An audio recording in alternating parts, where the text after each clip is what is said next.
sponsor of the Crimson Tide. The rain has moved on. We hope it stays the way. The sun is working its way back through, and the Crimson Tide is about 40 minutes away from kicking things off on the 2024 season and the Kalen DeBoer era as head coach of the Alabama Crimson Tide. Welcome back to Bryant-Denny Stadium, and that is indeed the full name of the stadium for one more Saturday. We'll discuss that more perhaps a little bit later on, but alongside Tyler Watts, I'm Chris Stewart. So glad to have you with us. Of course, Damian Square will be joining us from the sideline. Our broadcast host is Roger Hoover, a great crew that we're fortunate to have assembled, and others that we'll be telling you about as we go on as well. But Tyler Watts, always something special about opening day, whether you're playing Little League Baseball, whether you're playing Major League Baseball, whether you're playing the NFL, or if it's your opening day in college football. We're getting started. It actually starts counting. And, yeah, there are some interested eyes on what Bama football is going to look like in 2024. Yeah, we talk about this every single year with the fact that the rosters are always different, personnel groupings, what's left, what's coming in, what did we get from the high school ranks, and now throw on top of all that new coaching staff and just a new era of football. I know you said that over and over and over again, but the fans remain constant here, and they're showing up in droves. They're showing up in droves, and then they had to scamper a little bit. We had some thunder and lightning in the extended area, but we did have some heavy rain for a while, which really messed up what the pregame plans were for us as a broadcast crew. We had hoped to be in Champions Lane, but unfortunately the weather keeping or sending us inside and things sloppy outside for a while. But looks like we're in good shape right now. The typical this time of year thunder showers that can roll through. Thankfully not a lot of thunder. There was some rain. Still seems to be cooled off considerably, not quite as humid as we might normally have after a shower passing through. Well, I think about what these guys have been practicing with. Now go into the morning practices on the field around 9:30 or so, going all the way until 12. They've been in the elements, so they're more accustomed to it than the rest of us. They can put up with this heat and humidity that over the last couple of weeks has not really been prevalent here in the state of Alabama, but is definitely coming back tonight. We are pleased to welcome in once more to our broadcast crew, but the first time we actually hear him from the sidelines himself, Damian Square. I got to imagine there's some juices flowing in you right now, brother. Get ready for this one as you're back in a familiar spot down on the field. Oh, yeah, man. It's tough to be over here not as a player. I'm already ready to sack TJ Finley right now, man. Look, if you can go find Jeff Allen, get you taped up. I don't need no tape, man. You don't need any tape. Well, we got to get you a jersey. So go in there and let Jeff get you equipped as well, because we're not going to ask you to play more than one play per series, but we may get you for that. That's all I got. Hey, let me ask you this, though. From an adrenaline standpoint, as a player, is it really tough to be careful not to make sure you're gassed by the time you get to kickoff? No doubt about it. I mean, you just got to, be even and level head. I feel the adrenaline right now, man. It's hard for me to be down here. My heart rate is raising up. They got this good music going. I'm looking at the highlight videos of the past Bama legends, man. But you also got to remember you got a full game to play. You got to play one play at a time. But it is very difficult to keep the heart rate low in pregame, especially for the first one. All right, we'll be hearing from Damian throughout the broadcast. Look forward to visiting with him as he joins our crew as our Cook's Pest Control sideline reporter this year. Tyler Watts, let's get the scouting report from you. Tell us what you're looking for in this one between the Tide and the Hilltoppers of Western Kentucky. Well, I mean, I think, honestly, this is a good matchup for this Alabama defensive unit. Western Kentucky loves to throw the ball around. You kind of talk with some of their guys of who are the go-to receivers for these Hilltoppers, and the answer is, well, they all are. They love to spread it out. TJ Finley is not going to be particularly targeting one person, so that's really going to put a tough job at hand here for this Alabama defense of making sure the communication is proper, that they're not allowing receivers to go wide open, because given time, TJ Finley will have the ability to find them. And by the way, the last time TJ Finley played the University of Alabama, he was pretty effective and almost pulled off an upset down on the Plains. Yeah, he almost still lost, or did still lose, and that's really all that matters. But he's looking for redemption, obviously, in his start versus at LSU against Alabama. Didn't play particularly well when he was a freshman. Then transfers to Auburn, gets the opportunity, as you mentioned, in the Iron Bowl. Did everything he possibly could there during regulation to win that game, holding on to a 10-0 lead before, if you'll remember, the Alabama offense finally woke up with about 5 minutes or 6 minutes to go in the fourth quarter and was able to win that game in overtime. So TJ Finley has a lot of ability, 6'7", 240 pounds, big body, strong arm. If he's given time and not forced to move around in the pocket, he can be effective as a quarterback. All right, the Alabama Department of Human Resources brings us our game plan in Alabama, where it's to find more foster parents and parents to adopt children in Alabama. For more information on how you can become a foster parent or adopt a kid who needs a good home, go to dhr.alabama.gov/adoption. Let's check out the star to watch for you, Tyler Watch, which is presented by Tito's Handmade Vodka. Who have you got as a star to watch in this one for the Tide? I think it's Malachi Moore. Moving to that safety position, he's going to be tasked with really making sure everyone in the secondary is on the same page, as well as communications with Deontay Lawson, his linebacker corps, of making sure they're walling off those interior threats that are going on the seam routes. That seems to be a little bit of vulnerability in this defense if the quarterback is given time. So Malachi Moore, he's a senior, been here a long time. He's the old head, old guard. Now it's his job to make sure this first game he's doing his responsibility and making sure everyone holds that standard. That's your star to watch, presented by Tito's. Roll Tide. Tito's Handmade Vodka is teaming up with the University of Alabama to donate 150 tickets to VetTix. That's an organization offering active service members and veterans tickets to this season's Alabama Crimson Tide home games. Let's go, Bama, from our friends at Tito's Handmade Vodka. We are continuing to count down to kickoff. We are just under 30 minutes to kickoff. Presented by Beatbox. And you know each Beatbox is bursting with delicious flavors, gluten-free, low sugar, and it's resealable. Look for it in stores across the Southeast for your next tailgate. You're listening to the Everwood Countdown to Kickoff. Everwood, the official treated lumber of Alabama Athletics. Everwood, wood treated right. Alabama and Western Kentucky getting set to kick it off in less than a half hour right here on the Crimson Tide Sports Network from Learfield. Tide fans, are you ready for game day in Tuscaloosa? Don't miss the ultimate pregame experience this season at Vector Security Champions Lane.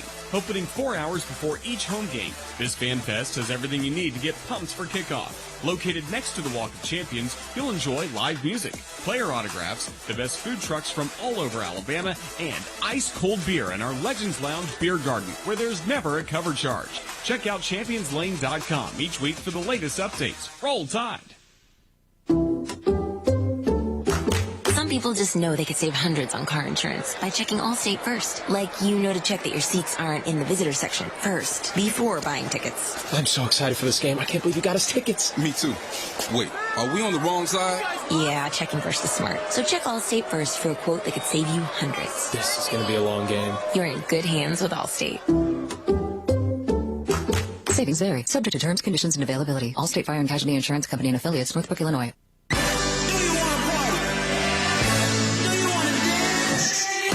Your moment has arrived.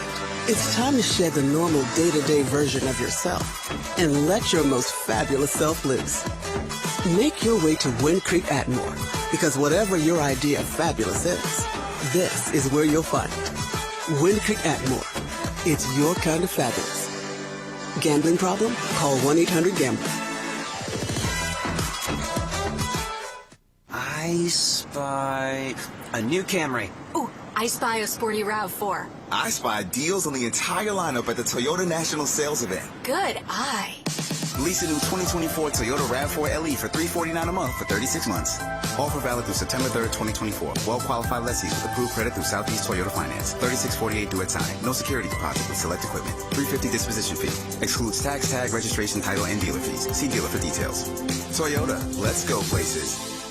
The Lilly Company is your local supplier for Toyota and Clark Industrial forklift trucks. With 6 locations in Alabama, the Lilly Company offers new, used, and rental equipment, as well as being an authorized parts and service dealer. More than just lift trucks, the Lilly Company is your one-stop shop when it comes to equipping your business or warehouse with the latest and most innovative material handling products and time-saving solutions. Check us out at LillyForklifts.com, proud partner of the Alabama Crimson Tide.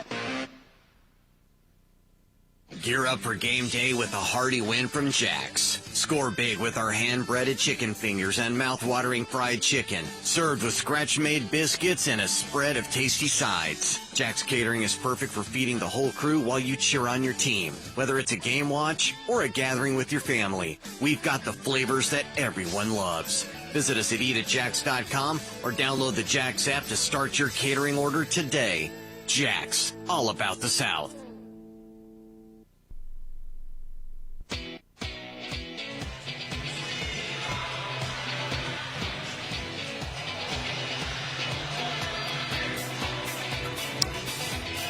Welcome back, everybody. Great to have you with us at Bryant-Denny Stadium as we're under 30 minutes away from kickoff between the Crimson Tide and the Hilltoppers of Western Kentucky, the season opener for 2024 and the start of the Kalen DeBoer era as head coach of the Alabama Crimson Tide. Tyler, we've had a chance to be around Coach just a little bit and understanding that change is inevitable.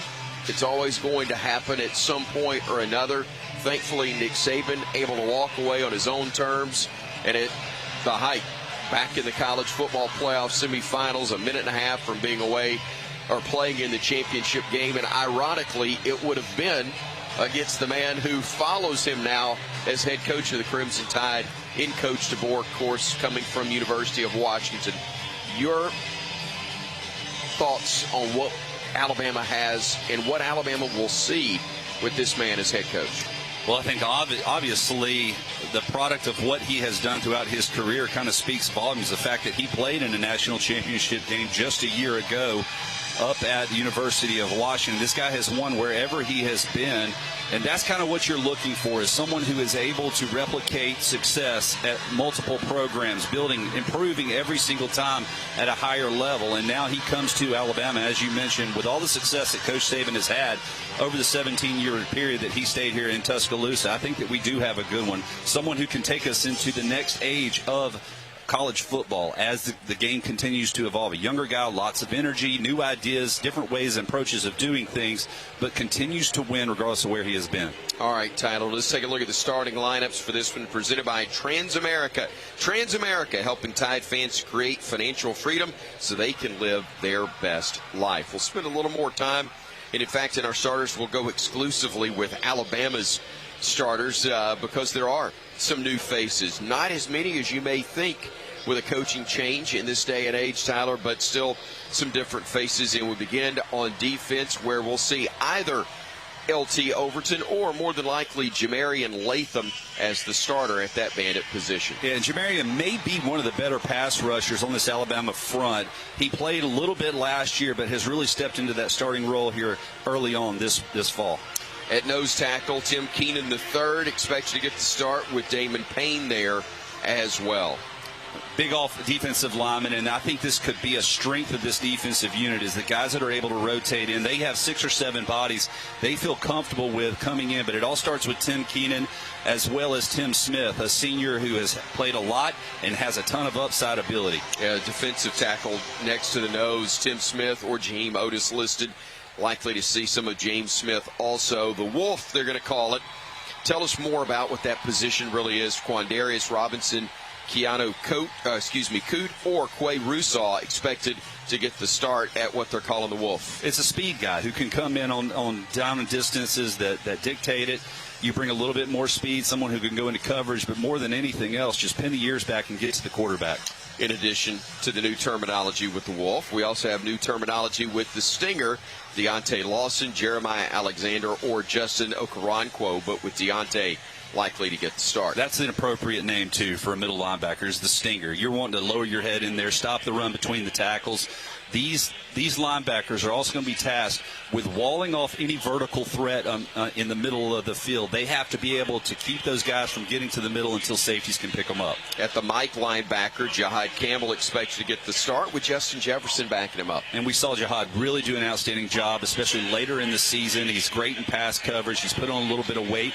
He's becoming more of a thumper inside the tackle box. At one corner, it'll be Xavier Brown with Deshaun Jones or Xavier Mincy behind him. Yeah, and I think a lot of people are interested to see exactly how these corners are going to stack up. New faces there in the second. Obviously, Damani Jackson coming over for USC. A lot of ability there. They really rely on him and his expertise and just his experience that he has had. He could be a key guy in this secondary. You'll have Devontae Smith or Red Morgan and what they're calling the Husky. King Mack also expected to get some snaps there. Tell us about that spot. Yeah, Devontae Smith is an outstanding guy. I think he's really bought his time. He now has an opportunity to play. He's a vocal leader on this defensive side. They're asked to do a lot into coverage, but they got to be willing to come up and run support if needed. Similar to the corner, but a little bit different look from there. Yeah, a little bit more of a safety or hybrid of what we would call kind of what Malachi Moore used to play.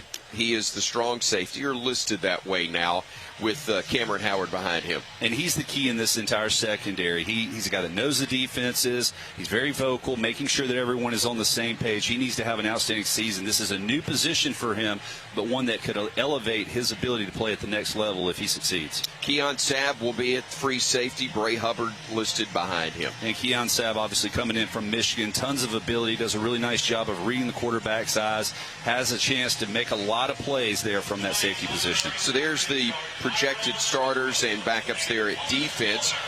On offense, some familiar names, even though they changed addresses briefly. But Caden Proctor at left tackle expected to get the nod there, with Tyler Booker also on the left side with him, a veteran as well. Really strong, good, talented group there on the left side. That's a solid side, and if it's third and short or second and short, that's the direction that I'm running. Those are movers. There on the left side of the line of scrimmage, Caden Proctor's lost a little bit of weight, a little quicker of foot, more confident in his ability and what's expected of him. And I look for a big year out of the left side of that offensive line. Parker Brailsford will be the starter at center, 6'2", 290. He is a third-year sophomore from Mesa, Arizona. Was wearing purple and gold for Washington last year for Coach Kalen DeBoer. A bit undersized, as we said, for what we're accustomed to seeing. But, man, a lot of people around that Alabama staff, both holdovers from before as well as newcomers, go, don't be fooled. This guy may not be the biggest, but he's as tough and as talented as you'll find at the position. And going and watching him at practice, he's as consistent of an offensive lineman as you're going to see anywhere. He's quick with his feet. He does a great job of hand placement and making sure he's in the right position. And even down the red zone, they'll use their center, Parker Brailsford, to pull around and gain that extra man on the edge. On the right side, Jaden Roberts getting the start at right guard, the fourth-year junior, actually, out of Houston, Texas. And he'll be at guard, and to his right, either Wilkin Formby, the Tuscaloosa native, or Elijah Pritchett, another veteran, third-year, sophomore out of Columbus, Georgia. And the battle at right tackle continues and will throughout the course of this game. Both Formby and Pritchett both have an opportunity to come in and see what they can do. So there you have the offensive linemen. Add in a couple of tight ends as well. We're going to see these four probably a good bit, because Kalen DeBoer likes to use the tight end in his offense, both as blockers and receivers. C.J. Dupree, Danny Lewis at what they'll call the Y slot, but the H for the tight ends, Robbie Oots and Josh Cuevas. And all four of these guys have had really good fall camps. They've been very instrumental in the passing game. They've improved on their route running, of creating space, catching the ball, and being able to advance it. Big bodies who, in that 12 and 13 personnel, which this offense is going to want to utilize as much as possible, they create a lot of problems for defensive units. No surprise, Jalen Milroe, the starter for the Crimson Tide, went from starter to backup to starter to almost getting to New York for the Heisman celebration, or ceremony, I should say. And a guy who just got better and better, and in the offseason seems to have taken another step forward as well. Yeah, the light really went on versus Ole Miss last year as he took a shot, threw a touchdown pass, and from that moment on, he was the leader of this football team and really came into his own. His passing is continuing to prove, and obviously his legs will just absolutely terrorize defensive coordinators. He can throw it, but he's got a couple of good running back options, veterans in Jam Miller and Justice Haynes behind him. Two big backs that are very physical between the tackles, but not talked about enough is their ability to come out of the backfield in the pass route and be able to advance the ball that way. A lot of mismatches that they're going to get versus linebackers and safeties, and they can utilize their speed and strength to be able to break big plays. There's a ton of depth, and we're going to see it as we go through these first several weeks at the wide receiver slot. We're going to go ahead and mention the 6 that are on the depth chart. Don't be surprised if there aren't more names mentioned as we go along. Jeremy Bernard, Emmanuel Henderson Jr., Kendrick Law, the super freshman, and Ryan Williams, also Kobe Prentice, a veteran, and another youngster that's very talented in Cole Adams.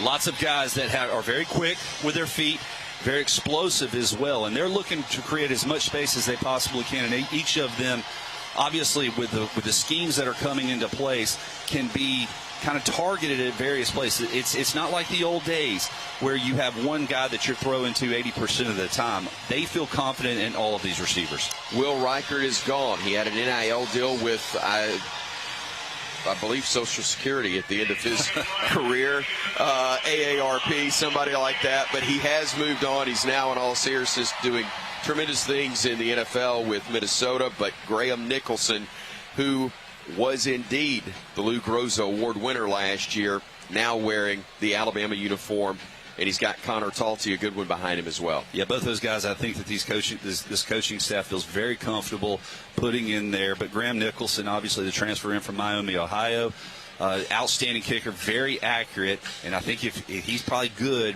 99% of the time from about 40 to 45 yards in.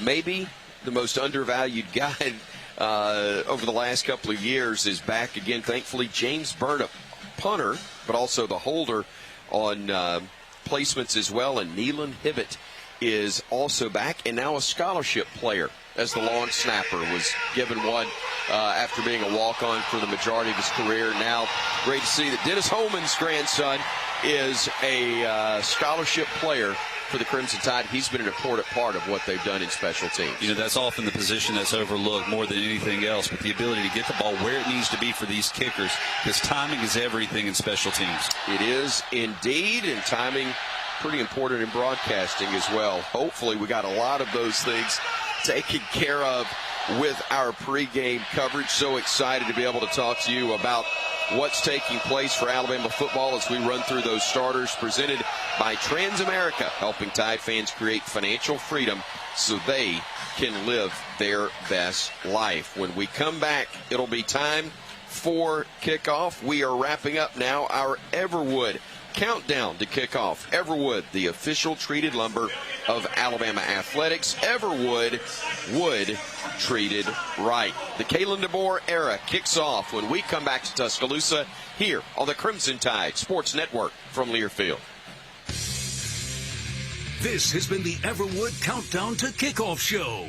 Everwood, the official treated lumber of Alabama athletics. Wood treated right. Alabama football is also brought to you by SeatGeek. Find tickets to Crimson Tide games and more. SeatGeek. And by Guthrie's, the original chicken finger restaurant, and now an official partner of the Crimson Tide. Here we go. Kickoff is coming up next on the Crimson Tide Sports Network from Learfield. Coors Light is cold lagered, cold filtered, and cold packaged for a smoother finish. It's got that crisp, refreshing taste that makes every moment cheering on your team even better. Plus, the mountains on the bottles and cans turn blue when your beer is Rocky Mountain cold. So you never have to guess if your Coors Light is ready to drink. So crack one open, take a sip, and enjoy the game. Coors Light. Choose chill. Celebrate responsibly. 2024 Coors Brewing Company, Golden, Colorado.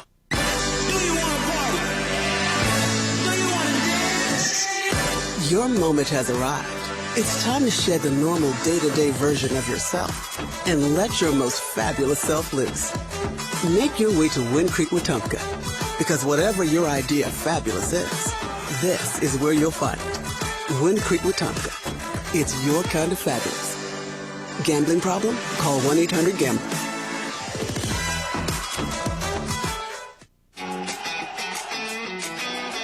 I'm Jan Miller. And I'm Kobe Prentice. Make sure you and your family are up to date this summer on all recommended vaccines, including respiratory disease. Vaccinations against these viruses are important for everyone, especially those at a higher risk of developing serious complications, including older Americans and those with certain medical conditions.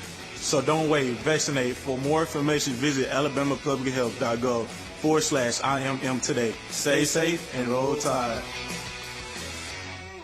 Don't let a bulky glass bottle hold you back from celebrating the Crimson Tide's roll toward another championship season. For the first time ever, the Go Anywhere, Do Anything premium wine, Copa Divino, and new proud sponsor of Alabama Athletics, is available at Bryant-Denny Stadium as well as a retailer near you. Copa is the unbreakable single cup of wine, and its spill-resistant resealable top is perfect for your watch party, tailgate, backyard barbecue, or away game road trips, no matter how wild. With 7 different wines to choose from, there's a Copa Divino just for you and all of your rowdy friends.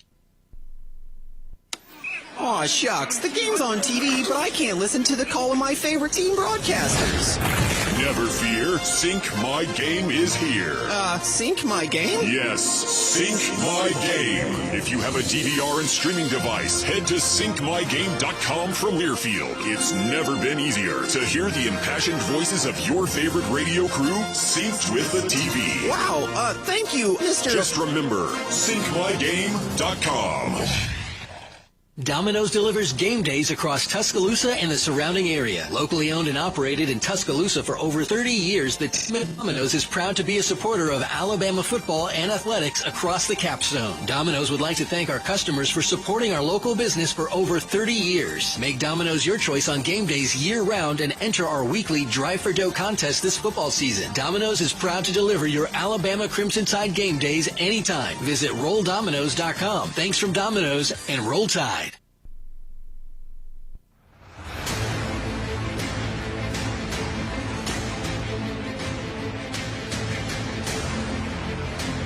To say it's been a while would be an understatement.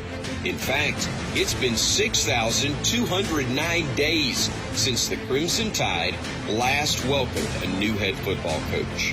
Each and every Bama fan remembers it all fondly when the Crimson Tide, under new head coach Nick Saban, launched an unprecedented era of football dominance with a 52-6 win over Western Carolina. 17 years, 9 SEC championships, 6 national champions, a Walk of Champions statue, and the greatest era in college football history later, and we arrive right back at this day, the very beginning. Or in showbiz terms, opening night, for what we Bama fans hope is another long-running spectacular. This time, it's Western Kentucky. And this time, it's Bama head coach Kalen DeBoer.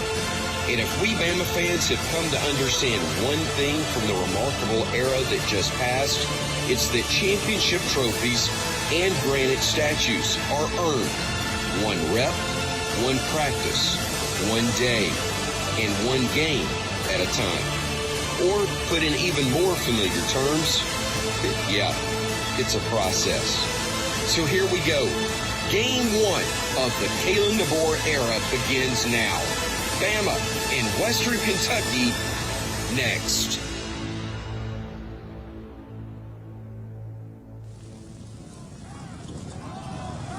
Here we go. It's time for Alabama Crimson Tide football on the Crimson Tide Sports Network from Learfield. Crimson Tide football is brought to you by Coke Zero Sugar. Tackle game day with a great taste of Coke Zero Sugar. Is it the best Coke ever? Try and decide. Golden Flake, the official potato chip of the Alabama Crimson Tide. Allstate, you're in good hands. Bud Light, proud sponsor of Alabama Athletics. Easy to drink, easy to enjoy. Cadence Bank, your team, your cadence. Chick-fil-A, Order online with the Chick-fil-A app to cater your next tailgate party. Barkley GMC, Barkley Buick GMC, where Barkley makes it easy. Duffery's, the original chicken finger restaurant, and now an official partner of the Crimson Tide. Ford, visit your local Ford dealer, proud sponsor of the Crimson Tide. Hellman's, the official mayonnaise of Alabama athletics. And by Toyota, visit your local Toyota dealership today. Toyota, let's go places. Now, here's the voice of the Crimson Tide, Chris Stewart. With the F-15s out of New Orleans still echoing over the top of Bryant-Denny Stadium, our national anthem just concluding, we welcome you back to the home of the Alabama Crimson Tide. So excited to have you with us as we begin the 2024 season and get the Kalen DeBoer era underway as head coach of the Alabama Crimson Tide. I'm Chris Stewart, joined by great teammates in Tyler Watts, Damian Square down on the sidelines, our broadcast host, Roger Hoover. Brian Houseworth keeps you updated on scores back in our studios where Jerry Kelly mans the controls. Our producer, engineer on site, Tom Stipe. Butch Owens pointing to all the right names and numbers. When I say one wrong, it's because I haven't trusted him and done what the man says. Also, Ethan Karaman showing you our Facebook Live pictures here in studio on all of our broadcasts, and so thankful to you for tuning in there, in addition to our radio affiliates, and we appreciate the work that Ethan does for us as well. Of course, our Vice President, General Manager of the Crimson Tide Sports Network is Jim Karaman. Thank you so much for tuning in. A thrill to be able to come to you from this stadium, and thankfully the rain has stopped. The temperatures have dropped. It's easy for me to say because we're right here where there should be a thunderstorm in our window alone. We've got the humidity still from outside. We've also got air conditioning, which is at about minus 12 at the moment. So it's a little bit different. However, it's a great day to start the college football season. At Tyler Watts, we are finally about to do so. Yeah, it's awfully exciting, and I know that all the fans have been weathering the weather, so to speak, and they're fired up to see exactly. But you know what? All the anticipation, everything that has kind of transpired from the day that Coach DeBoer got here in Tuscaloosa till now, it's been fun to talk about. But now it's time to play football, and you know that no one is more excited than these players and these coaches to put all that behind them and get back to what they came to the University of Alabama for, and that's to compete in front of 100,000. It is indeed, and it's 75 degrees, but feels like it's about 83, pretty muggy as we've had some rain, and there is a chance for more within the next hour. But the field, which is a new surface, if you were here for A-Day, you understand why, but that's done every year, the redo of the field, and we are in very good shape as far as that is concerned with the draining that does take place. And frankly, wasn't that much rain to make it any sort of an issue. Our weather and field conditions presented by Alpha Insurance, auto, home, life, business. Alpha Insurance covers it all. AlphaInsurance.com. Coming up in a few moments, we'll have our coin toss from our Cook's Pest Control sideline reporter. But right now, why don't we pause 10 seconds so our local stations can identify themselves to you. Welcome to the Crimson Tide Sports Network.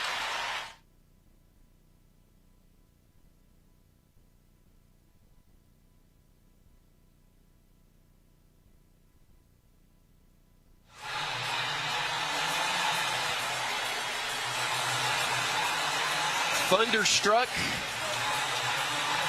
as usual, playing. The head football coach, as usual, leading the team out. What is different for the first time in 18 years, it's not Nick Saban. It's Kalen DeBoer, who's been a part of national championships at the NAIA level.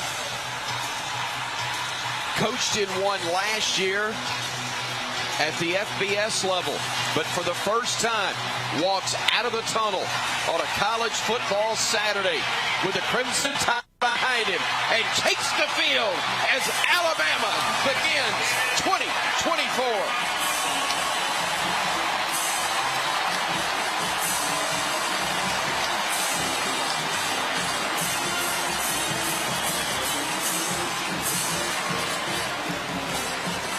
Well, we had changed the fight song.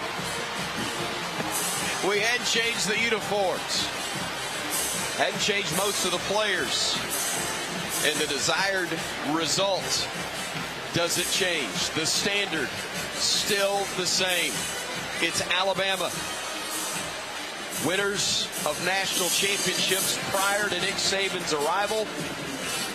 And the expectation to do so now that he is sitting just a couple of booths to our left, along with Miss Terry, as the most famous spectator in the building.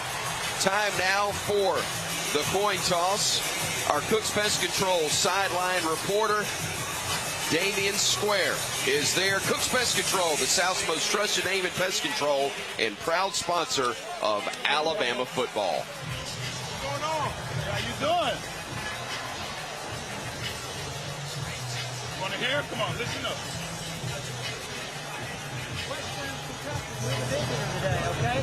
Here's our coin. That's heads and that's tails. What's your call? Tails, just a call. It's going to hit the ground. It is heads. You want the call. Defer. We're going to defer to the second half. Okay. The ball, which end do you want to kick? Come on, let's go. Alabama won the toss and deferred to the second half. Western Kentucky will receive on this end. Good luck, gentlemen.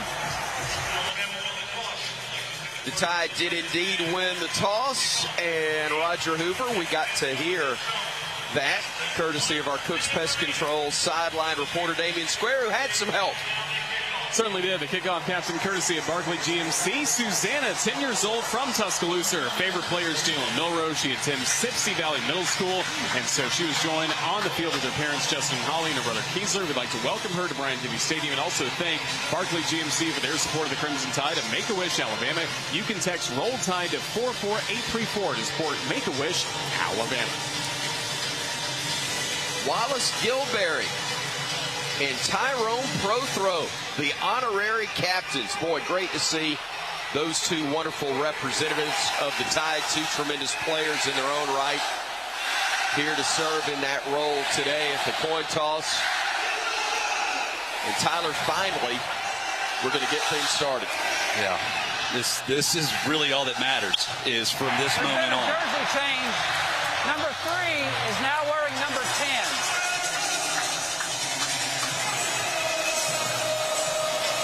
I don't know who he's talking about, but I do know this.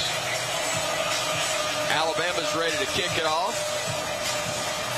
And it does appear that Connor Talty is going to handle that role with Easton Messer as the deep man for Western Kentucky, standing back around his own 3-yard line. Still cloudy, overcast, as we have hit 6:05 here in Tuscaloosa. And finally, we are ready to get things started, as our kickoff is presented by Coke Zero Sugar. Tackle game day with great taste from Coke Zero Sugar. Is it the best Coke ever? Try and decide as the ball goes in the air. Waiting under it is Messer. He will call for a fair catch and make it, as the Louisville, Kentucky native ensures that the Hilltoppers will have good starting field position on their initial drive of the game. A familiar name, a man starting against the Tide for the 3rd time, T.J. Finley. Played at LSU, played at Auburn, and now the Ponchatoula, Louisiana native will operate with Elijah Young in the backfield. To his right, Keyshawn Johnson, one of 3 wideouts in formation. Bryce Childress is another.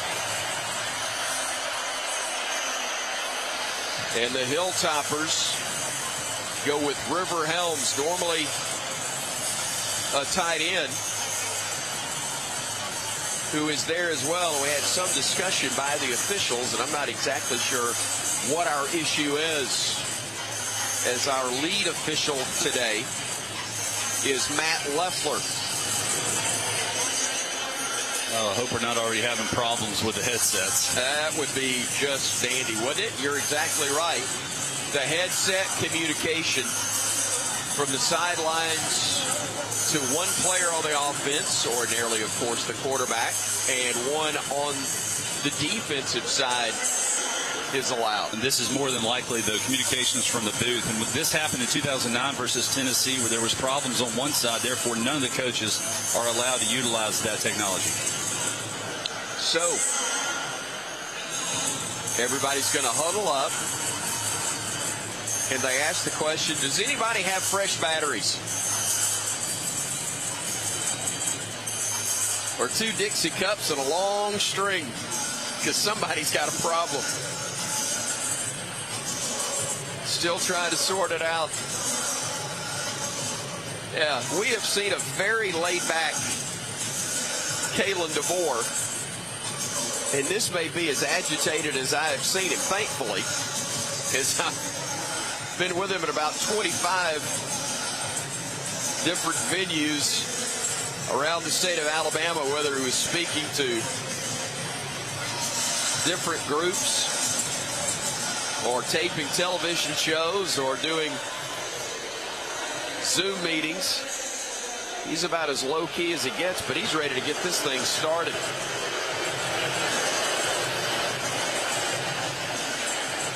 It looks as though Deontay Lawson changed helmets, which may impact the headgear. I'm assuming that did, or the earpiece, the communication system there.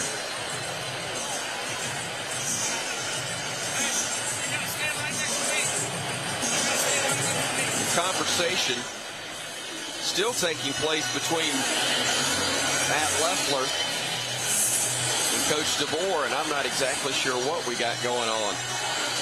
But it's definitely the headset issue, and it appears to be only with the Alabama sideline at the moment.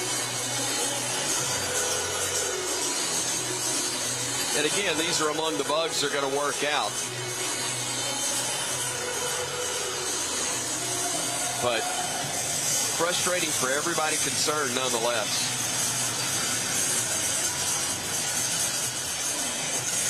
The guy I feel most for right now is Jeff Springer. He was as good an equipment manager as there is. But he's the one trying to work through some of the communication at the moment. Thought we might have a weather delay.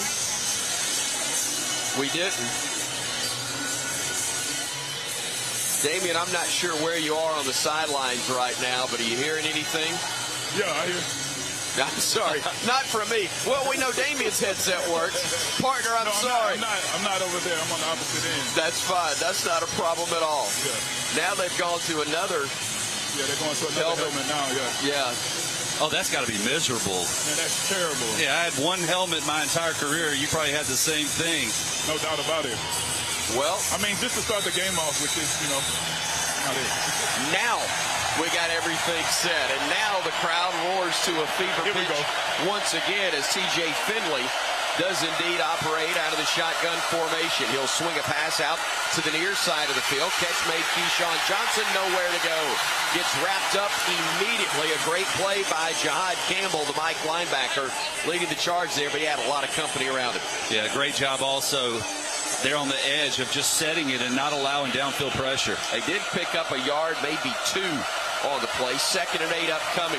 Again, Finley operating from the gun, fires across the middle, catch made. Tight end makes the grab across the 40. River Helms, the Lester, Alabama native out of West Limestone High School, makes the grab, and it's a first down after a 17-yard pickup there. So the Hilltoppers getting a first down on their 2nd play from scrimmage. Now Finley looking across the middle again. Pass broken up. Good coverage there by the Crimson Tide. It was busted up by Zabian Brown, as Helms was again the intended receiver. Brown, the freshman out of Santa Ana, California, out of the powerhouse program Mater Dei, one of the top 10 corners in the country coming out of high school. And now official stop play. And we've got another conversation taking place at the moment.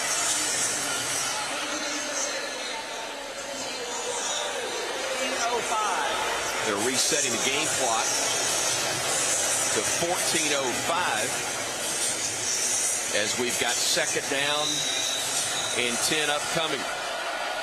The line of scrimmage at the Western Kentucky 43-yard line. Single setback to the left of Finley, who will go on the handoff, bouncing it to the edge, and nowhere to go. Brought down for a loss on the play, as Alabama had 3 or 4 guys there. Quay Russo making the stop on Elijah Young. The Missouri transfer had nowhere to go. Tried to dance a little bit, but lost 2 yards on the play. Russo among those in the crimson helmets there to make the stop, and a big 3rd and 12 upcoming. The line of scrimmage now back on their 40. Finley looks to his sideline, directing traffic. Claps his hands, gets the snap, and then gets to eat the turf. Quay Robinson, the Wolf, eaten early. A sack all the way back to the 30-yard line. Damian, what did you see? I saw max protection. We had a guy win off the edge here. Get to TJ Finley, he couldn't quite get the ball out. But this first series was really good, man.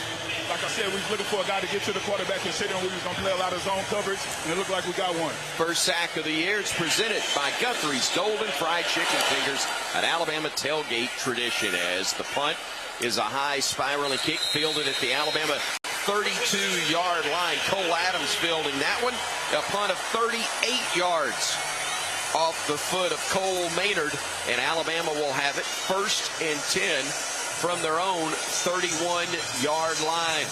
Good job by the defense after giving up 17 yards on the second play. Yeah, just one play, though, out of 5 or 6, though. Defense playing awfully good of keeping everything in front of them and forcing a perfect pass. The running game, that defensive front doing an outstanding job, especially on the edge, of setting it and applying pressure in the backfield. Jalen Milroe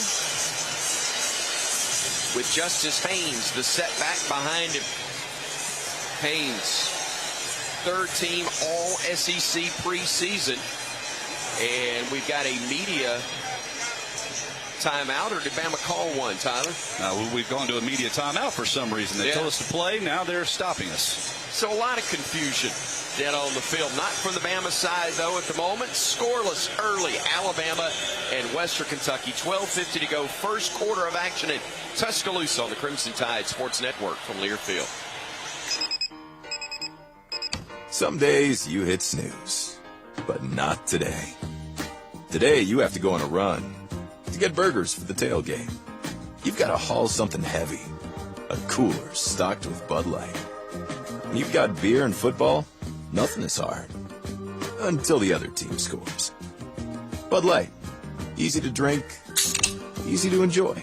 Enjoy responsibly. 21 plus, copyright 2024, Anheuser-Busch, Bud Light Beer, St. Louis, Missouri. Hello, Tide fans. This is Chris Stewart for Conecuh Sausage. Conecuh's an Alabama fan favorite we all know and love. It's made from the finest cuts of pork, their patented blend of seasonings, and smoked over a pure hickory fire for that true hickory smoked southern flavor. Conecuh Sausage is always great on the grill and perfect for tailgating. Pick up a pack and enjoy your family's favorite recipes at any meal of the day. Conecuh Sausage, a game day tradition, and the official smoked sausage of the Crimson Tide. When the game is on the line, you want someone you can count on. At Alabama Power, we believe in consistency and having each other's back. It's our game plan to safely deliver the electricity you depend on. We give 100% to achieve 99.9% reliability. Learn how we power a better Alabama at alabamapower.com/reliable. Alabama Power is a proud supporter of the Alabama Crimson Tide. So Nick Sheridan is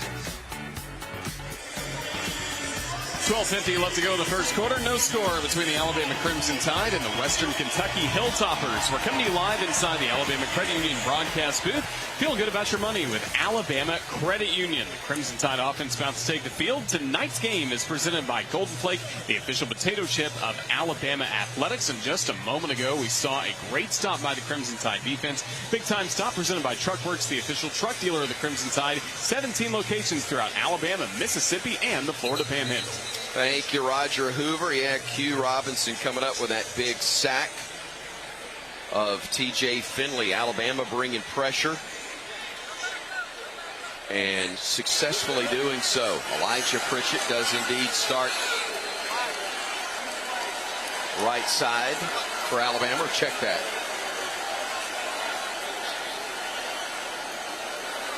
We do know that we've got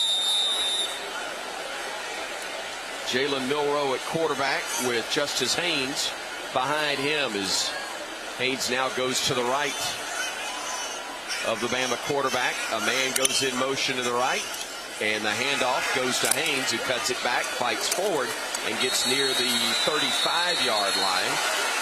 Darius Thomas making the stop, but not until a nice pickup of about 3.5, maybe even 4 yards on first. Ooh, both Tyler Booker and Parker Brailsford's helmet come off, so they have to exit the game. He's had headgear issues already early, some of it with communication, others with chin straps. As running on is Olas Alinen, along with Jade Roberts sliding over to center now for the Crimson Tide. Empty set. Milroe calling for the snap, gets it. Planning, looking, pressure coming, ball is not loose, but somehow he was able to get back on it, I believe. Great hustle on the part of, or alertness anyway, on the part of Milroe. Lost it as he took a sack from the backside and then was able to fall back on it. So negative plays are obviously something you try to avoid. Only a 4-man rush and plenty of time for Milroe to get rid of the football. Pressure came around the left side, but a nice pocket for him to step up. He just didn't get quite far enough up. Sacks even at one apiece. Now the center Brailsford is back at his usual spot, and also the Tide with Booker back out there. Coming in motion to the near side, Kendrick Law. He is to the near side of the field. The tight end in motion right now is Dupree. Snap goes to the quarterback. It is pass intended for Law is incomplete. Milroe's throw a little bit beyond the reach, and on third down, Bama comes up empty and has to punt it away. The sack, obviously, forcing you to a 3rd and long. Yeah, Western Kentucky brought a little bit of pressure on 3rd and long, and Kendrick Law was one-on-one on a little slant route. He did have a step on the defender, but as you mentioned, the ball about a yard too far out front. Jalen Milroe had to get rid of it quickly, just unable to come up with a reception. Katie Hutchinson is the deep man, waiting on the punt from Alabama's James Burnham, one of the best around, and this is a beautiful high spiraling kick. Fair catch called for and made right at the 20-yard line. Burnham, who is on the guy, or was semifinalist for the Ray Guy Award last year, booms a 52-yarder right there and pins the visitors from Bowling Green, Kentucky, back to the 20-yard line, their own 20, where they will start their second series of the game. Please reset the game clock to 11:20. So apparently the game clock ran a few seconds long. All of us working a few bugs out here early on, as the Hilltoppers will operate again with Finley at quarterback and Elijah Young in the backfield beside him. From the shotgun formation, now with a man in motion on the near side, they will hand it off, and that man in motion is getting to the edge, but nowhere to go. It was Easton Messer. We've seen him in the return game, but the redshirt sophomore out of Louisville, Kentucky, had nowhere to go, got turned back up, may have gotten a yard, but no more before Malachi Moore and company were able to get him. L.T. Overton, the Texas A&M transfer, number 22, also there to help on the play. Now they'll go play action. They'll look, they'll fire, and that's going to be picked off.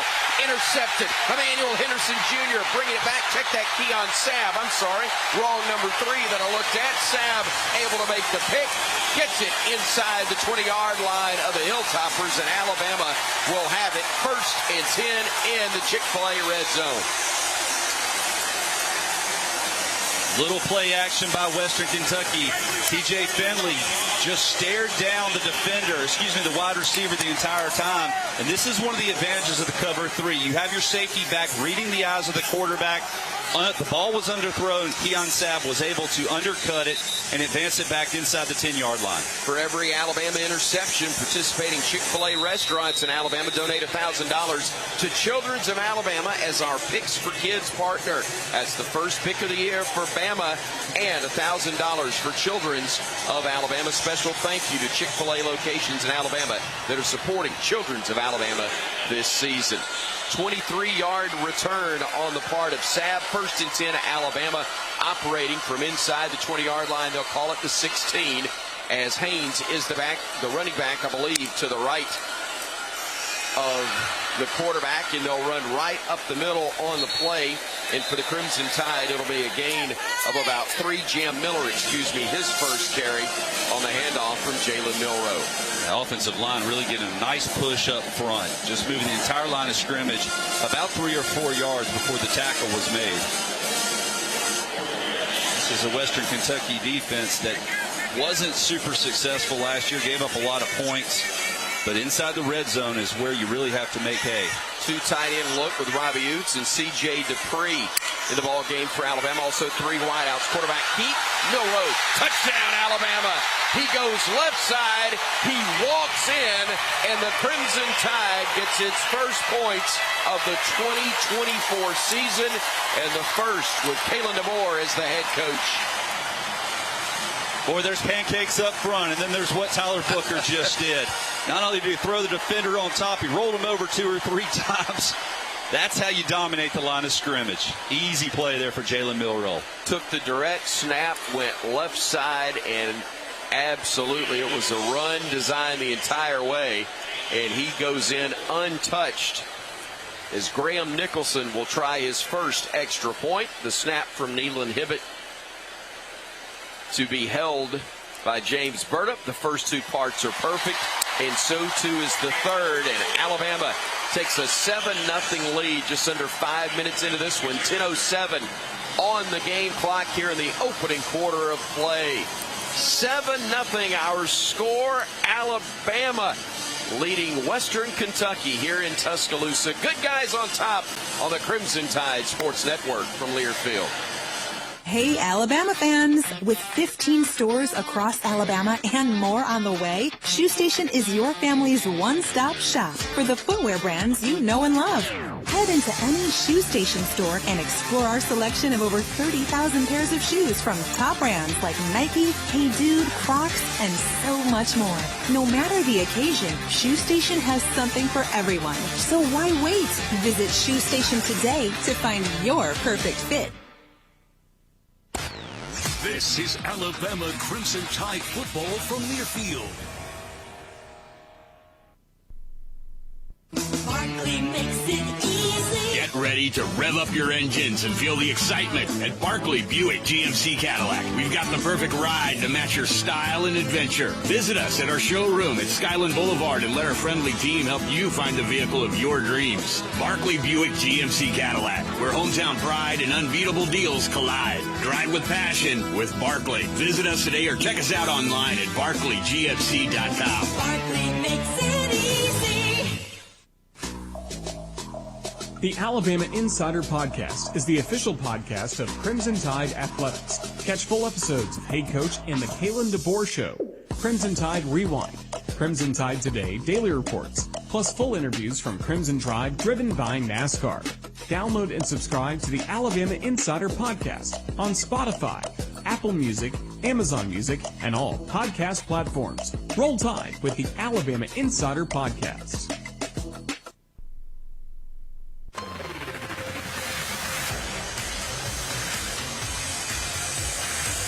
10:07 left to go in the first quarter. A 7-0 lead for Alabama against Western Kentucky. Jalen Milroe with a 12-yard touchdown run capped the Bromberg's Forever Diamond scoring drive. 2 plays, 16 yards, 41 seconds off the clock as Milroe punched it in from the Chick-fil-A red zone. Download the Chick-fil-A app to claim your free Chick-fil-A special offer by midnight tonight. The offer is redeemable at participating Alabama Chick-fil-A restaurants next week, Monday through Friday, as the Crimson Tide navigate through that drive.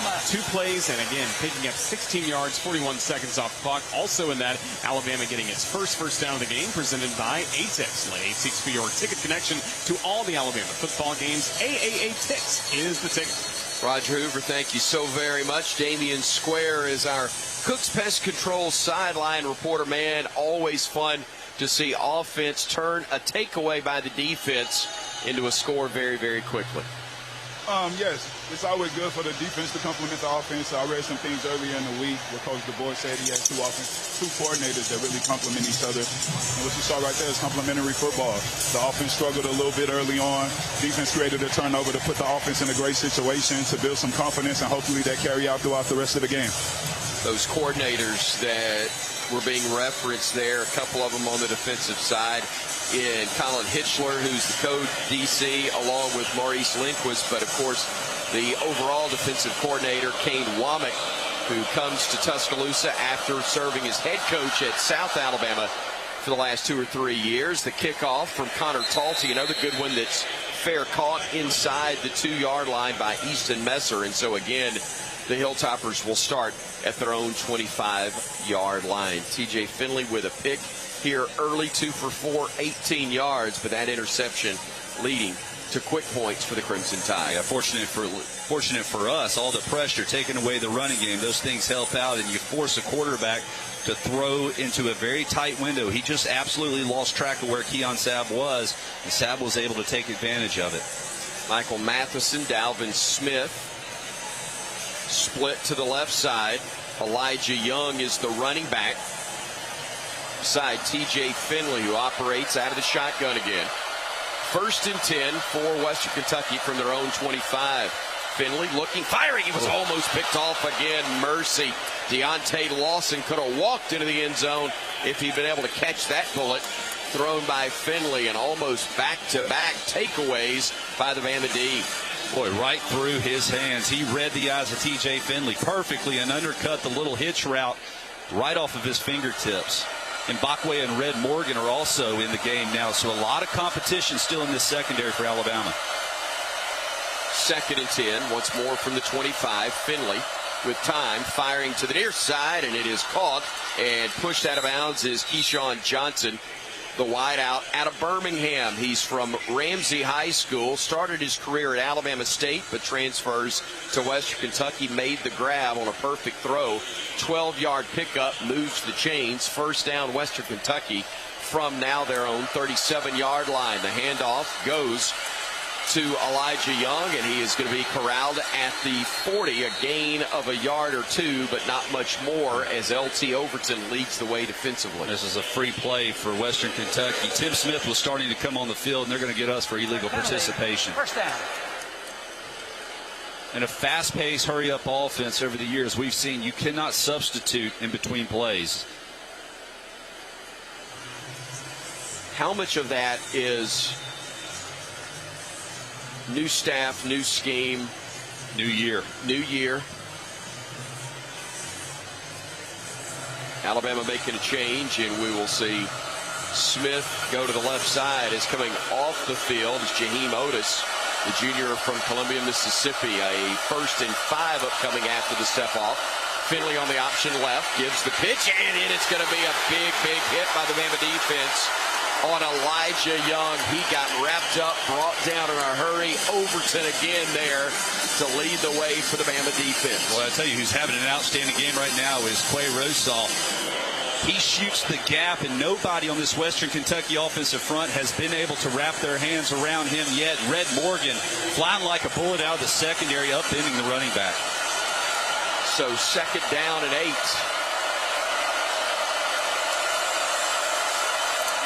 After a 3-yard loss, the quarterback keep, as Finley will slide and get the 1st down mark and be brought down at midfield. 8-yard pickup, just enough to move the chains. He was being chased by Jihad Campbell, I believe, and able to pick up the first. So from their own 49-yard line, Hilltoppers trying to get in Bama territory for the first time early this evening. They'll fire it down the right side. An intended receiver is going to be the recipient of a pass interference call. It came in late, and it came from far away from the play, but Red Morgan, I believe, is correctly going to be called for pass interference. He's a freshman out of Central Phoenix City. Interference. Defense, number 16, 15-yard penalty from the previous spot. Automatic first down. The receiver had half a step on him, and he just reached out and tugged him.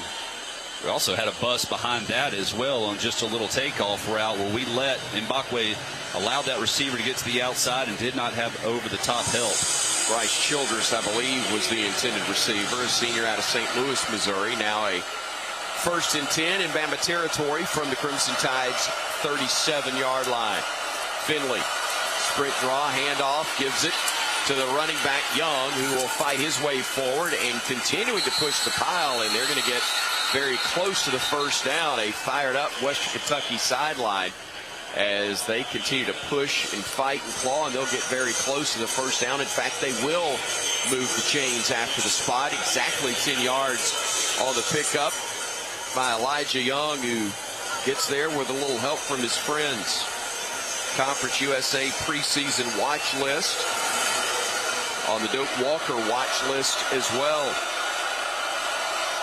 Hilltoppers out of CUSA getting to the Bama 26-yard line.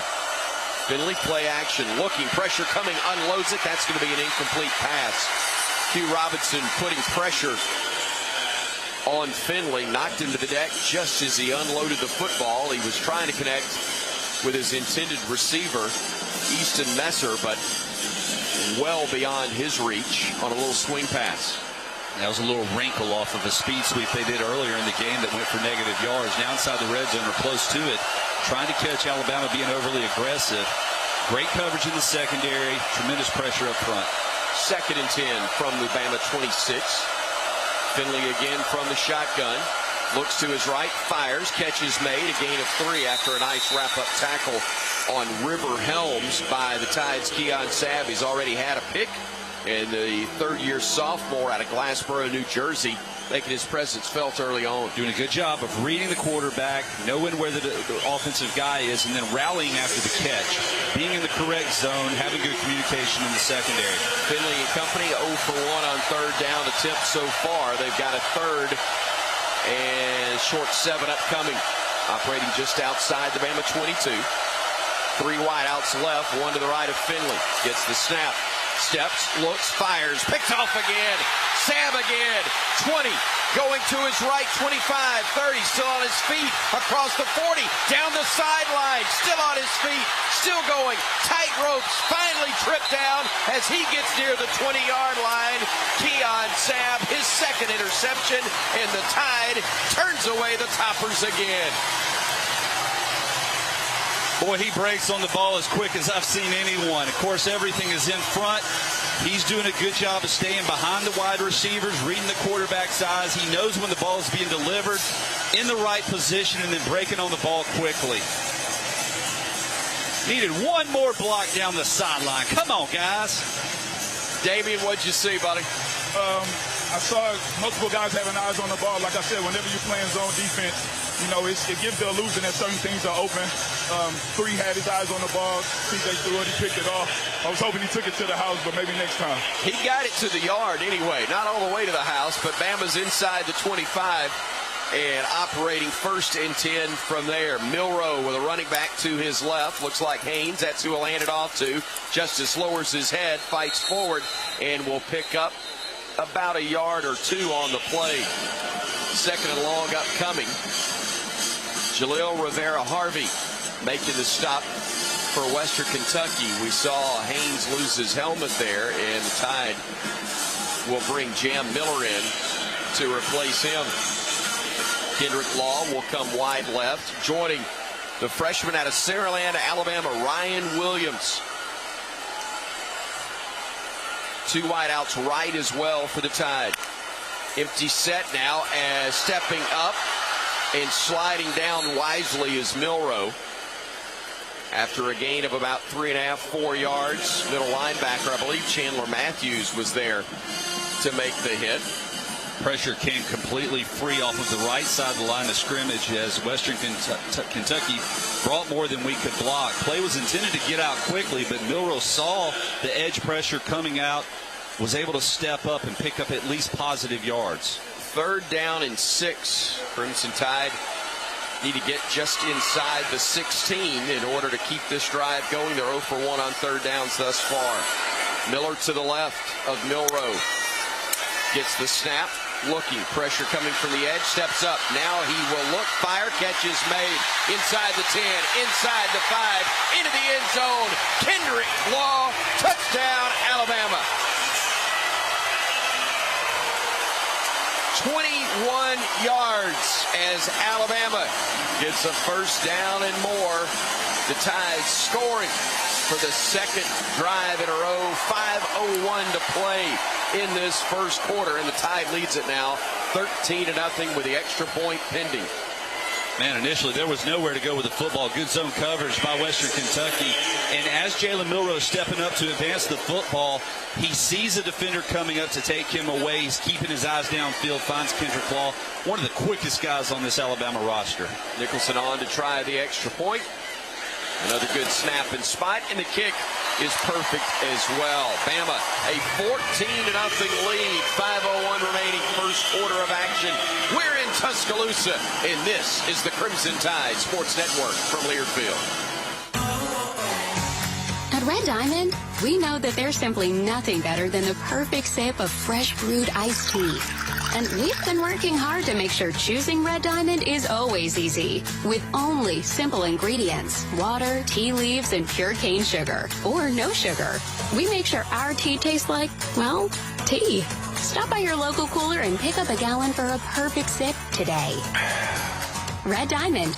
Perfect's not easy.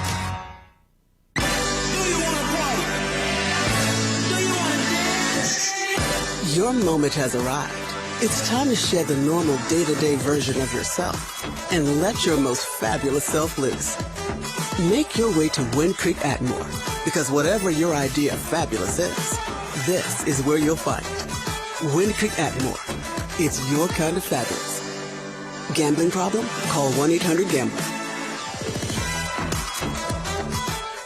I spy a new Camry. Ooh, I spy a sporty RAV4. I spy deals on the entire lineup at the Toyota National Sales Event. Good eye.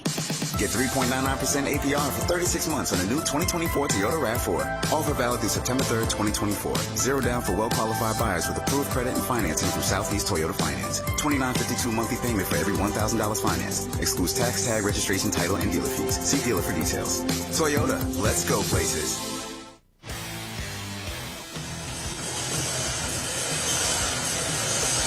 14-0 Alabama leading Western Kentucky with still 5:01 to go here in the 1st quarter. The Rombers forever diamond scoring drive for Alabama. 3 plays, 26 yards, a minute 31 off the clock. A 22-yard touchdown pass from Jalen Milroe to Kendrick Law that was all set up by the 2nd interception of the game by Keon Sabb. And for every Bama interception, participating Chick-fil-A restaurants in Alabama donate $1,000 to Children's of Alabama as our Picks for Kids partner. That's now 2 picks for Bama and Keon Sabb, and $2,000 for Children's of Alabama. Special thank you to the Chick-fil-A locations in Alabama who are supporting Children's of Alabama this season. So Keon Sabb, 2 interceptions in a game. Last man to do that, Tyrion Arnold for the Crimson Tide in last year's Iron Bowl. Keon Sabb can get 1 more interception. The last Crimson Tide player to get 3 interceptions in a game was Minka Fitzpatrick against Arkansas in Fayetteville back in 2016. But already 2 interceptions. Great start for both the offense and the defense for Alabama. No question about that, Roger. And Tyler, you take a look at 2 takeaways, 2 touchdowns. Keon Sabb doing a nice job, but that's not just one guy. That's pressure that's being applied. Another guy's doing a nice job in coverage. I think we're playing really good up front as well. And you think about the pressure that defensive front is able to apply on TJ Finley, and all of a sudden his clock goes quicker and quicker, him feeling he needs to get rid of the football. So he's not seeing a clean picture because of the pressure by that defensive front. Keon Sabb, 2 picks, including one that was returned 64 yards and set up that most recent score. And the Crimson Tide now enjoying a 14-0 lead with 5:01 to go in the opening quarter of action. Connor Talty again to kick off for Alabama. It'll be his 4th kickoff already. Kicked off to start the game after the 2 scores. Third, excuse me, from Connor. And a very similar result. Fair catch called for and made, this time in the end zone. So the legs getting even stronger, it seems, for Talty. As we got a player down for the Crimson Tide around the 15-yard line of Western Kentucky. Didn't see what happened, and I'm not sure who it is that's down at the moment. We've got a timeout on the field brought to you by Andrews Sports Medicine. They provide our injury timeouts throughout the course of the broadcast, but we appreciate Andrews, great partners with us for a number of years. As the player coming off the field is who, Tyler? Cameron Howard. Thank you very much. Backup DB. He is indeed. So, again, that injury timeout brought to us by Andrews Sports Medicine, world-renowned leaders in sports medicine. Whether you are elite or you're the weekend athlete, it's the official sports medicine provider of the Alabama Crimson Tide football team as well. Elijah Young in the backfield alongside quarterback TJ Finley.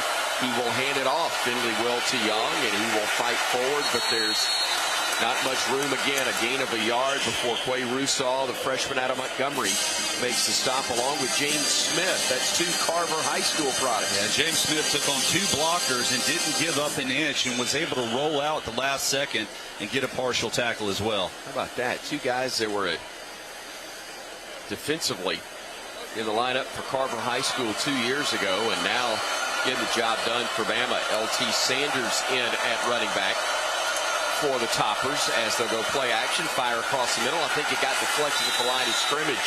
That one was way off the mark. I believe somebody got a hand on that football for the Crimson Tide defensively, and it will set up a 3rd down at about 9. And thankfully they were able to get a fingertip on that, because the receiver Childress was running wide open down the little seam as he crossed back underneath. Deontay Lawson, I think, was responsible for picking him up. We talked about the communication. When you start getting receivers crossing, who's responsible for who? I think James Smith is the one who got a hand on it again. So a couple of plays in succession for Smith that he was a part of, as now it'll be 3rd and 8.5 for the Hilltoppers. Finley trying to run, being chased and being brought down. Down at the 30-yard line, he'll be well shy of the first down by at least 5 yards. His helmet comes off, but he was going to punt anyway. Man, everybody losing the headgear early in this ball game. We've had at least 6 or 7, maybe 8 players between the 2 sides that have had the helmets come off. For Alabama. Well, Jahad Campbell, Jahad Campbell coming up on that previous play was able to run him down. TJ Finley thought he had a first down. A lot of green grass there.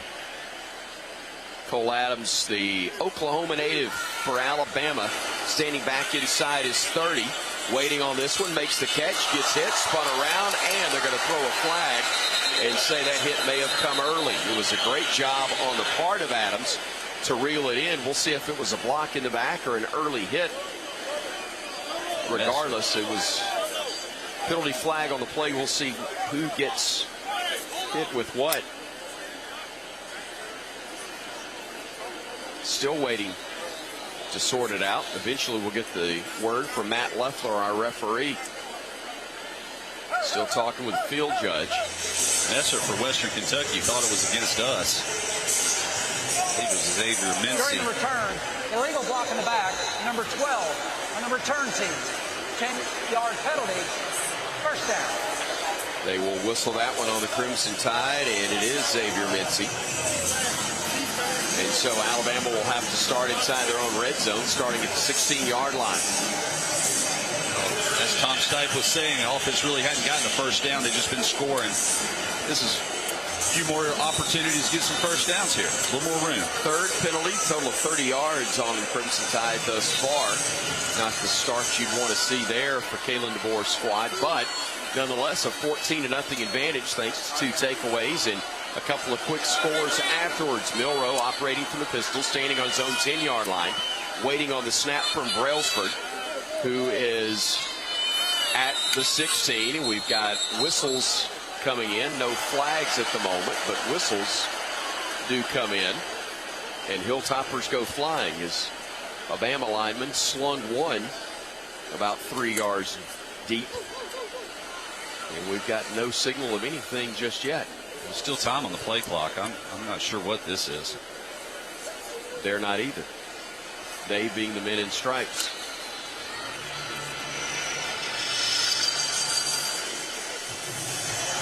The enforcement spot was incorrect. The ball will be placed at the 19-yard line. First down.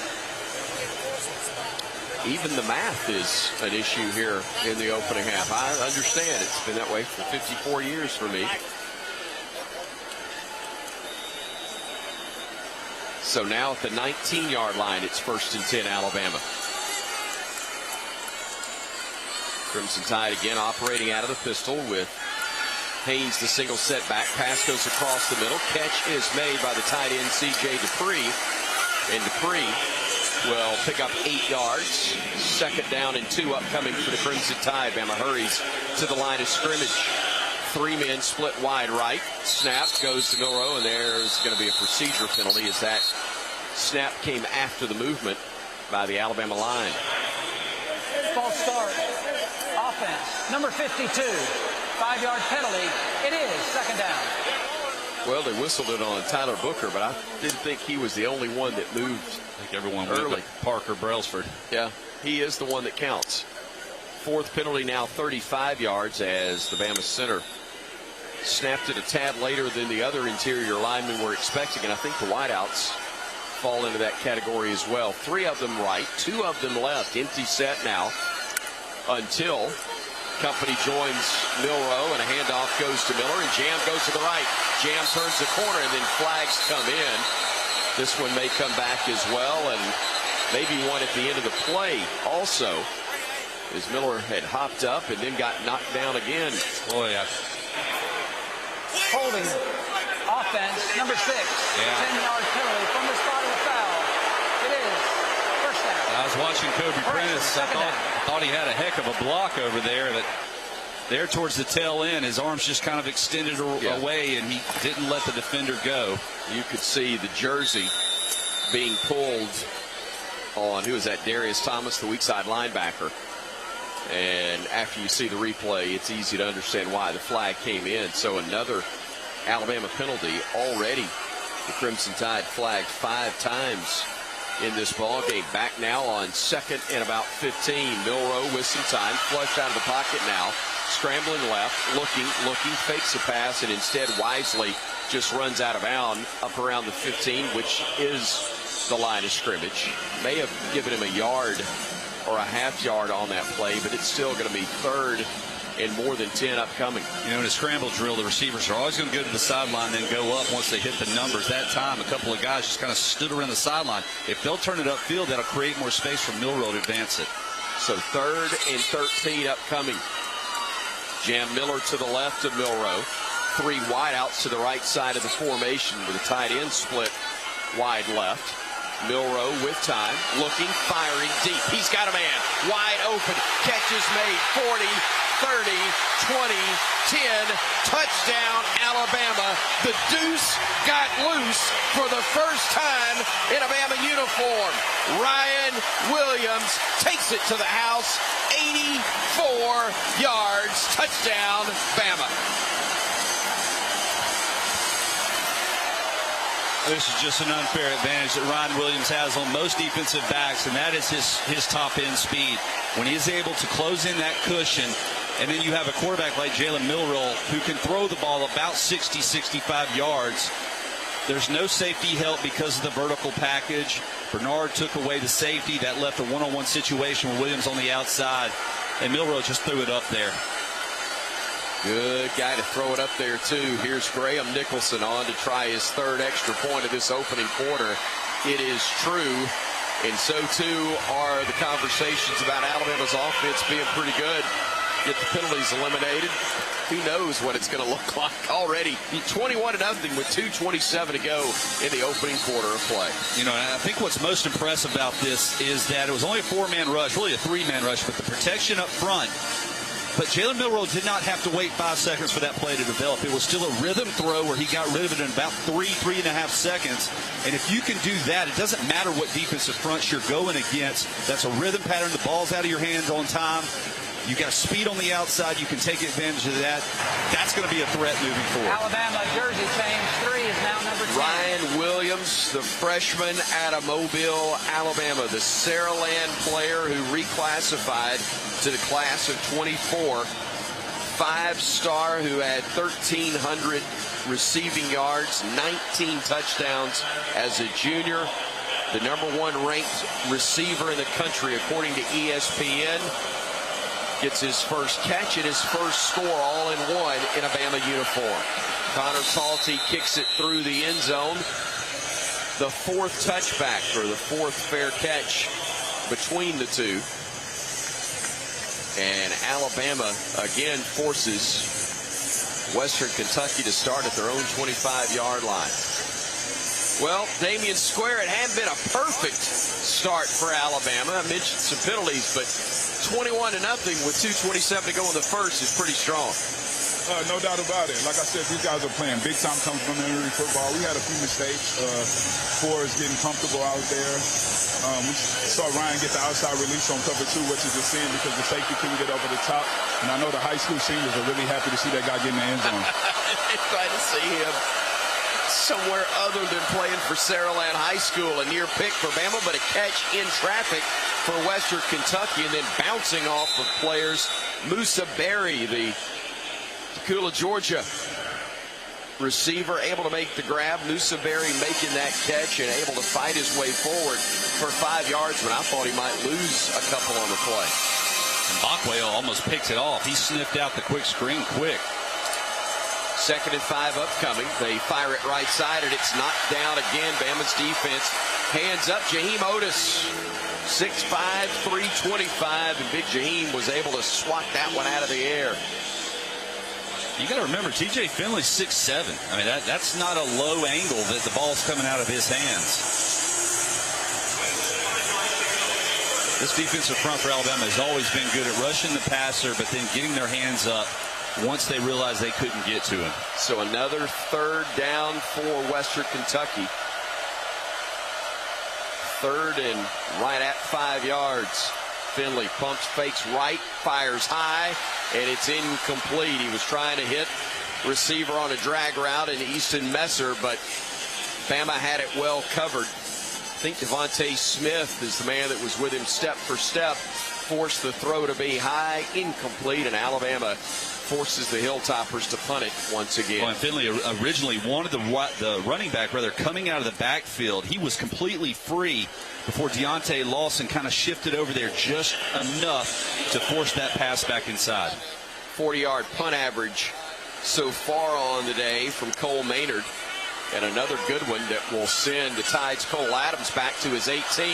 But he changes direction, gets to the far side. He'll turn it up 25. He gets pushed out of bounds at about the 28-yard line. But a nice return as he was back around the 15. They'll give him 19 yards total on the return. And the Crimson Tide will take over with 1:39 to go in this opening quarter, comfortably on top by a score of 21-0.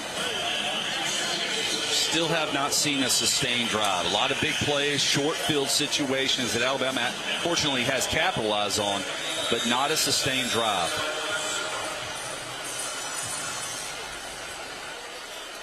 Justice Haynes in the backfield with Kendrick Law and the watch to transfer.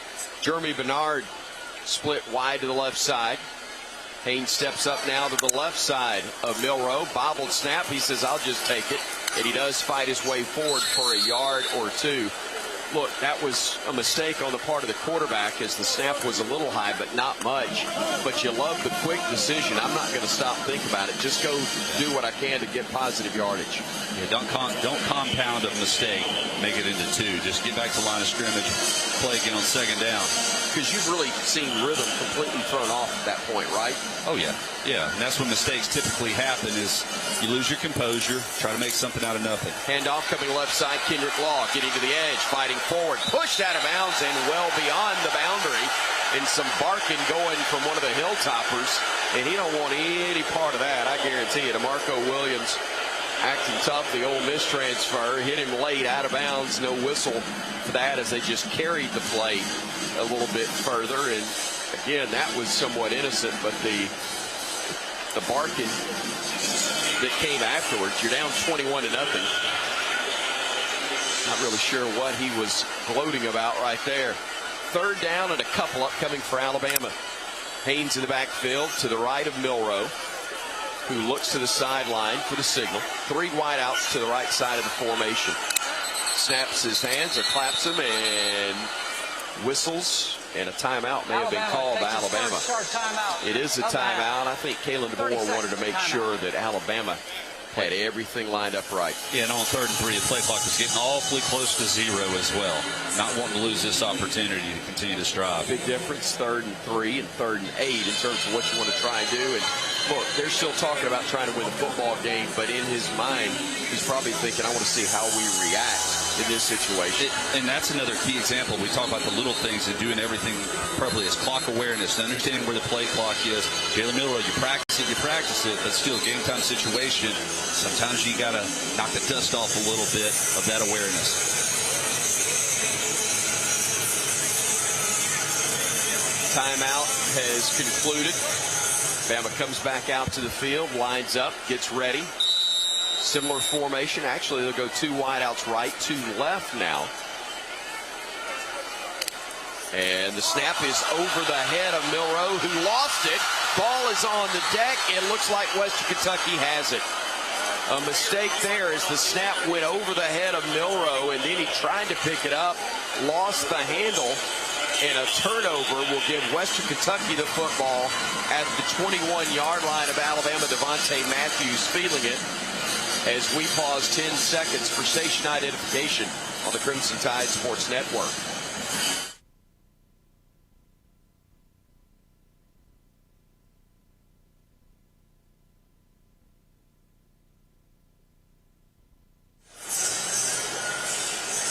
Tyler, what did you see at the end of that play? Well, first to start off, it was kind of 2 bad things. Jalen Milroe was kind of flat-footed. The ball was high, but if he wasn't flat-footed, he easily catches that. And more importantly is the health of Elijah Pritchett. He went down. He was able to walk off the field, but very slow. And we're already down 1 left tackle right now. Run by Elijah Young, left side of the formation. Picks up about 5 yards as the clock hits 0 to end the first quarter of play. Up until about the last 45 seconds, this opening quarter had been sensational for Alabama. It is a 21-0 lead after the first 15 minutes of play. Alabama with a lead over Western Kentucky here at home on the Crimson Tide Sports Network from Learfield. Chevron with Techron has unbeatable engine cleaning power, and it gives you unbeatable mileage for all kinds of unbeatable destinations, like time in the sun at the beach, or time in the sun riding roller coasters, or a day in the sun hiking mountains. Well, probably just one mountain would be enough for a day, but hiking a mountain is still an unbeatable choice for how to spend time. Download the Chevron app now to get unbeatable mileage at locations near you. It takes hard work to be the best in the game. Planning, commitment, resilience, sweat. That's why Old Dominion Freight Line, the #1 national LTL carrier for quality, works hard to be the best in the game and is proud to support those striving to be the best in theirs. Old Dominion Freight Line, official freight carrier of Alabama Athletics, helping the world keep promises. Every Alabama tailgate has food. But when you bring Hellman's to your tailgate, the buffalo chicken dip makes the Crimson Tide drool. That pimento cheese dip isn't just tasty, it's legendary. And the burgers? Those are the tailgate MVPs. With a squeeze of creamy, delicious Hellman's, every bite is a taste touchdown. Hellman's, official mayonnaise of Alabama Athletics. And your Alabama Power Scoreboard Update brought to you by Alabama Power. I'm Brian Houseworth live in studio. Number 6 Ole Miss leading Furman right now, 31-0. They're in the second quarter. How about this? Old Dominion leading South Carolina late in the fourth, 19-16. And Auburn leading Alabama A&M from Huntsville, 21-0. They're in the second right now, sold out on the plane. So let's send you back to Brian Denny. Take it away, Roger. Thank you so much, Brian. The first quarter recap presented by Knox Pest Control. With over 80 years of experience, Knox Pest Control has been serving the communities of Alabama, Georgia, Mississippi, and North Florida, offering pest control, wildlife control, and lawn care. Call 877-KNOX-PEST or visit KNOXPest.com. Knox knocks them out. Again, a good start to this game for the Crimson Tide with a 21-0 lead against Western Kentucky as we get ready to start this second quarter of play. Tonight's game presented by Golden Flake, the official potato chip of Alabama Athletics. Again, the Crimson Tide with a 21-0 lead against Western Kentucky as we continue live inside the Alabama Credit Union broadcast booth. Feel good about your money, and right now the health of the Crimson Tide, Tyler. Caden Proctor, it's being reported, was injured in pregame warm-up, so that already changed the line, as you talked about a moment ago with Elijah Pritchett. Yeah, now Elijah Pritchett goes down. He was able to walk off the field on his own power and just caught a snag there on the sideline. They're taping up that left leg awfully heavy, but I love the fact that he's sitting there looking at the tablet the previous play, so you know that he anticipates going back in the ballgame. And unfortunately, as we just heard Roger say, we also saw Caden Proctor standing on the sideline. Looks like his arm or shoulder was in a sling. Again, a lot of reports about a pregame injury that he suffered. Not exactly sure what transpired, but obviously not a guy you want to see. You don't want to lose anybody. But early on, not good to have a couple of tackles out, at least early on. Now operating on second down. Flags come flying in as Western Kentucky snapped the football, or just prior to the snap, stops play with a 2nd and 3. False start. Offense. That turns into 2nd and 8. 5-yard penalty. It is second down. False start on the part of Blake Austin, center. First penalty, and a costly one for Western Kentucky, as they'll back it up to now 2nd and 8, maybe even 9 yards. Finley getting the snap, looking. Now he'll keep it and go forward, and he'll get hit and spun forward inside the 15. He's going to be close to the first down, but I think still maybe a yard shy. It'll be 3rd down, and you would think, Tyler, 2-down territory here for the Toppers. Yeah, nothing to lose for Western Kentucky, but TJ Finley, a design draw play, able to take advantage of the numbers up the middle. 3rd down, and actually they're going to call it about 2.5. They spot him back around the 14-yard line, excuse me. They roll the pocket right. He'll fire, it's batted down, back into his hands, and then the tackle is made by the guy who swatted the football out of the air to begin with. How about that combo for Jahad Campbell? A pass deflection and also a tackle on the play. That's just greedy. Jahad Campbell has had an outstanding game so far. He took on the running back who went low on him, and he was able to keep his head up and see when the ball was being released, batted it, and as you mentioned, forces a long field goal now as a result of the loss. Cornero on to try the kick from 38 yards. Snap, spotter good. The kick is up, and the kick is no good. So the Bama defense turning away the Toppers, and Alabama will take over when we come back to Titletown. 13:39 remains in the second quarter of play. 21-0, Alabama leading Western Kentucky right here on the Crimson Tide Sports Network from Learfield.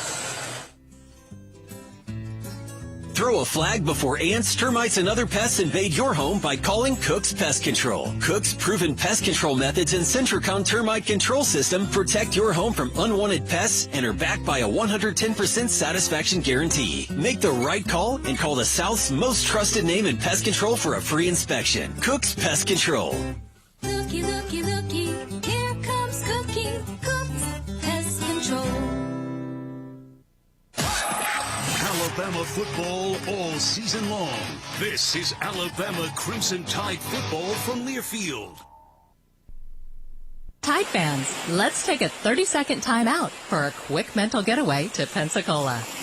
Sugar white sands, crystal clear waters. Remember, your perfect getaway is just a short drive away. So hit the road for the ultimate timeout from the hustle and bustle. Fresh seafood, stunning sunsets, and relaxing beaches. All waiting for you in Pensacola. Saturdays with the Tide and any day with your toes in the sand. That's the way to beach. Plan your getaway at visitpensacola.com. In football, a triple threat is a player who can do it all. For barbecue, Dreamland is a triple threat. You can dine in, carry out, or let us cater your next event.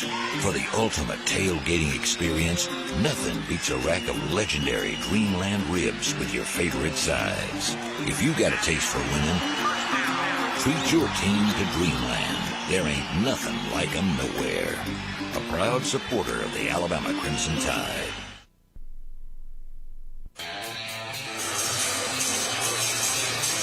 13:39 to go in the second quarter. It's Alabama with a 21-0 lead against Western Kentucky.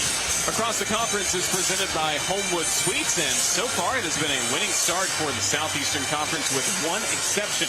University of Florida fell earlier today to the University of Miami. 41-17 was the Final Four in Gainesville.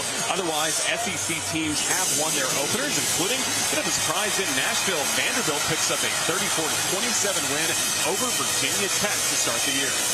Tell you what, nice to see the Doors. I know that may not be considered a big win for a lot of teams, but man, for Vandy, W's are W's, and that's big to start the season.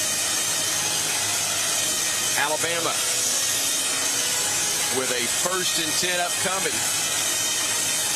operating right around their own 20-yard line. In fact, that is where they'll spot it. Milrose so far, 5 carries with a long rush of 12, only 9 total, as he was sacked once and had to recover a fumble. Also that resulted in some negative yardage, but 3 of 4 for 114 with 2 scores through the air. That'll get it done. The big strike covering 80-plus yards to Ryan Williams. Handoff right side. Jam Miller trying to shake his way through, and that is not Miller as the flag comes in. Believe that. No, it was 2-6. Excuse me. The first carry is Alabama's going to be called, I believe, for a hold once again. Yeah, I think this is going to be on Jaden Roberts. Offense, number 77. 10-yard penalty from the previous spot.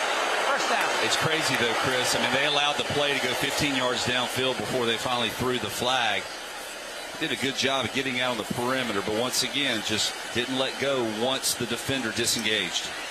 Kind of the hold almost looked like it was after the runner was beyond pretty close where it would have been an impact. Regardless, 6 penalties, 52 yards. That is something Coach DeBoer will, I'm sure, address at halftime with his squad as snap goes to Milroe. Pocket collapses. He just steps up. He just runs. He just goes to the 30. He just goes to the 40. He just goes out of bounds at midfield. Jalen Milroe, another Alabama first down. The first, actually, or one of the few bank first downs, but another flag is down all the way back inside the Bama 20, negating perhaps a gain of 41 yards. Holding. Defense, number 21. A penalty before from the end of the run. First down. Is that right, boys? That is Alabama's first down. That's what they say. We're going to go check that. It's an ATIX first down, and we'll tell you more of what that means in just a moment. That is only the 4th of the day for the Crimson Tide. 1st and 10. 1st and 10, Alabama at the 39-yard line of Western Kentucky. The handoff once again goes to Miller, and Miller shakes free again. 20, 15, 10-5, dives, touchdown Alabama.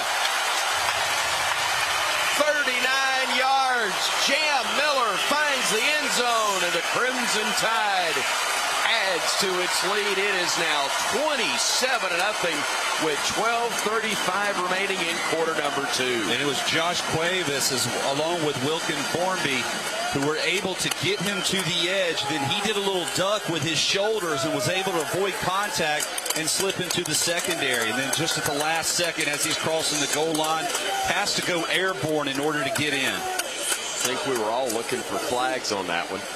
Just we unfortunately had a couple of big plays come back, or as we saw in the last big play on the run for Milroe, a flag came in. It was on Western Kentucky as Nicholson is on to try his 4th extra point of this first half. And just like the other 3, he boots it perfectly through. Crimson Tide off to a great start.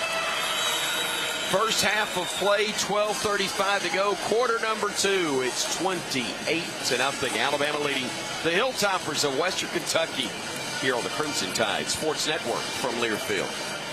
This is what being a NASCAR fan is all about.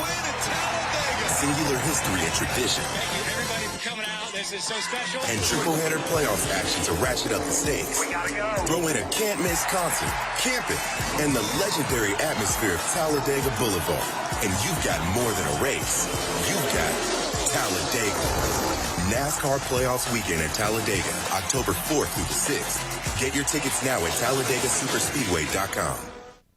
Barkley makes it easy. Get ready to rev up your engines and feel the excitement at Barkley Buick GMC Cadillac. We've got the perfect ride to match your style and adventure. Visit us at our showroom at Skyland Boulevard and let our friendly team help you find the vehicle of your dreams. Barkley Buick GMC Cadillac, where hometown pride and unbeatable deals collide. Drive with passion with Barkley. Visit us today or check us out online at barkleygmc.com. Barkley makes it easy.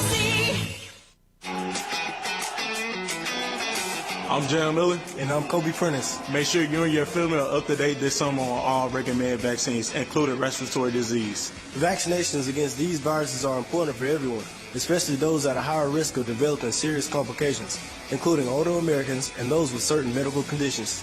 So don't wait. Vaccinate. For more information, visit alabamapublichealth.gov/IMM today. Stay safe and roll tide.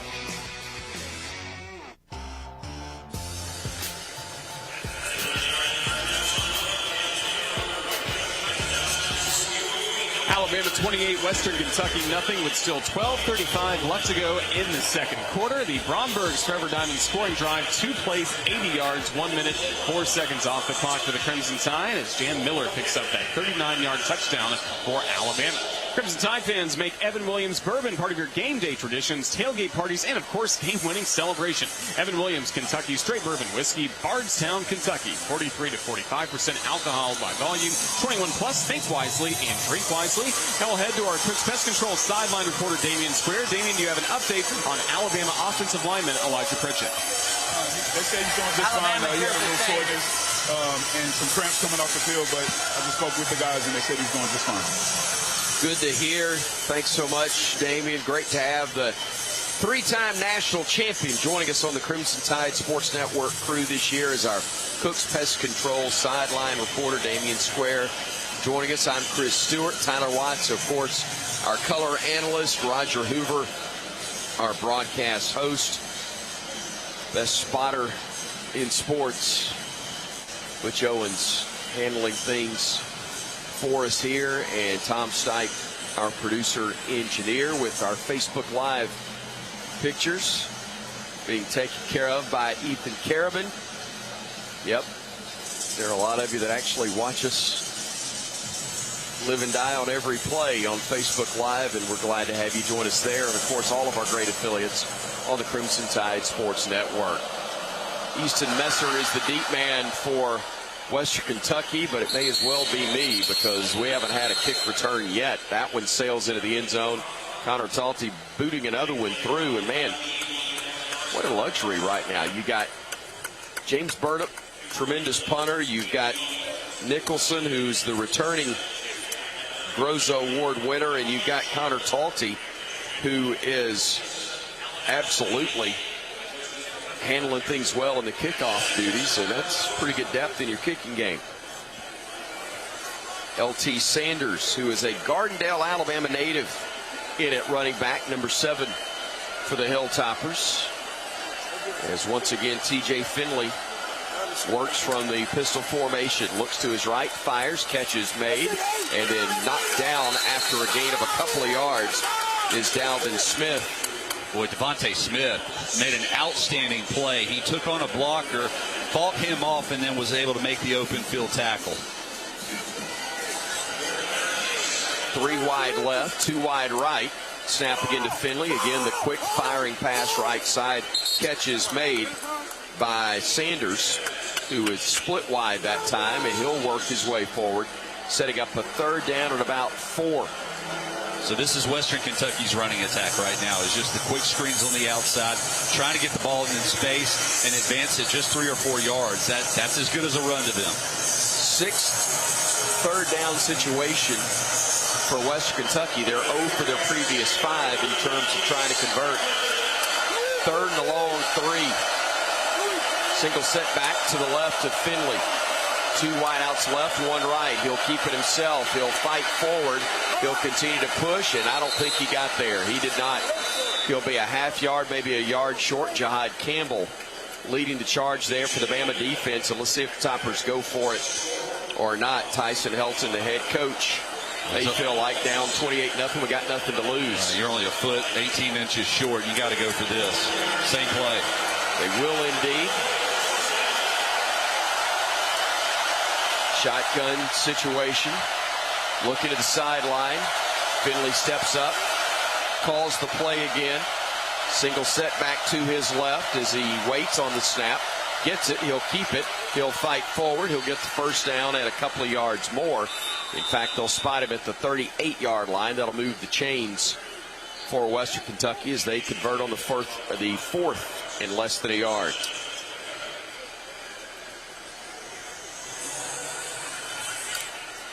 Alabama running a man off the field late as the pass goes across the middle, and it is almost, I'll start to say almost intercepted, but Malachi Moore did not try to make the catch. He tried to make the hit, and they're going to throw a flag in very, very late on that play. Let's see what they're going to call here.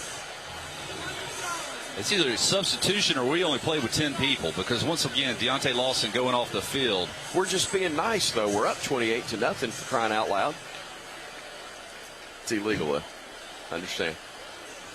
Even in house rules. Okay.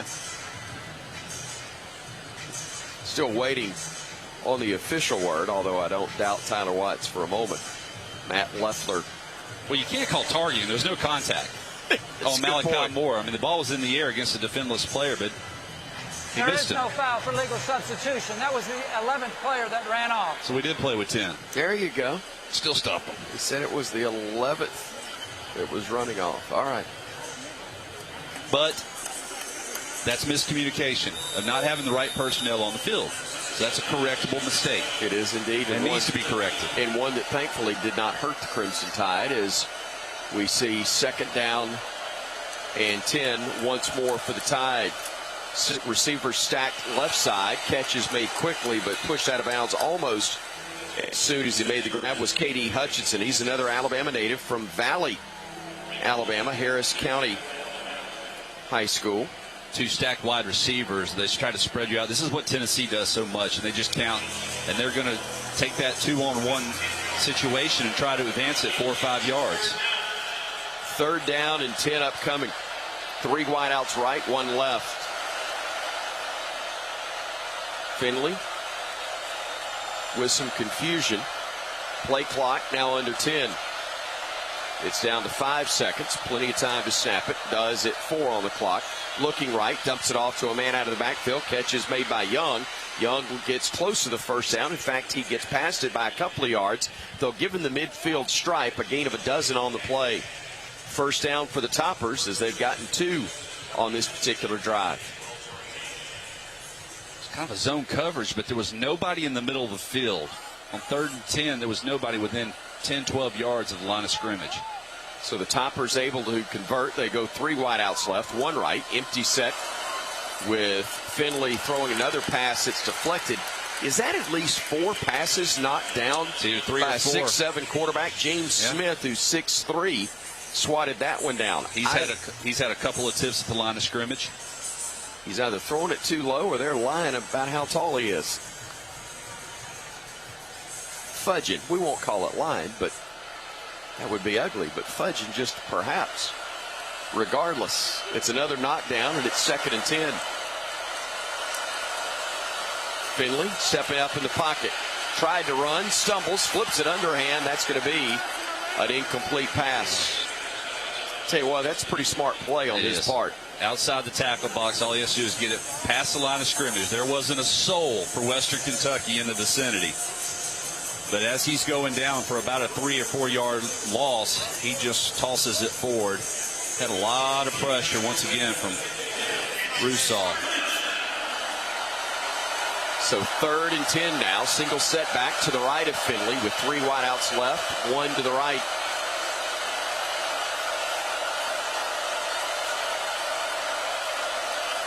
Play clock now down to 5. It's at 2. They get the snap off. Looking, dumping it off. Catch is made again by Young. Young working forward, stays on his feet, gets spun around and pushed backwards now for a loss of a couple, but maybe close enough they think about going for it here, Tyler, and I think they are on 4th and a couple. Yeah, once you cross midfield, now it's 4 down territory. And once again, 3rd and long situation, you rally to the ball carrier. Could have been a short stop, but he's able to break contact and pick up an extra 3 yards. So instead of 4th and 5, now you have a 4th and 2 scenario. Already on this drive, the Hilltoppers have converted 1 4th down. Crowd making some noise, encouraging the defense to stop it right here. 28-0 Alabama, 8:28 remaining here in the 2nd quarter of play. Play clock down to 2, down to 1. They get the snap off in time. Finley looking, firing, catch made across the middle, 1st down, and down to the Alabama 37-yard line. Catch made by Katie Hutchison once again. All freshmen last year in Conference USA as both a receiver and as a punt returner.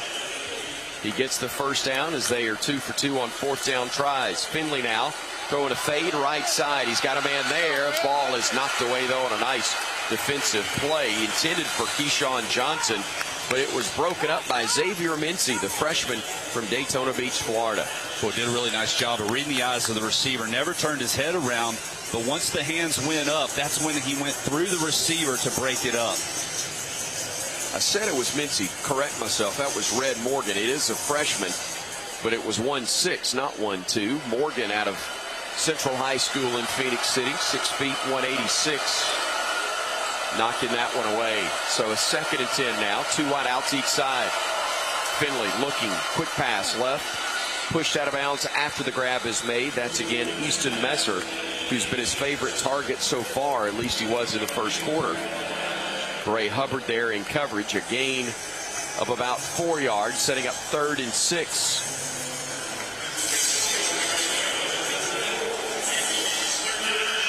Third down here as Finley waits on the shotgun snap, looks to his right, nobody there, fires across the middle. Nice high catch is made to move the sticks once again. Malachi Moore was in coverage, but it was Musa Berry who went up high to bring that one in. That's a tough throw and catch, and the Toppers keep the drive alive with a clock at 7:10 and moving now here in the 2nd quarter. Still 28-0 Alabama with the lead. Finley stepping up to the line, looking left. Still calling instructions. Plenty of time on the play clock. Down to 15 seconds now. Still in no rush. Now it's under 10. He gets the snap, throws it out right side. Catch is made, but a nice open field tackle is made by the Crimson Tide. It was Musa Berry who made the grab. And Mbakwe, though, was able to close in as soon as he caught the ball and drop him for a very short gain. Mbakwe. We're rotating all kinds of people on the defensive side. So a 2nd and 8. Finley appears to be a bit confused, but they still got 10 seconds on the play clock. 3 wideouts left, 1 right, single setback. Finley looking, firing across the middle, broken up. That's a nice play defensively. And again, Mbakwe is the man that was able to knock it away. Under Armour All-American chose the Tide over the Tigers and the Bulldogs from the SEC and was able to, the orange and blue version of the Tigers. And the thing is, that's not a poor throw. I mean, the ball was thrown where it was supposed to be, and Mbakwe is just in good trail position, is able to hand fight that and break it away as the receiver's going down for the catch. The incompletion stops the clock momentarily. 6:01, time left. Second quarter, Bama trying to keep it a 28-0 lead, but the Hilltoppers on the move. 3rd down and 8 upcoming inside the 25. Pressure coming from the edge. Pass is thrown. Catch is made. It's right at the 1st down mark. The clock will continue to run as Messer made the catch in traffic. A really nice throw, maybe one of the best of the day we've seen from Finley. When the ball's thrown on time and there's plenty of time to deliver, we brought a little corner pressure. Keon Saab was out there, I think, just waiting on it to come to him. He was in position, but Messer was able to come down with the catch, and for the 3rd time in a row on 3rd and long, Hilltoppers are able to convert. So 1st and 10 inside the Bama red zone, actually at the 14-yard line. Finley looking, throwing to the man he went play action to originally. That'll be a loss on the play. Elijah Young, again, the Missouri transfer, is a senior out of Knoxville, Tennessee, not able to go anywhere. In fact, he was spun around and knocked for a loss of about 5 yards. Deontay Lawson and Quay Russaw combining on that hit.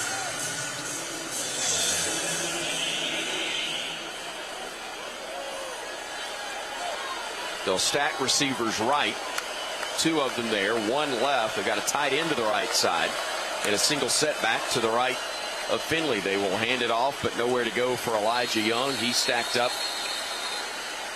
May have gotten to the line of scrimmage, but Deontay Lawson made sure he didn't go any further. Lawson, the junior, out of Mobile, a 4th-year player out of Mobile Christian School.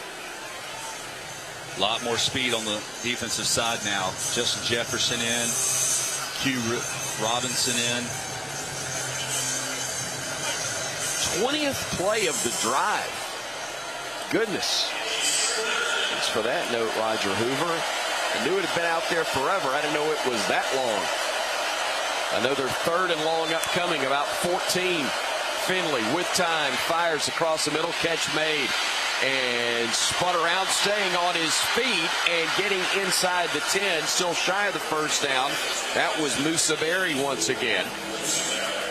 But it will be 4th down and about 3 inside the 10-yard line. And again, the 22nd play of the drive is going to be a 4th down play. More than 8 minutes have gone off the clock, but a chance to get a takeaway here and make it all for naught, and a timeout's going to be taken by Tyson Helton. Takes their first timeout of the half. His offensive coordinator is a former Alabama player in Will Friend. Former Bama, Georgia assistant.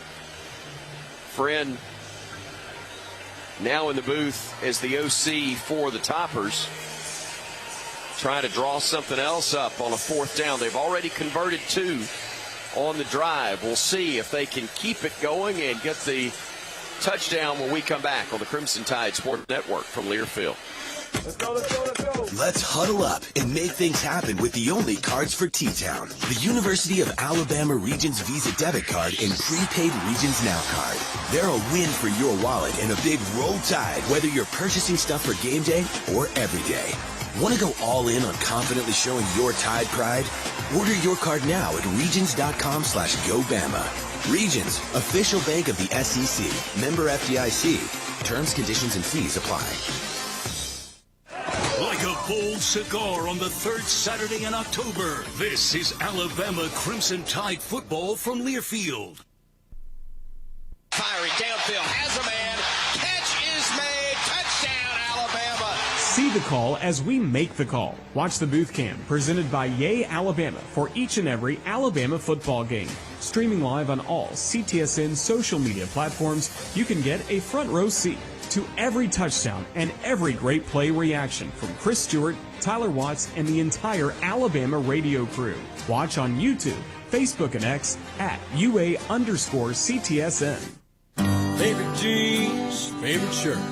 Yak a neck of sausage and I'm firing it up. Yeah, everybody knows how I get my grill on. You can smell that flavor up and down the road. It's a little taste of heaven, and everybody knows.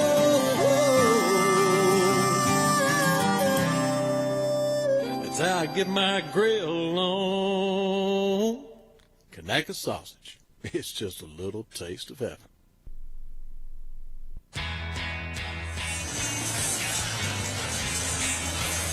3 minutes, 33 seconds until halftime. Alabama trying to hold on to its 28-0 lead against Western Kentucky, but the Hilltoppers have been on the move.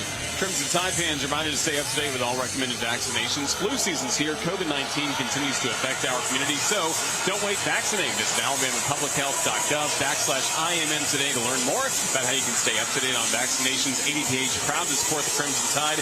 Tyler, what do we got to see on this fourth down for the Tide defense? Got to pressure TJ Finley.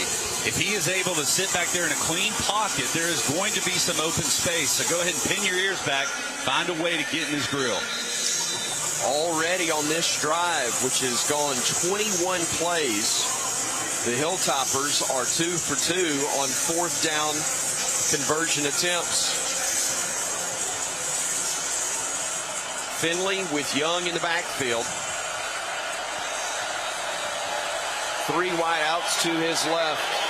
Actually 2, with that one shifting to the right side of the formation and Dalvin Smith. So 2 wideouts right, 1 left. Tight end to the left side.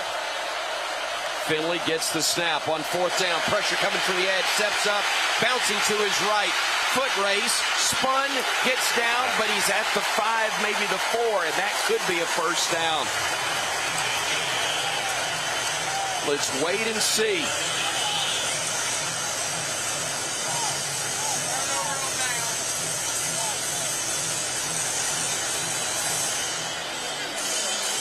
It's either a flag or a towel. I think it's a towel that's down. And they're trying to sort it all out. Did he get the first? He did not.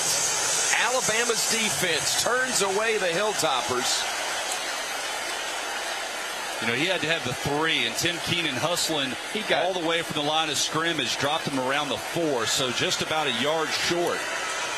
Good hustle by Tim Keenan. So Alabama will take over at their own 5-yard line. Went 22 plays, but resulted in no points. Bama defense able to turn them away. Justice Haynes steps to the right of Jalen Milroe. Both are still in the end zone. The handoff goes to Haynes, and he'll work his way quickly out to the 15-yard line. That will be enough for a Crimson Tide first down, a bank first down for Alabama and for the Tide. That is only their 7th, but it doesn't really matter because they got 4 touchdowns already with 3:05 to go. Bama in 2 minutes. Haynes again. Haynes in a foot race. Haynes beyond midfield. Haynes still turning. Haynes 10-5 touchdown. Justice served 85 yards.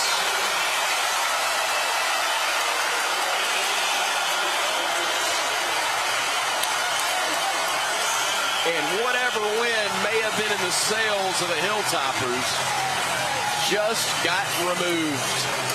A 22-play drive gets you no points.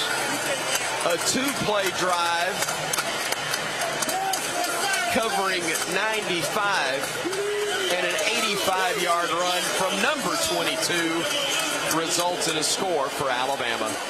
Wow. Nicholson try to make it a 35-0 lead with 2:53 to go.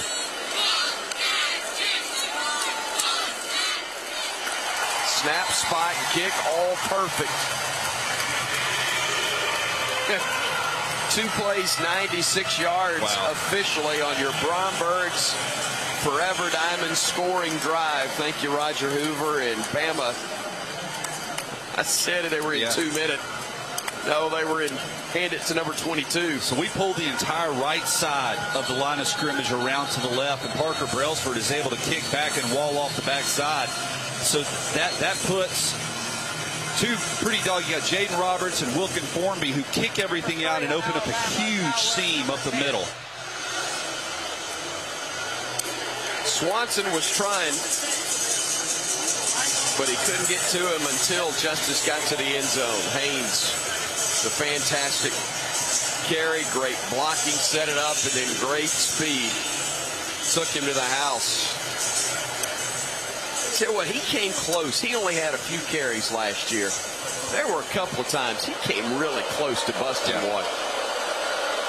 As once again, Connor Talty will kick off for the Crimson Tide. It's another one that will carry into the end zone. Messer lets this one sail over his head for another touchback. His first 2 kicks didn't make it to the end zone, but they were fair caught. But every one after that has been into the end zone or through it. Nice job by Talty, along with the rest of the Crimson Tide. Defense hadn't been perfect. We've seen some penalties from offense, but man, oh man, getting it done. No, they're getting after it. The biggest thing is just finding a way to get off the field. This is for any defense, regardless of what you run. Finding a way to get off the field on 3rd and medium, 3rd and long, especially. Those are killers when you allow the offense to extend drives. New quarterback in the game as C.J. Finley will take a seat. And Caden Veltkamp will take over, the sophomore from Bowling Green, Kentucky. Hometown product.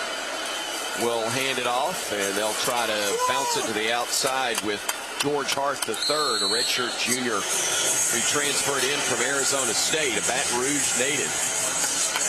It's a yard or 2. Actually, they'll give him 3. Veltkamp came in last year's game against Old Dominion when the Hilltoppers were down 28-0. Very similar situation, probably not the same outcome, but it led that team back to a victory in overtime. They come back and win this one, Captain. I'll let you and Roger handle next week. Handoff goes left side, and nowhere to go on a great play by Jihad Campbell, the Mike linebacker, able to wrap up Hart, bring him down after a gain of a yard at the most. With good speed by Campbell, recognizing and then able to pursue just another level of ability. Timeout called. Actually, that's the old 2-minute warning. Is this where we go to Alcoa Presents, you make the call? Feels like the NFL. But the new rule in college football gives us the 2-minute warning, and we'll take the break also. 35-0. Tide rolling here in the first half of the Crimson Tide Sports Network from Learfield. Some people just know they could save hundreds on car insurance by checking Allstate first. Like you know to check the propane tank on your grill first before hosting a tailgate. Let's fire up. Here, let me try. Seriously? You didn't check the propane? Who wants chips? Yeah, checking first is smart. So check Allstate first for a quote that could save you hundreds. Salt and vinegar? You're in good hands with Allstate. Savings vary. Subject to terms, conditions, and availability. Allstate Fire and Casualty Insurance Company and affiliates, Northbrook, Illinois. I'm Jan Miller. And I'm Kobe Prentice. Make sure you and your family are up to date this summer on all recommended vaccines, including respiratory disease. Vaccinations against these viruses are important for everyone, especially those at a higher risk of developing serious complications, including older Americans and those with certain medical conditions. So don't wait. Vaccinate. For more information, visit alabamapublichealth.gov/IMM today. Stay safe and roll tide.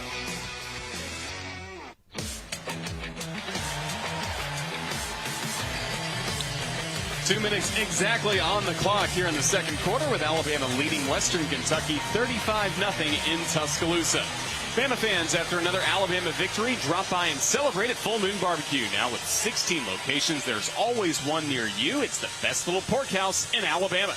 Join us next for the Full Moon Barbecue halftime report, including Damian Square getting to talk with the head coach of the Crimson Tide at halftime, Kalen DeBoer. Looking forward to that. And Tyler, just a great start for Alabama. A lot of things. Again, we know the penalties need to be cleaned up, but 6 for 51 has not been the undoing. They've been able to overcome those. They also have bent but not broken a couple of takeaways. Well, excuse me, a takeaway and a turnover on downs in the red zone. Again, this looks a lot different early in the game. It was only 7-0, right, when Keon Zapp had his second interception and returned it 60-plus yards and set things up for another quick touchdown, which only made it 14-0 at that time. Right. Well, it's easy to get caught up in the score and thinking that everything has been perfect, as you mentioned. But there's still a lot of things that have to be improved on. But that's expected in a first game. You're limited number of fall camp practices that you can have. You're expecting mistakes. But the best way to learn is by seeing yourself doing it and doing it incorrectly. And you make these small adjustments that make you a pretty solid team. But we're seeing a lot of speed out of this defensive unit. A lot of different guys are able to apply pressure. You're seeing a lot of young defensive backs really step up and be physical and not get pushed around. And I think that's the biggest takeaway here early on is you got some guys that can play. They just need experience. So third down upcoming for the Hilltoppers with Veltkamp joined in the backfield by L.T. Sanders, the Gardendale native. Veltkamp claps his hands once. No snap. They bring a man in tight from the right side, leaving 2 wideouts there. They'll go on the stretch handoff, and trying to get to the 30 and getting no more than that is once again Sanders, and it'll be fourth down upcoming for the Hilltoppers. 4th and 5, Jamarian Latham getting credit for the stop. Pickens County High School product out of Reform, Alabama, 5th-year senior. Had 8 tackles in 14 games played a year ago. Game clock operator, please stop the clock. We also had Jordan Renard in there, as well as Justin Jefferson. So just several defenders there on that Alabama side hovering around and gang tackling. They reset the game clock to a minute 54, and a timeout was called there. Game clock operators had about as many penalties as Alabama and Western Kentucky, keeping that sucker going.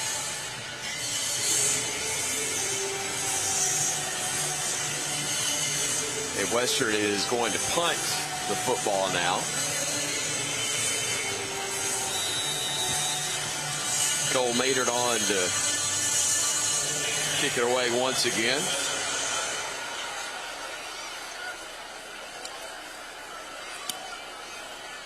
A nice high wobbly kick, and catch is made by Cole Adams. Gets to the edge, turns it upfield, and he's going to be pushed out of bounds. Just ran out of real estate somewhere around the midfield stripe. We'll see where they spot him. It may be back at 45, actually. 38 yards on the punt. I tell you what, Adams, the 5'10", 181-pound redshirt freshman out of Owasso High School in Oklahoma, no fear, as there was some traffic around, and he was making that fair catch on the move, or did not make a fair catch, stayed on the move after he grabbed it. And he is quick, too. I mean, we talk about guys in a phone book, so to speak, who are able to find their way out of it. He has gotten himself out of some jams with that quickness.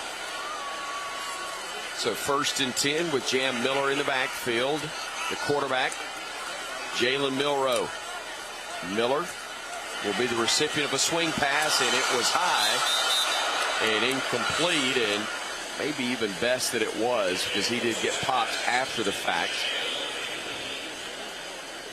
Well, normally Jalen Milroe will stick that on his running back's chest. The ball floated a little bit and was high, and that allowed the defender to come up and close the gap.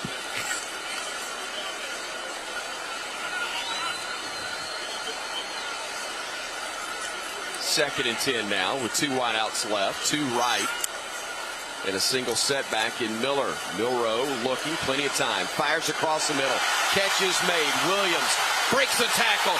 Williams, 2 catches, 2 touchdowns, 2 electric early on. Ryan Williams, his second score. This one 55 yards, and with 1:30 to go in the first half, another touchdown Alabama and a 41-0 lead.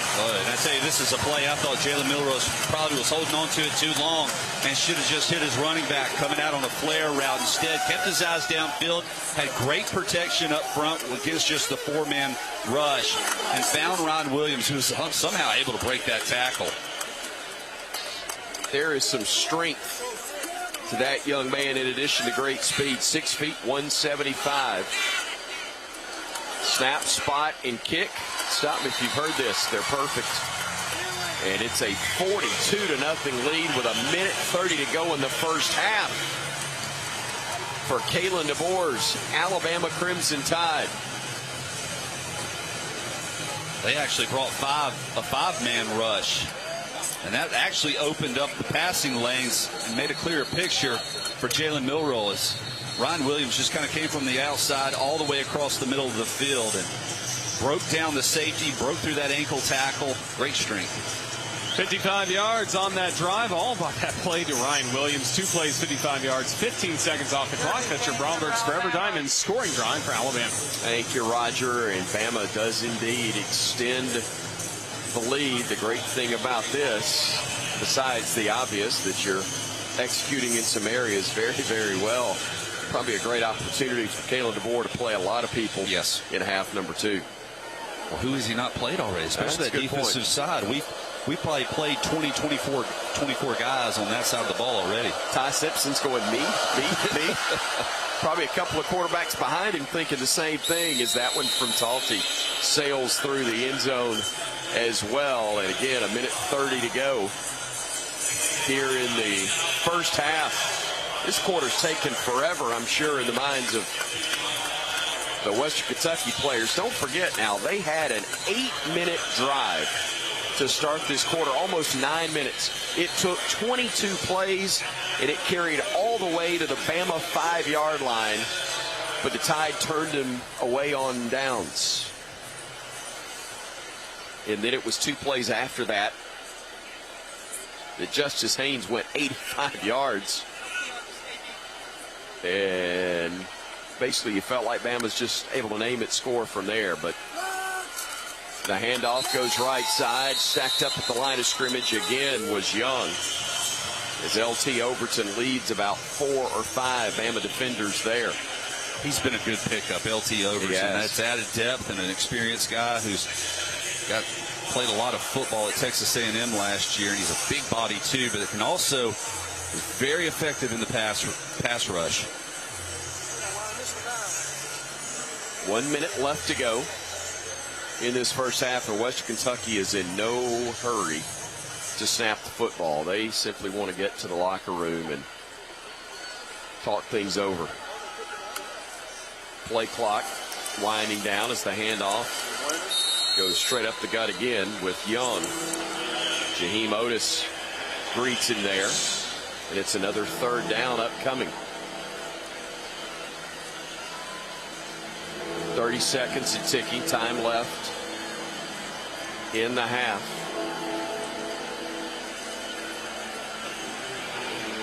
Kalen DeBoer not of the mind to stop the clock and get the ball back again. Knows there's plenty to try in half number 2, as Western Kentucky will take a knee, and final 3 seconds will tick away, and the first half comes to a close. And what a first half for the Crimson Tide with Kalen DeBoer as the head coach. 42-0 lead. And television will get Coach DeBoer first, and then our Damian Square will talk to him. But Tyler, a terrific first half, obviously, in so many ways. Yeah, I think there's a lot of explosiveness on both sides of the ball, of things that you can feel really positive about. Obviously, plenty to clean up, plenty to work on, but that's something that you could expect here early on. But a lot of playmakers who, as we talked about, extremely excited about getting out here and are making the most of their opportunities. Coach DeBoer at the half, presented by T-Mobile. Stay connected to the latest Crimson Tide action with T-Mobile's 5G coverage. Coach DeBoer finishing up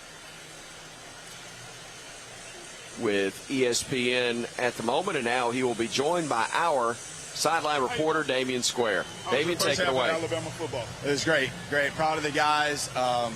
Got some nice defensive takeaways there early. Did some good things getting the stops in the red zone the 2 times that they were down there.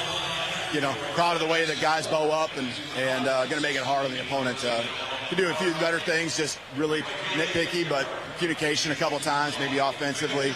We can clean that up. Maybe some substitution things and communication there. But for the most part, I love the way the guys are playing. Playing hard, playing for each other, playing fast, making plays. That's the way we like it. Roll time. Damian Square with Alabama head coach Kalen DeBoer. Heck of a start for the Crimson Tide in the Kalen DeBoer era. It's 42-0. Bama leading Western Kentucky at the break.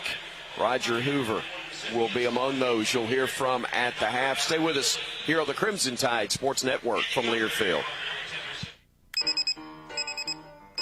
Some days you hit snooze, but not today.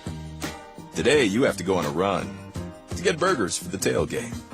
You've got to haul something heavy, a cooler stocked with Bud Light. When you've got beer and football, nothing is hard. Until the other team scores. Bud Light. Easy to drink, easy to enjoy. Enjoy responsibly. 21 plus, copyright 2024, Anheuser-Busch, Bud Light Beer, St. Louis, Missouri.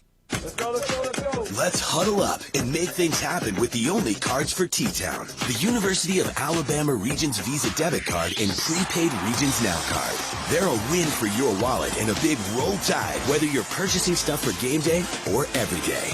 Want to go all in on confidently showing your Tide pride? Order your card now at regions.com/GoBama. Regions, official bank of the SEC. Member FDIC. Terms, conditions, and fees apply. When the game is on the line, you want someone you can count on. At Alabama Power, we believe in consistency and having each other's back. It's our game plan to safely deliver the electricity you depend on. We give 100% to achieve 99.9% reliability. Learn how we power a better Alabama at alabamapower.com/reliable. Alabama Power is a proud supporter of the Alabama Crimson Tide. I spy a new Camry. Ooh, I spy a sporty RAV4. I spy deals on the entire lineup at the Toyota National Sales Event. Good eye. Lease a new 2024 Toyota RAV4 LE for $349 a month for 36 months. Offer valid through September 3rd, 2024. Well-qualified lessees with approved credit through Southeast Toyota Finance. 3648 due at time. No security deposit with select equipment. $350 disposition fee. Excludes tax, tag, registration, title, and dealer fees. See dealer for details. Toyota, let's go places. This is the Full Moon Barbecue Halftime Report on the Crimson Tide Sports Network from Learfield. Full Moon Barbecue, the best little porkhouse in Alabama. Alabama football is also brought to you by Coke Zero Sugar. Tackle game day with a great taste of Coke Zero Sugar. Is it the best Coke ever? Try and decide. Golden Flake, the official potato chip of the Alabama Crimson Tide. Cadence Bank, your team, your cadence. Barkley GMC, Barkley Buick GMC, where Barkley makes it easy. Hellman's, the official mayonnaise of Alabama athletics. And by Toyota. Visit your local Toyota dealership today. Toyota, let's go places. Welcome to the Full Moon Barbecue Halftime Report. At the break, it's Alabama leading Western Kentucky 42-0. Back at Bryant-Denny Stadium, I'm Roger Hoover. The game's stats and facts are brought to you by Cadence Bank, your team and your cadence. Alabama's offense, 354 yards of total offense, 169 passing yards for Jalen Milroe, 185 yards on the ground for the Crimson Tide, compared to only 131 yards of total offense for Western Kentucky, 92 passing yards, and 39 yards on the ground. Speaking of Jalen Milroe, Crimson Tide quarterback, 4 of 6 passing in the first half for 169 59 yards and 3 touchdowns. Leading rusher has been Justice Haynes, 4 carries for 102 yards and a touchdown, 85 yards, his longest score. Also touchdowns on the ground by Jalen Milroe and by Jam Miller. Then how about Ryan Williams? 2 catches for 2 touchdowns, 139 yards, including his longest of 84 yards. So 2 receiving touchdowns for him, 1 receiving touchdown as well for Kendrick Law. The prescription for success in the second half is presented by Payless Drugs. Payless Drugs, your locally owned family pharmacy with 4 locations in the Birmingham area. Payless can handle your prescriptions, over-the-counter solutions, and home delivery. Visit mynewpharmacy.com to pay less. As we just heard about from Coach DeBoer, still some little things to clean up for the Crimson Tide, both on offense and defense. We have seen Alabama be penalized 6 times for a loss of 51 yards in the first 30 minutes of play, so cleaning up some of the penalties, and also if Alabama is able to empty the bench moving forward with a 42-0 lead, just get so many other players, whether they're freshmen or newcomers to this roster via the transfer portal, used to playing under the lights here at Bryant-Denny Stadium. Football, there's always a winner and a loser, but when it comes to great Southern barbecue, there's only one winner. Full Moon Barbecue, voted one of America's top 10 barbecue joints, and now with 16 locations to serve you. You're listening to the Full Moon Barbecue Halftime Report. Before we get a break, let's pause 10 seconds for station identification. That's 10 seconds for a station ID. This is the Crimson Tide Sports Network.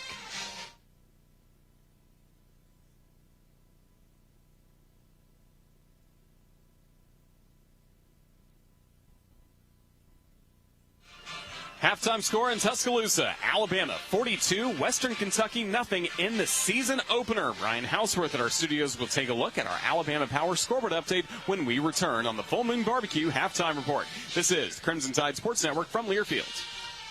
This is Coke Zero Sugar. Could I be the best Coke ever? Try and taste with your ears. Hear those bubbles? Imagine them tingling on your tongue. Fizzy deliciousness. Listen to that cascading liquid. A mouth-watering waterfall. Irresistibly tasty. Zero sugar. Crisp, refreshing, and ice cold. Is Coke Zero Sugar the best Coke ever? Try and decide. At Cadence Bank, we're here for all 4 quarters and overtime in your financial journey. Whether you're investing for the future, saving for a dream home, starting a business, or just needing to tackle life's financial challenges, we have the teammates, tools, and game plan to help you win. Experience a financial partner that comes in clutch. Visit cadencebank.com to learn more. Cadence Bank. Your team, your cadence. Member FDIC. Crimson Tide football lives here. This is Alabama Crimson Tide football from Learfield.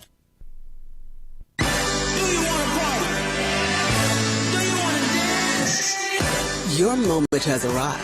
It's time to shed the normal day-to-day version of yourself and let your most fabulous self loose.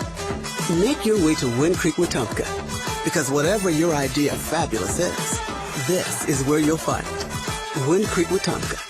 It's your kind of fabulous. Gambling problem? Call 1-800-GAMBLER. I was diagnosed with breast cancer last year and had chemo and radiation at DCH's Lewis and Faye Madison Cancer Center. I'm thankful for the support of my nurse Kate, my breast navigator Katrina, my doctors, and the whole staff. I have felt confident like I was the most important person there, before, during, and after.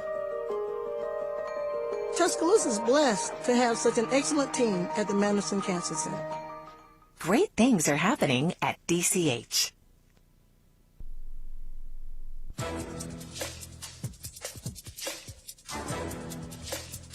This copyrighted broadcast is an exclusive presentation of Learfield under the broadcasting rights granted by the University of Alabama. Reuse of this presentation is prohibited without the expressed written consent of the university and Learfield. Announcers are provided by Learfield and approved by the university.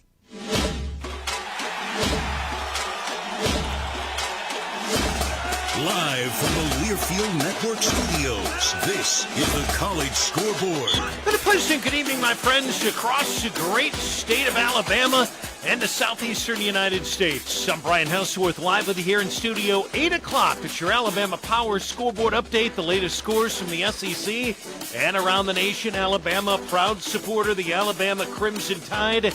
Alabama Power's power for a better Alabama. Number 5 Alabama pounding a really good Western Kentucky team. The team is probably going to make a bowl game. 42-0 right now at the half. Let's get right to our Alabama halftime highlights. They are presented by Hellman's Mayonnaise, and a sandwich sounds awfully good right now at the half. 42-0 right now. I'll have to wait on the sandwich till we get done with the report. Jalen Milroe quarterbacking. He has looked outstanding, getting it done, very workmanlike. 3 touchdown throws, and they're throwing deep. Milroe with time, looking, firing deep. He's got a man wide open. Catches made. 40, 30, 20, 10. Touchdown, Alabama. The deuce got loose for the first time in a Bama uniform. Ryan Williams takes it to the house. 84 yards. Touchdown, Bama. Chris Stewart there on the call. The CTSN and Learfield. Justice Haynes getting it done on the ground. 4 carries, 102 yards, and a big touchdown. But it doesn't really matter because they got 4 touchdowns already with 3:05 to go. Bama in 2 minutes. Haynes again. Haynes in a foot race. Haynes beyond midfield. Haynes still turning. Haynes 10-5 touchdown. Justice served 85 yards. Again, Chris Stewart there on the call. Alabama up right now 42-0. Number 7 Notre Dame, number 20 Texas A&M. Kyle Field, home of the 12th man, is roaring. It's tied at 6 late in the second quarter. Also, number 6 Ole Miss leading Furman 52-0 right now. That game is at the half in Oxford. Make Evans Williams Bourbon your part of your game day tradition. Tailgate parties, of course, game-winning celebrations. Evan Williams, Kentucky Straight Bourbon Whiskey, Bardstown, Kentucky. 43 to 45% alcohol by volume, 21 plus. Think wisely, drink wisely. I'm Brian Houseworth, live in studio. This is the Crimson Tide Sports Network from Learfield. This is what being a NASCAR fan is all about. Singular history and tradition. Thank you, everybody, for coming out. This is so special. And triple-header playoffs action to ratchet up the stakes. We gotta go. Throw in a can't-miss concert, camping, and the legendary atmosphere of Talladega Boulevard. And you've got more than a race. You've got Talladega. NASCAR Playoffs Weekend in Talladega, October 4th through the 6th. Get your tickets now at TalladegaSuperspeedway.com. Are you sick of pretending to like boring hard seltzers that leave you feeling bloated? Tired of drinking the same old light beer? No time to make a mixed drink with all those complicated ingredients? Then it's time for you to try something different. Beatbox is the official party punch of the University of Alabama. Packing an ABV punch, each Beatbox is bursting with delicious flavors. Beatbox is low sugar and resealable, so you can always take the party on the go. There ain't no party like a Beatbox party. Roll Tide. Please drink responsibly. Must be 21 or older. This is Alabama Crimson Tide football from Learfield. Hey Bama fans, each Tuesday and Thursday at 2 p.m. Central, join us live for Crimson Drive, driven by NASCAR. This live streaming talk show features the latest on Alabama athletics with exclusive conversations with Tide student athletes, coaches, and media members giving their perspective on the Crimson Tide. You can watch on YouTube, Facebook, and X, with all conversations archived as well on the Alabama Insider podcast. Roll Tide with Crimson Drive, driven by NASCAR. At Cadence Bank, we're here for all 4 quarters and overtime in your financial journey. Whether you're investing for the future, saving for a dream home, starting a business, or just needing to tackle life's financial challenges, we have the teammates, tools, and game plan to help you win. Experience a financial partner that comes in clutch. Visit cadencebank.com to learn more. Cadence Bank. Your team, your cadence. Member FDIC.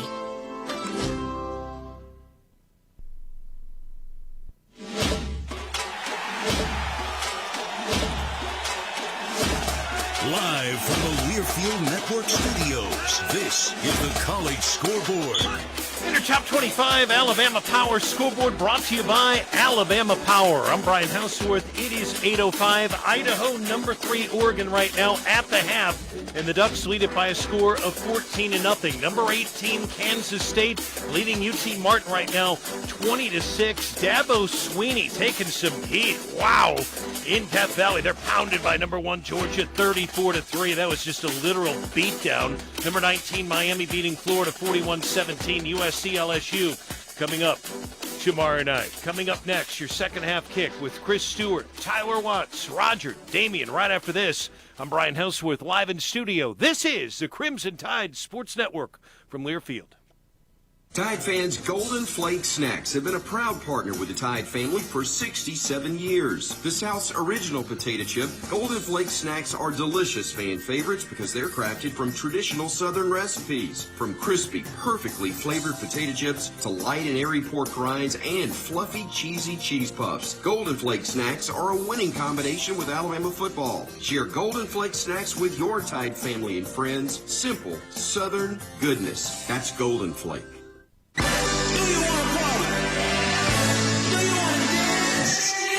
Your moment has arrived. It's time to shed the normal day-to-day version of yourself and let your most fabulous self loose. Make your way to Wind Creek Atmore, because whatever your idea of fabulous is, this is where you'll find it. Wind Creek Atmore. It's your kind of fabulous. Gambling problem? Call 1-800-GAMBLER. Welcome to the Ford F-150 Highlight Show. When you talk about some of the best lineups of all time, F-150 should be at the top of any list. Gas, Power Boost Hybrid, and the all-electric F-150 Lightning Truck. Ford is the only full-size truck brand in America offering all 3 powertrain options. An outstanding lineup of power and performance. Yes, bring your A-game on game day and every day. For the latest offers on Ford F-150, visit buyfordnow.com or see your local Ford dealer. Proud sponsor of the Crimson Tide. If you're looking for the best selection in Crimson Tide apparel, look no further than the Soup Store. The Soup Store is every Bama fan's ultimate destination for the hottest gear and accessories, with 3 great locations around campus to serve you: in Tuscaloosa on campus at the University Student Center, on the Strip in front of Bryant-Denny Stadium, and on Bryant Drive. If you can't get to Tuscaloosa, shop the Soup Store online at soupstore.ua.edu. The Soup Store is a proud partner of Alabama Athletics. 1, 2, 3. This has been the Full Moon Barbecue Halftime Report. Full Moon Barbecue, the best little pork house in Alabama. Alabama football is also brought to you by Cadence Bank. Your team, your cadence. Barkley GMC. Barkley GMC, where Barkley makes it easy. Hellman's, the official mayonnaise of Alabama athletics. And by Toyota. Visit your local Toyota dealership today. Toyota, let's go places. Let's go! Now, with the call of the second half, here's Chris Stewart. Alabama 42, Western Kentucky nothing. We are about to start the third quarter from here in Tuscaloosa. Do want to remind you about the Domino's Drive for Dough. It's presented by your locally owned and operated Domino's in Tuscaloosa. If the Crimson Tide score on the first drive of the second half, Julie Kraft from Tuscaloosa will win a gift card for the amount of yards in the scoring drive. You can also enter to win on the Crimson Tide Sports Network's Facebook page to be the next Domino's Drive for Dough winner. And again, Julie Kraft from Tuscaloosa will win a gift card for the amount of yards here in the scoring drive. Tonight's game is presented by Golden Flake, the official potato chip of Alabama Athletics. We saw the Crimson Tide with 42 points in the first half. Western Kentucky with none. We will continue from the Alabama Credit Union broadcast booth. Feel good about your money with Alabama Credit Union. Once again, with the play-by-play call as we start the third quarter. Here's Chris Stewart. Roger Hoover, thank you so very much. Tyler Watts, Bama, a great start. Some penalties in the first quarter, but got a lot of stuff cleaned up. Not perfect, but 42-0 is still 42-0. Yeah, and I'm going back thinking. Keon Saab, 2 interceptions. Ryan Williams, 2 touchdowns on 2 receptions so far. So plenty of highlights to be reviewed over the course of this football team on both sides of the ball has done. I thought the defensive line has played outstanding, been rallying to the football. A lot to improve on, as you would expect, but this is a doggone good start. Good start indeed for the Crimson Tide as Alabama will try to come out and play very clean in the second half. I think that probably is what Kalen DeBoer wants to see, especially from that first group, so he can get a lot of guys out there the rest of the way. Intensity and attention to detail and focus, especially here early on. Sometimes when you're up as much as Alabama is, 42-0, you can go, well, this one's over. Let's just get through and burn the clock out. Now, you got to have that mentality of next play, and regardless of what the score is, playing to perfection. Jalen Mbakwe and Cole Adams are deep for Alabama, as kickoff will come from Drew Wilson. And that one's going to sail into the end zone. It was almost out of bounds, but it was not. Jackson Smith, actually, I believe, kicking that one off. My apologies, but it will be 1st and 10 for the Crimson Tide, working from their own 25-yard line. And again, we knew this was a big play capability offense, but I think they exceeded expectations. We've had quite a few explosive plays by this offense in both the running game and the passing game. It hadn't just been through the air.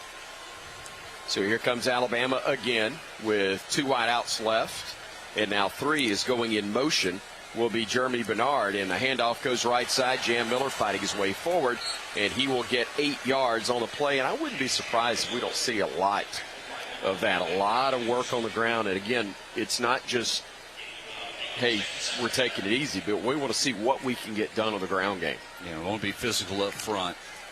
Handoff does go right side. Miller again fighting his way into the line of scrimmage, or maybe a yard beyond, before Kylan Guidry, the Jack linebacker, makes the stop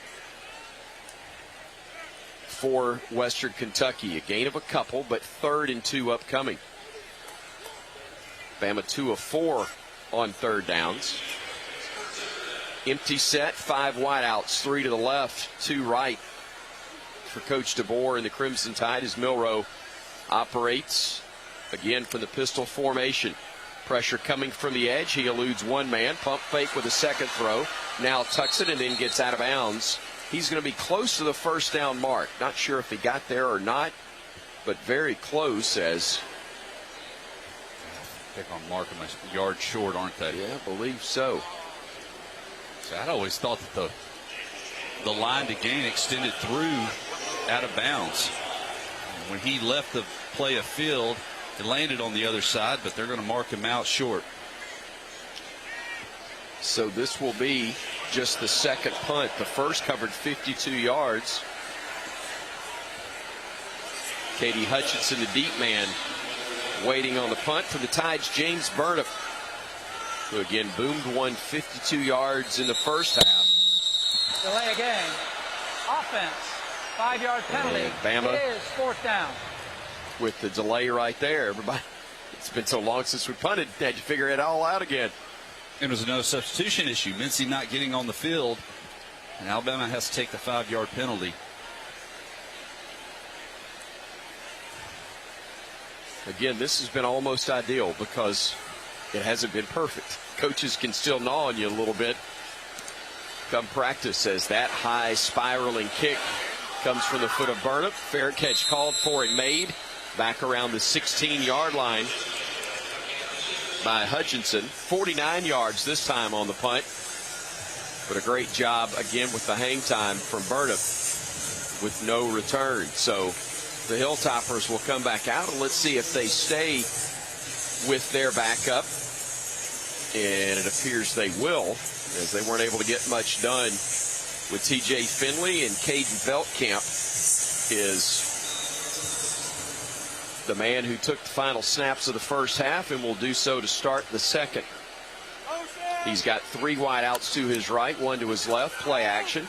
Looking, scrambling, and is going to be brought down after a gain of about a yard. He was grabbed around the ankles by Jaheim Otis, who's frustrated because he thought he had him for a loss. Instead, he was able to squirt through and pick up a couple of yards. Chris, it just doesn't matter. Jaheim Otis is over 300 pounds, and he moves like I wish I could have back in the day. Don't short yourself, partner.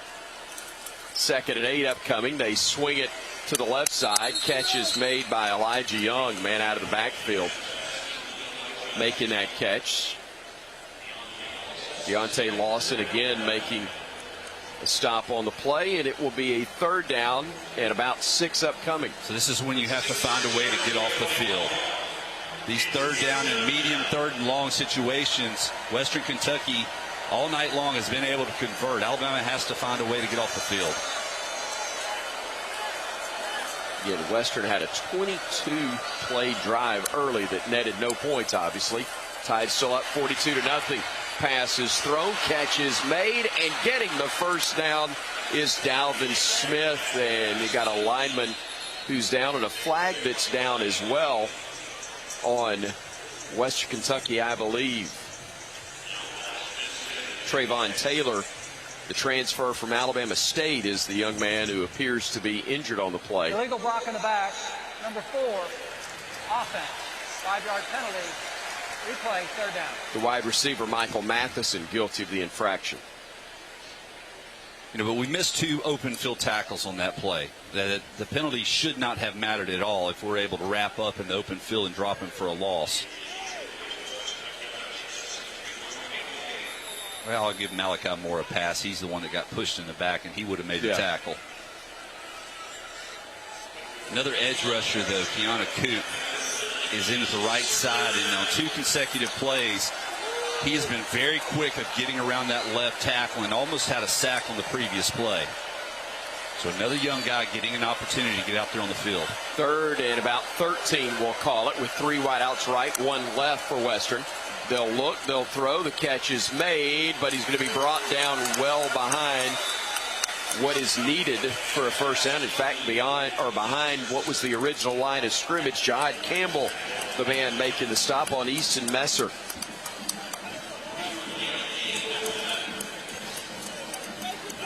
Messer has been a target on at least 3 occasions, but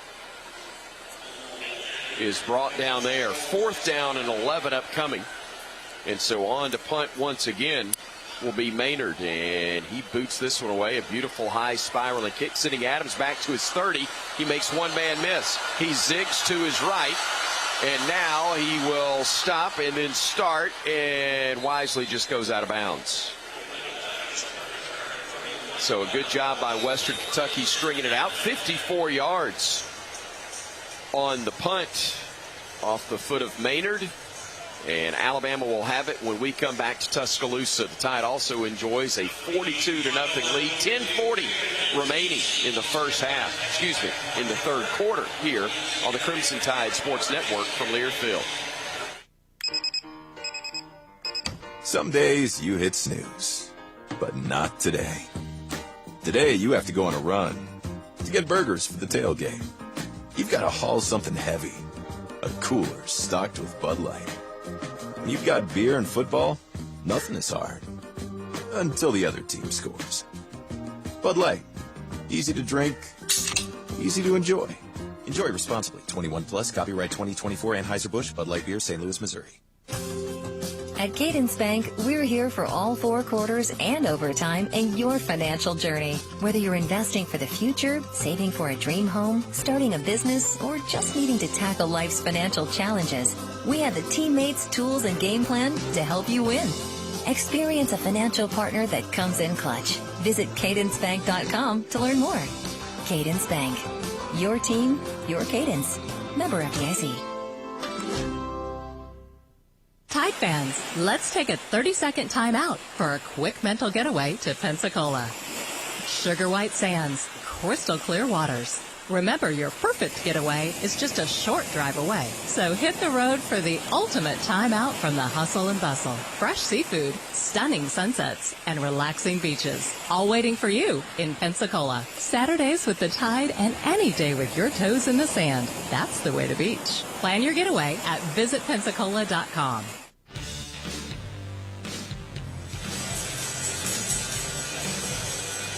Alabama 42, Western Kentucky nothing. Still 10:40 to go here in the third quarter. Huge shout out to Big Mike's Steakhouse for taking care of our broadcast crew all season long. Thank you to Big Mike, Scott, Kane, Michael, Brad, Casey, the entire staff for the great food and the warm southern hospitality. Restaurants now in Thomasville, Andalusia, Lee County, Gunnersville, Orange Beach, and Mountainville. You're always close to a Big Mike's Steakhouse. Visit online at BigMikeSteakhouse.com. Thank you, Roger Hoover. I'm Chris Stewart alongside Tyler Watts.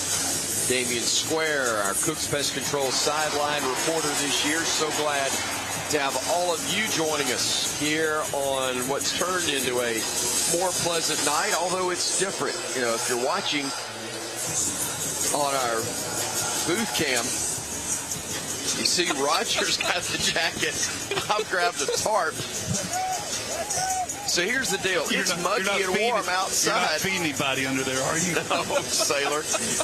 Well, and Tyler Watts was trying to take paper in front of the air conditioning unit during halftime. Yeah, and I just happened to bring a towel thinking it was going to rain, and I've used it as a blanket instead. There's only about a 40-degree difference in this side of the window and outside the window. But Alabama has been red hot in this one throughout. Its third running back of the game is now in Richard Young, the redshirt freshman from Lehigh Acres, Florida. Keeping it after the high snap will be the Bama quarterback, Jalen Milroe, and he heads to the visiting boundary. That's the near side of the field for us here in our radio booth, and it will be a 2nd down and 8 upcoming for Milroe and company, enjoying that 42-0 lead. The clock moving under 10:20 to go in the quarter. There is Young on his first carry of the ball game, and he gets leveled, but still was able to fight forward inside, or across, I should say, the 45 to the 46-yard line. And it'll be third, about 3.5 from there. Young checks out, and back in will be Jam Miller. So 3rd down and 3.5. Alabama 2 of 5 on 3rd downs in this ball game. They were in a pressure package. Now they're backing out and just going to play zone. Looking, firing, and the catch is made. A beautiful throw and catch. That is Jeremy Bernard, the junior from Las Vegas, a transfer from the University of Washington who started his collegiate career at Michigan State. But what a wonderful grab and a nice addition. This is a deep, talented wide receiving crew that Kalen DeBoer has assembled. Yeah, I mean, one of the highlighters of this wide receiver room, and that's his first target all night long. On 1st down, Milroe tucking it, running, and fighting his way across the 35 and down to about the 33-yard line. Jaden Loving putting the hit on him, a Hamilton, Alabama native. Started at Bethune-Cookman Bethune-Cookman University before making his way to Western Kentucky. Played at Hamilton High School in Alabama. 2nd and 6 now with Young back in the game as the single setback. Shifts to the left side of Milroe in the pistol. The handoff to Young, makes one man miss, fights forward and gets to the 32-yard line. It'll bring up 3rd and short from there. This has been a methodical drive. We've seen both a combination. Staying ahead of the chains, though, not getting 3rd and long situations. These 3rd and shorts, 3rd and mediums, and especially where you are on the field now with the ball at the 32-yard line, you can consider going, making this 4-down territory. So 3rd and right at 3. Line of scrimmage, the Western Kentucky 32. Milroe swings it out. Cuevas making the grab, and he's going to push it and fight it. He's going to get to that 1st down mark, I believe. Should have gotten the favorable spot. Boy, he earned it. Great effort, and he does indeed.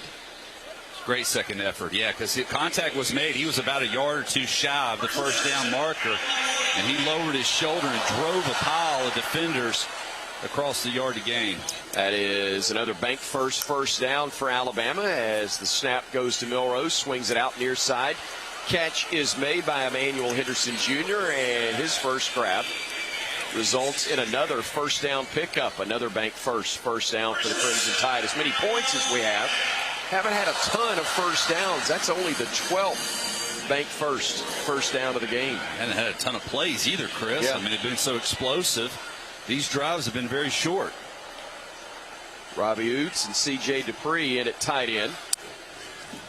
As the handoff will go to Young. He's spun around and goes down. That's the first stop behind the line of scrimmage. Upton Stout, defensive back, making the hit. And a loss of about 3 or 4. Maybe one of the few that we have seen without there being an issue on handling a snap in this ball game for Alabama's offense. 2nd and 13, we'll call it now. 2 wide outs each side. Milroe keeps it himself. Milroe inside the 10. Milroe dives. Did he get in? He did. Touchdown, Alabama, and the Tide rose to a 48-0 lead thanks to the 21-yard touchdown run from Jalen Milroe. His 2nd of the ball game for the Crimson Tide.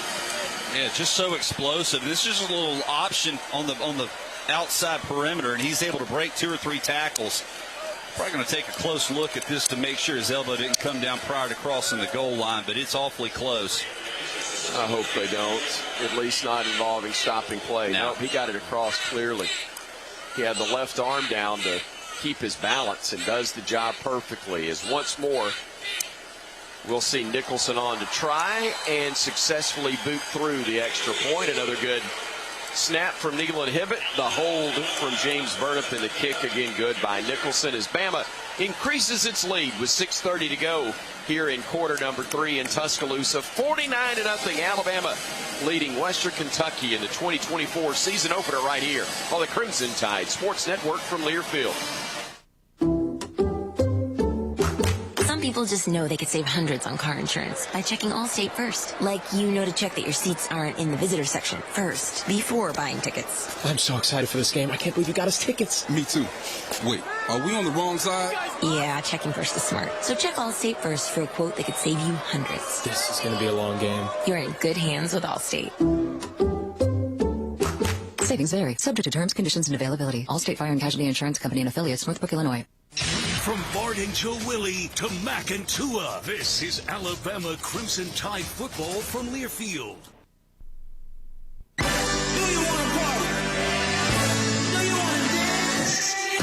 Your moment has arrived. It's time to shed the normal day-to-day version of yourself and let your most fabulous self loose. Make your way to Wind Creek, Wetumpka, because whatever your idea of fabulous is, this is where you'll find it. Wind Creek, Wetumpka. It's your kind of fabulous. Gambling problem? Call 1-800-GAMBLER. Here at Payless Drugs, we continue to be just what the doctor ordered. We know getting the medicine you need is especially important during these unique times. And for your safety and convenience, we offer a drive-through at every location. Plus, we have prescription delivery and contactless pickup at all locations. Now's the time to take care of your immunization needs. Stop by any of our convenient locations today. Just what the doctor ordered. Payless Drugs.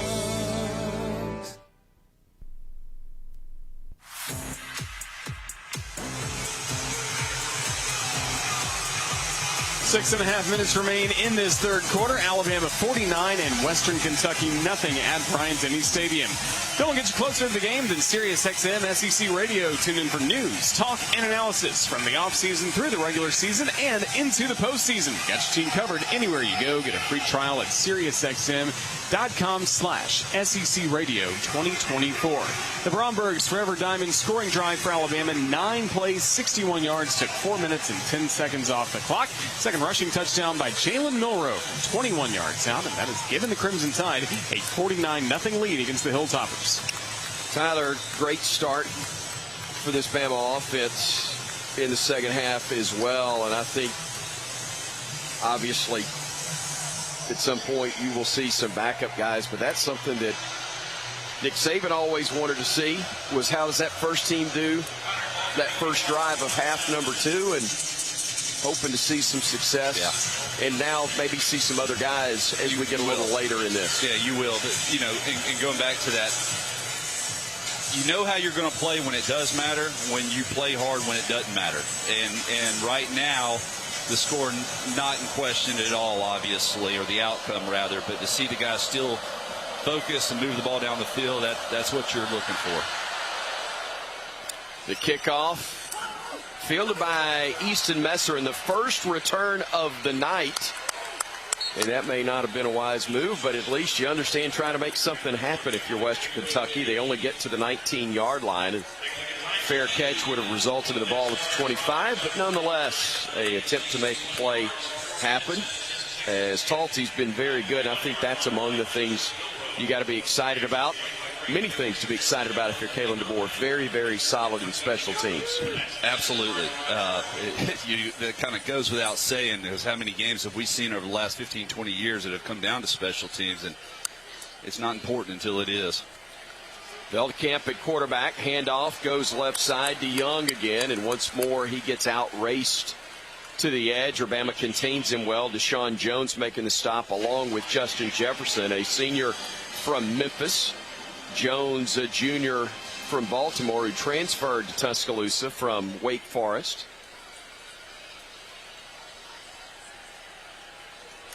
Second down and 12 after a 2-yard loss. They throw it down the right sideline, but it's behind the intended receiver, Keyshawn Johnson. It's incomplete. Johnson, again, a senior out of Birmingham and Ramsey High School. And the Tide forces another 3rd and long. Hilltoppers only 3 of 14 on 3rd down tries. Two wideouts each side for the Toppers. Veldkamp gets the snap. Pressure coming from the edge. Both sides. He eludes it. He steps up. He fires. And that pass is going to be incomplete. They were trying to connect with Dalvin Smith, but it falls incomplete, and the Tide. It's going to be 4th down and 12 upcoming, and Western Kentucky will have to punt it away. They did complete the pass, but he was standing out of bounds when he made the grab. And the one bright spot they have had, Cole Maynard, their punter, 45-yard average on his numerous punts today. That's a high spiraling kick that Adams will field a little high, but able to bring it in, bring it down, and bring it up to the 46-yard line. Boy, I'll tell you one thing, that young man has no fear in him. Able to field it in traffic, return it forward after the 46-yard punt. 5:38 to go in the third. Still 49-0. Alabama leading Western Kentucky right here on the Crimson Tide Sports Network from Learfield. At Red Diamond, we know that there's simply nothing better than the perfect sip of fresh brewed iced tea. And we've been working hard to make sure choosing Red Diamond is always easy, with only simple ingredients: water, tea leaves, and pure cane sugar, or no sugar. We make sure our tea tastes like, well, tea. Stop by your local cooler and pick up a gallon for a perfect sip today. Red Diamond. Perfect's not easy. Roll Tide. This is Alabama Crimson Tide football from Learfield. Let's go. Let's huddle up and make things happen with the only cards for T-Town. The University of Alabama Regions Visa Debit Card and Prepaid Regions Now Card.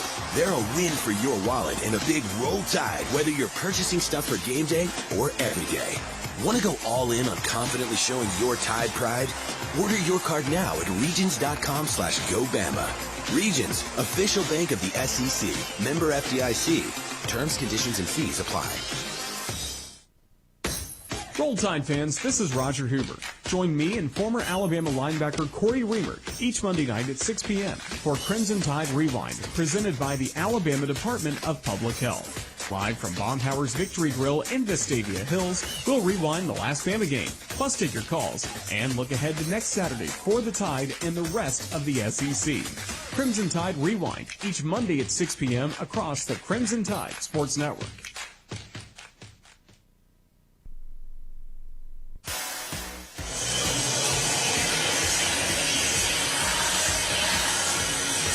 Alabama 49, Western Kentucky nothing, with still 5 minutes, 38 seconds to go in the third quarter. We salute the radio affiliate of the game. It's 104.7 FM in Cookeville, Tennessee. Kicks Country, WKXD FM. Follow the Crimson Tide Sports Network on Facebook. Tell us where you're listening from for a chance to win 2 free meals from Jack's. Thank you to Kicks Country in Cookeville, Tennessee for carrying Alabama football this season. And Tyler Watts, the Crimson Tide offense, getting the ball back, and we just haven't seen them on the field that much today. Only 33 plays total for the Crimson Tide on offense, so still trying to get some work in here in the first game of the year. Yeah, it's amazing how many explosive plays we have had. But what we were talking about in the break is the fact that you've got your starting group still out there because they just hadn't gotten a lot of work done. Not a lot of snaps have actually happened by this Alabama offense. So you got to get your work in, because you think about it. You got South Florida, who you struggled with last year, and then you go on the road to Wisconsin. You have to have this thing polished up by week 3. Crimson Tide trying to get things polished on offense and defense. And as we welcome back in our Cooks Pest Control sideline reporter, Damian Square. Dig, what are you seeing from that Bama defense? I see dominance, man. I see guys that love to play with each other. I see guys that taking accountability for their assignment and getting to the ball carrier. Another thing that I see is turnovers, man. It's been a while we had a Bama defense that took the ball away the way that these guys are taking the ball away tonight, man. These guys are playing real dominant. They are indeed, and we're also seeing a new quarterback in the game. First snaps of 2024 for Ty Simpson, the 6'2", 215-pound third-year sophomore from Martin, Tennessee. He gets the snap. He rolls right. He looks downfield. He fires, and the catch is made at the 35-yard line and beyond for Alabama. The catch from Kobe Prentice, the Calera native, making his first grab of the night, and that's a great throw on the first fire of the game from Ty Simpson. It was. I love how they roll him out, give him a clean picture to look at. Kobe Prentice sits it down in that zone coverage for a nice gain. Handoff goes to the new man of the game for the Crimson Tide, and a heck of a backfield when you got your fourth guy being Daniel Hill, who is a very talented option in the running back slot. And look, you lost some great talent from last year, but as you get this young man in there, what an effort, or what a running back room Alabama does indeed have. We'll get more on that in just a moment, as 2nd down and 9 is upcoming for the Crimson Tide. Simpson, play action, swings it out near side. Catch made. Prentice again spins away from one man, fights forward, picks up the first down to the 20-yard line. He will be in that Chick-fil-A red zone after a 13-yard throw, catch, and run. But again, as we were talking about Daniel Hill being among the options, he is just a freshman out of Meridian, Mississippi, but he is one that they are very excited about his future. 3 wideouts left from the 19. Quarterback keep, and Simpson bounces it to the edge. Simpson 10, 5. Simpson trips up just shy of the goal line. Boy, it looked like he was going to get there, and somebody got him by the shoelaces at the last moment. 18-yard pickup, and we saw speed there and no hesitation from Simpson. Well, it was a cool formation, too. You had 3 split out, plus the tight end on that same side, so almost like a quad look. And you still ran the option behind it. 1st and goal from the 2. Handoff Hill, stacked up, and he's going to go down. May have gotten to the 1, depending on forward progress. Instead, they'll say he is back at the 2. Zach Edwards, the defensive end, knifing through to bust that play up. A lot of these second guys are in here on this offensive line, but this is where you really have to bow your neck, find a way to run it between the tackles. Caleb Oden, talented freshman in at wide out, split wide to the near side of the field. That's the right side of the formation. They've got 2 men left.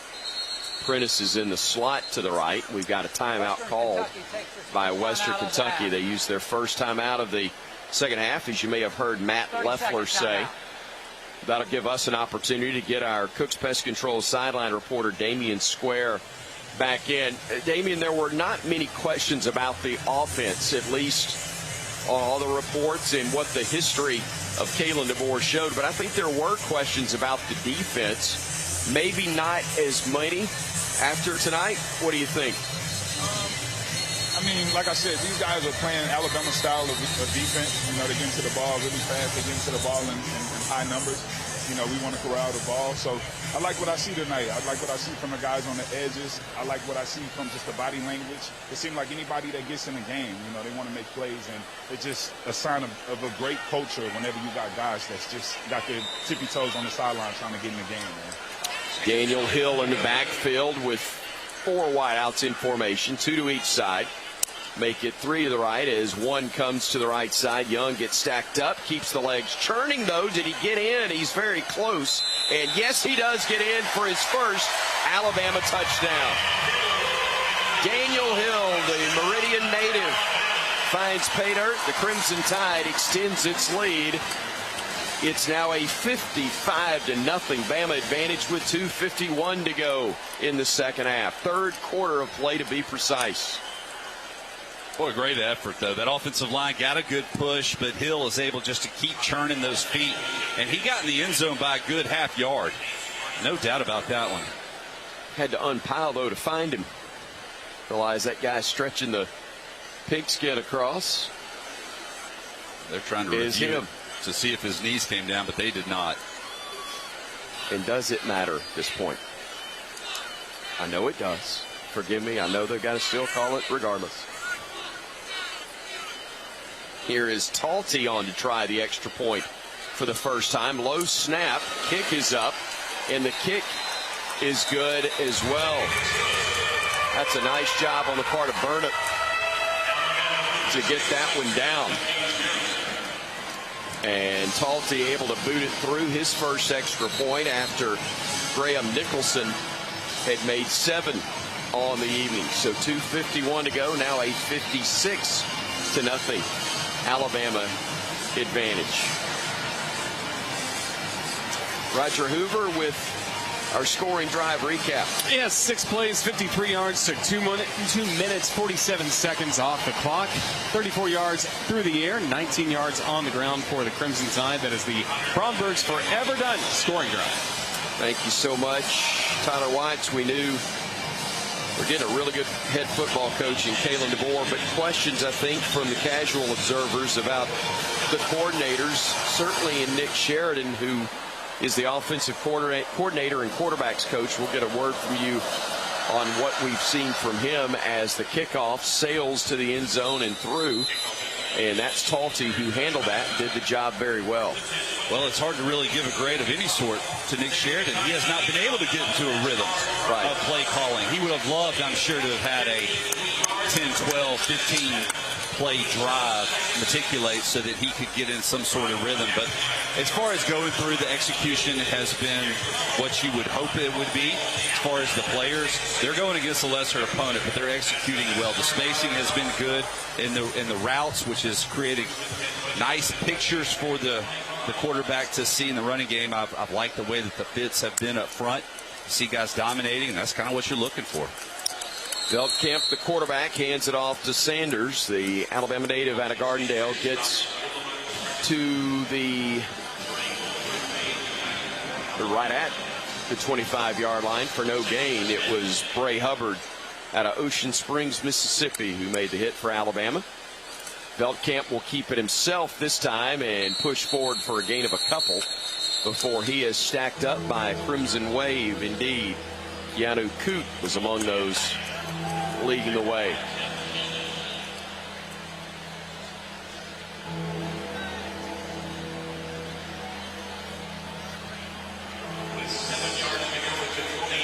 Third and 7. Hilltoppers just 3 of 15 on third down tries so far. Shotgun formation with 2 wideouts each side. Veldkamp looking downfield, fires, and was the catch made? I don't believe so. It was knocked away on a nice pass intended for Musa Berry. Deshaun Jones there in coverage to knock that one away. So 4th down, another punt upcoming for Western Kentucky. And a new return man in Jalen Mbakwe, the Clay Chalkville High School product. 5'11" freshman getting his first opportunity. Cole Adams did a great job fielding and returning punts, as Mbakwe will call for a fair catch, and wisely does make it right at the 25-yard line. Bama able to turn the Toppers away again, and I think a lot of us are just trying to see this one get to the finish line, except for the guys that hadn't seen the field yet. They want to play. They got a whole quarter to have that opportunity. Well, the coaches want to see a lot more too, because there's certain things you just can't learn in practice. Sure.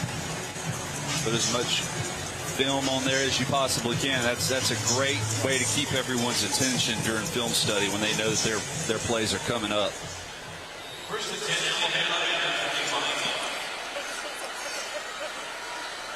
First and 10 Bama from their own 25-yard line with Ty Simpson at quarterback and Richard Young back in as the single setback to his right. They'll bring a man in motion in Jaron Hamilton. They'll swing it out, intended for Young, but not able to bring that one in. The throw a little high, a little hot, but one that Young got his hands on and probably feels like he should have brought in. But it's more important. It's like Young thought that the ball was going to be thrown. You know, his head was looking over his right shoulder. And Ty Simpson kind of threw him upfield a little bit. He had to turn around. That kind of got him off kilter a little. So 2nd and 10 with 4 wideouts available. Toss goes right side. Young is chopped down as he gets a couple on the play. Spotted back for just a 1-yard pickup, as the line of scrimmage will be at the 27. Just shy of it. A 3rd and long. That's a rarity for Alabama in this one. The Tide's 4 of 7 on 3rd downs. Simpson looking over to the sideline, getting the play. And now calls for and gets the snap. Pressure coming from the edges. Simpson rolls to the left, squares the shoulders, fires, and the pass is broken up near the 1st down mark. Incomplete, as he was trying to connect there with the young man that we've seen a little bit in camp, but excited about his future in Caleb Oden. It would have been nice for them to connect, but Ty Simpson unable to get his shoulders turned around as he's forced out of the pocket. But Richard Young came up and took on a blitzing linebacker and leveled him. And those are the kind of things that get everybody excited tomorrow when you turn the film back on. But unfortunately, Alabama unable to continue to move the chains. Didn't connect, but you can see an example there of how much stronger the arm is from Ty Simpson from a year ago. Yes, absolutely. High spiraling punt that is fair caught by K.D. Hutchinson right around the 30. We'll let you finish that thought. You know, you can just tell an extra year in the weight room. He has matured physically, and now he is really starting to come into his own and feels comfortable with his ability. If he gets called on to come in and should something happen, that he's going to be able to pick up where Jalen Milroe leaves off with what he's able to bring to the table. 45 seconds remaining in the 3rd quarter. 56-0. Alabama comfortably ahead of Western Kentucky. Here's the final seconds of the 3rd quarter. We'll get underway, and there is a run to the left side, but not very far to go for Easton Messer.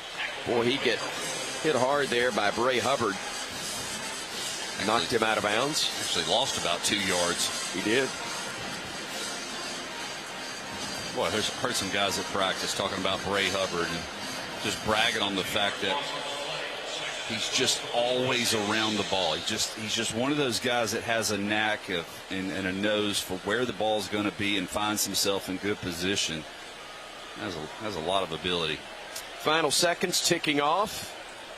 3, 2, and 1, and the 3rd quarter has come to a close. It's a 56-0 Alabama lead over Western Kentucky as we head to the 4th here in Tuscaloosa on the Crimson Tide Sports Network from Learfield. Hey folks, Bob Baumhauer here. We're extremely proud that Baumhauer's Victory Grill has been serving Alabama for 43 legendary years. Our motto is legendary fun, legendary food, and we strive to make every dining experience a special one for all of our guests. Our menu features delicious, always fresh and scratch-made in-house recipes, and of course, our award-winning wings and sauces. And don't forget, our happy hour and halftime daily specials cannot be beat. Baumhauer's Victory Grill. Legendary fun, legendary food.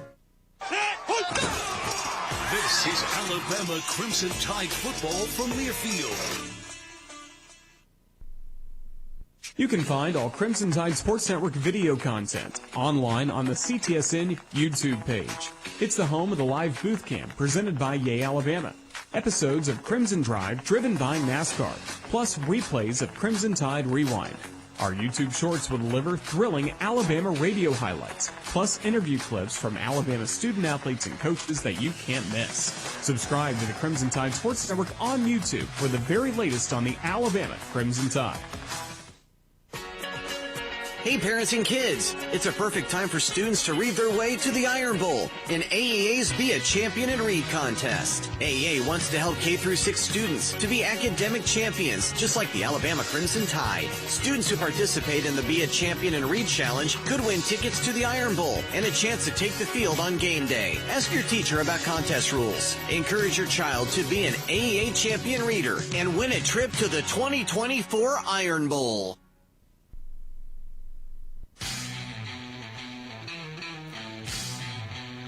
This is your Alabama Power Scoreboard Update. I'm Brian Houseworth, live in studio. Number 7 Notre Dame, number 20 A&M. We've got a game, 6-6 in the third quarter. Auburn leading Alabama A&M 59-3. Number 9 Michigan having a tough time. They lead Fresno 13-3 third quarter. Cameron Ward's the real deal. Number 19 Miami beating Florida 41-17. Let's send you back right now to Tuscaloosa. Roger.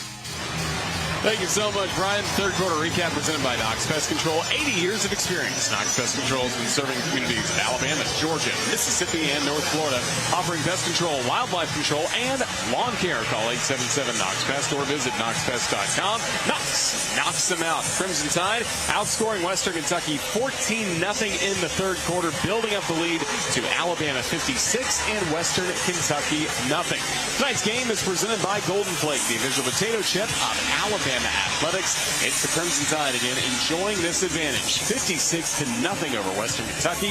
As we continue live inside the Alabama Credit Union broadcast booth, feel good about your money.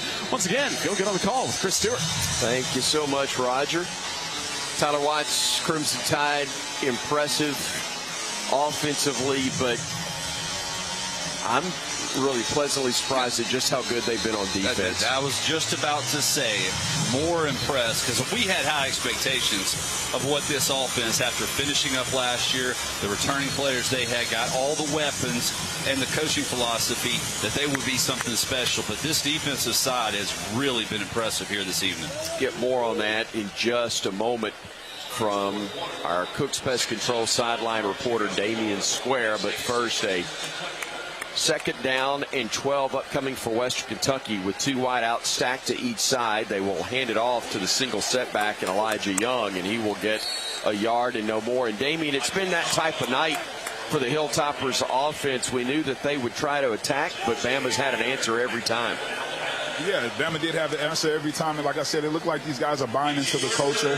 I see some second-team guys in right now, and it doesn't look like a real big gap in talent. And whenever you see that with a defense, that just, shines a light on the defensive coordinator and the culture that he instills in them every day. Referencing Kane Womack as the former head coach at South Alabama, who's now the DC for the Crimson Tide. He and Coach DeBoer having worked together at Indiana. Now pressure coming on third, and long pass is going to be incomplete.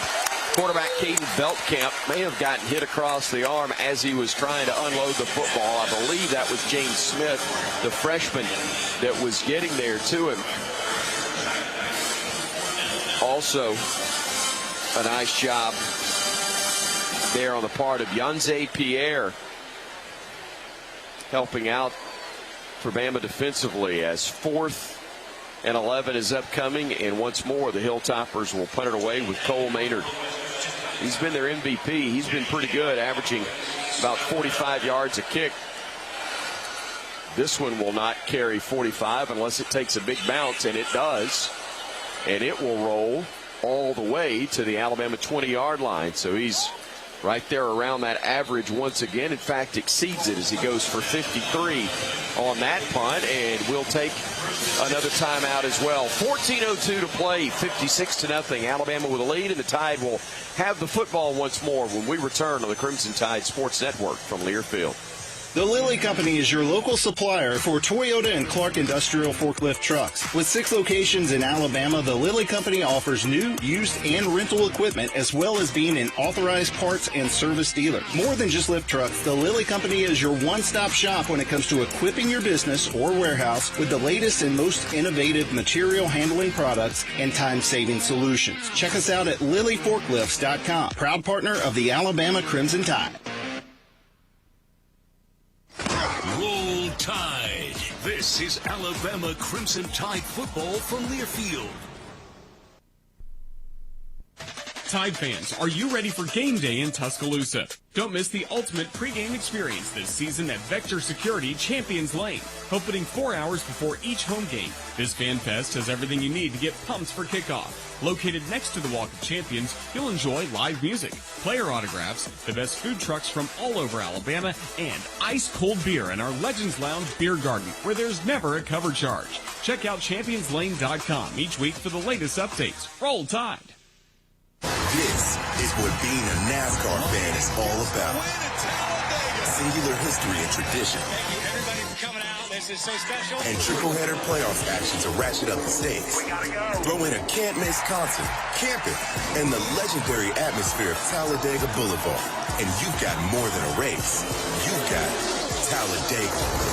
NASCAR Playoffs Weekend at Talladega, October 4th through the 6th. Get your tickets now at TalladegaSuperspeedway.com.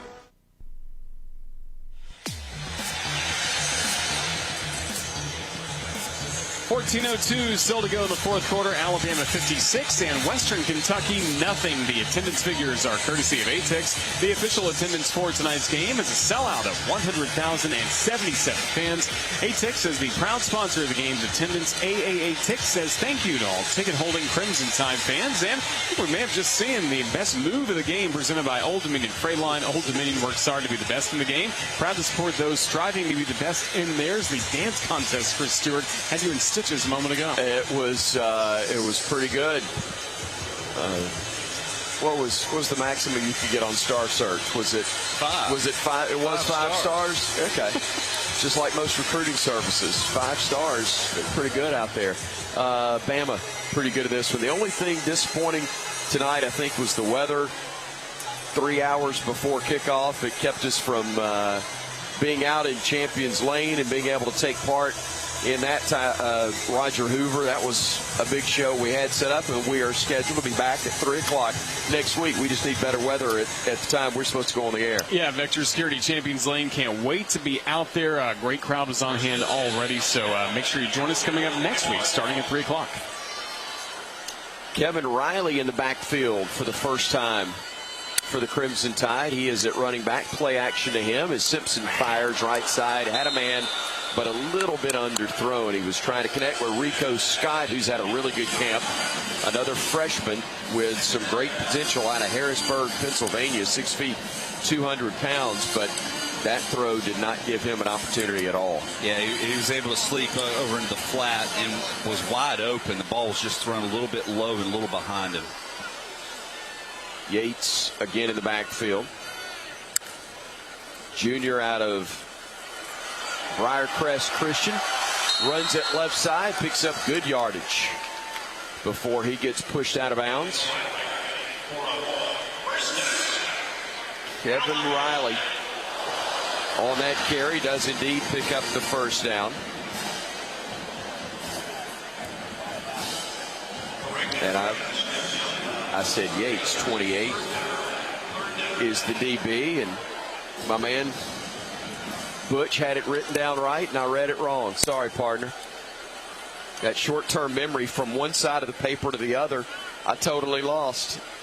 Here's Richard Young back in the game on 3rd and a yard. He'll get that first down. He'll move the sticks. Tyler, I'm going to guess that Western Kentucky's not totally upset about that. Just run the ball, run the clock, let's go. Let's get out of here. Although Alabama not huddling up, not taking their time.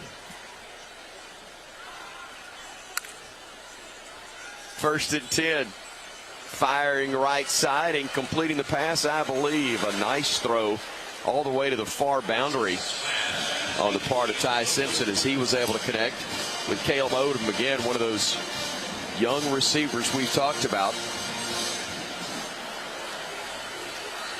And it's good. The frontline guys have been so good. We haven't had to say a lot about the freshman, other than, of course, Ryan Williams, who had the 2 scores on 2 catches. Fighting forward this time and getting nice yardage is Young. A gain of about 4, considering what all he had, riding him to that first down pickup. And move the chains again as they'll operate. The Tide will from their own 44-yard line. Kevin Riley back in for the Crimson Tide. The running back, a freshman from right here in Tuscaloosa County, I should say, a Northport native.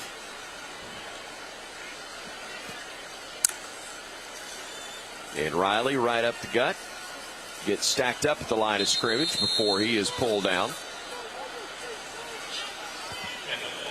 56-0. Alabama commanding lead. It was 42-0 at the half. And now with 11.5 minutes to go in the fourth quarter. Trying to make sure you execute at a high level and get to the finish line. Catch made. Scott across the way. Flag comes in late. In the secondary. They say Odom, made the grab. See what we've got on the play. And holding on the defense, maybe? Holding. Defense. Number 31. That penalty is declined. The result of the play. I think that was against Danny Lewis. Obviously doesn't matter.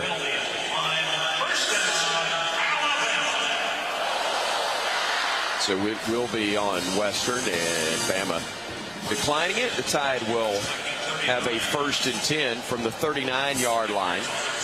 Riley, again the running back.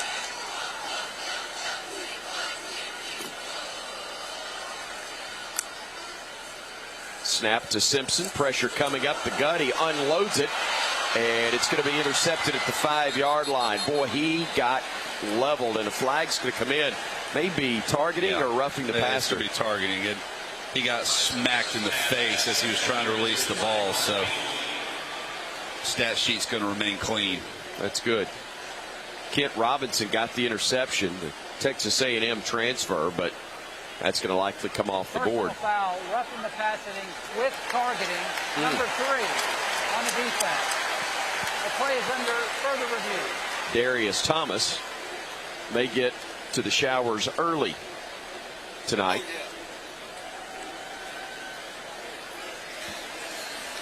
Unfortunately, though, he just beat our offensive lineman inside. Yeah.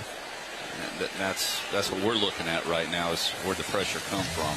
I got to be honest with you here. Look, I hope for Bama's sake that it's off, that it is taken off the board. But Damian, that's tough for a defender, man. You're just fighting, trying to get there, and looks like it's going to be in favor of Alabama here. Oh yeah, well they ran a twist up to the left.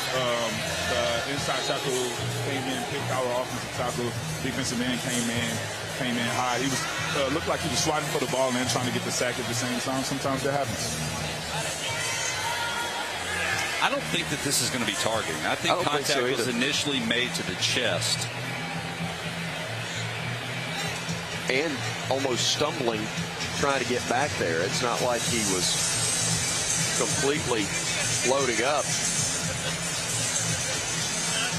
It's a tough one because he'd have to miss the first half of next week's game, wouldn't he, if he is called for targeting? And, for Western, you got Eastern Kentucky next week in a home game, their home opener, obviously. And that would be a big loss for them to not have him available for the first half. So if there's no targeting, does that mean the roughing the passer goes away as well? That's a really good question. And again, they may have said the roughing was because he drove him into the turf. After review, there is no targeting on number 3. There is roughing the passer, which will be enforced from the previous spot. It's first down. So they're saying contact was made after the ball was clearly released. That's the roughing the passer.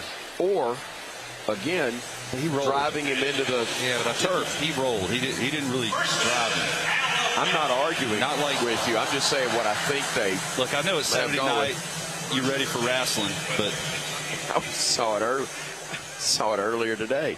Twice. Picked up Memphis on the antenna of the rabbit ears. Jerry Lawler got him again. 1st and 10. I don't think the King's with us anymore, is he? 1st and 10. I knew you'd go to the internet for that, Roger. Slant across the middle. Kobe Prentice making the catch. He is alive and well. 74 years old, Jerry the King Lawler. I saw Jerry Lawler recently. I'm still not sure that's accurate. I think, I'm not saying that's wrong, but after seeing him, I'm not sure he was. Kobe Prentice leveled as he makes a catch around the 15-yard line. There's a little quick screen there to the edge. It's a little, not a smoke screen, but a little quick screen, and Caleb Odom misses block. Allowed the defender to get inside of him, and he absolutely took Kobe Prentice out. Kent Robinson delivering the hit. Now Bama's got 3rd and a yard. They'll send a tight end to the right side. Single setback again is Riley. They'll hand it off to him. No, it'll be a keeper. Simpson right side. 10, 5, touchdown Alabama. Ty Simpson going 14 yards for the score. Check it, 15 yards. And Alabama extends its lead. It's now a 62-0 advantage with 10:04 to play. Boy, and quarterbacks love getting defensive ends in that no-win situation. If he holds tight, the ball's going to go up the middle for a first down. He crashes in, quarterback's going to pull it and go out the back door. Boy, he knew he had a touchdown if he could just keep his feet, and he almost fell before he got started. Remember, previous drive, he was so close, within a yard or two. Here's Connor Talty on to try another extra point. He booted one through earlier. Actually, a couple of them so far. And this one is true as well. Well, when you're able to go 2 deep on your place kickers, you have really had a good night, and that's what the Tide has done in this one. 10:04 to go. 63-0. The Tide rolling them in some over the Hilltoppers of Western Kentucky. And it's all right here on the Crimson Tide Sports Network from Learfield. Sports not only bring us together, they inspire us on our own health journeys. Whether we're walking an extra lap, crushing a new goal, or spending time with friends cheering in the stands. We all win when we feel healthier and happier. That's why Blue Cross and Blue Shield of Alabama is a proud sponsor of athletic programs across the state. Because a healthier Alabama is a happier Alabama. Blue Cross and Blue Shield of Alabama. We cover what matters. From Bart and Joe Willie to Mac and Tua, this is Alabama Crimson Tide football from Learfield. Here at Payless Drugs, we continue to be just what the doctor ordered. We know getting the medicine you need is especially important during these unique times. And for your safety and convenience, we offer a drive-through at every location. Plus, we have prescription delivery and contactless pickup at all locations. Now's the time to take care of your immunization needs. Stop by any of our convenient locations today. Just what the doctor ordered. Payless Drugs. 1225 is your ultimate game day destination. Catch the game on one of their 35 big screen high-def TVs, combined with an extensive menu of mouth-watering food and refreshing drinks. Juicy burgers, crispy wings, craft beers, signature cocktails. 1225, where the energy is high, the screens are massive, and the excitement is contagious. Visit 1225 on the Strip in Tuscaloosa, less than 2 blocks from Bryant-Denny Stadium. 1225 Sports Bar, where sports, food, and fun collide.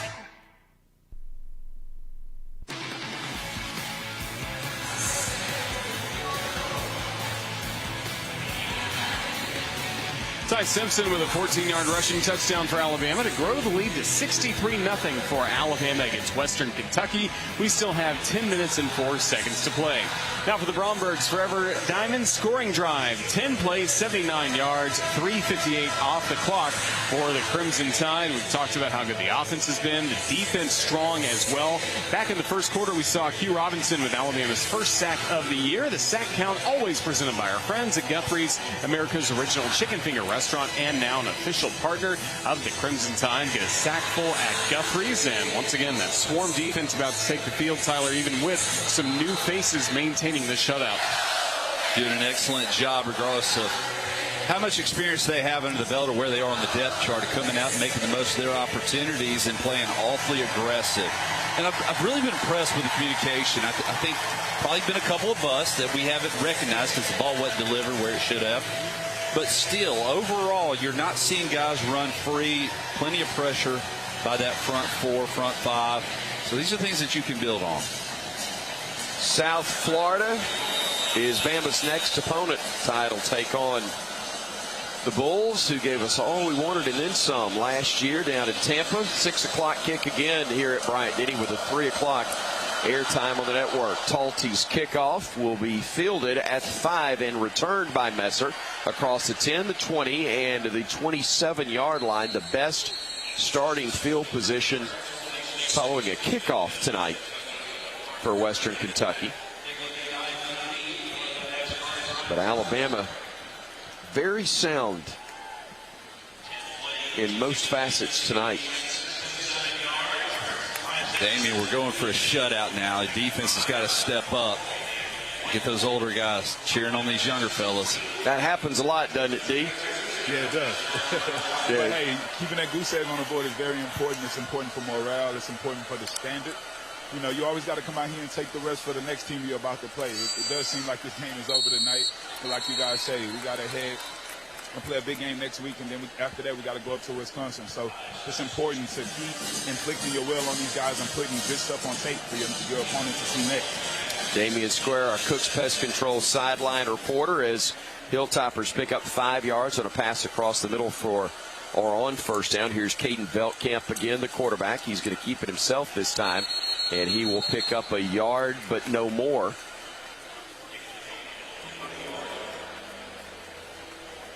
Justin Okoronkwo able to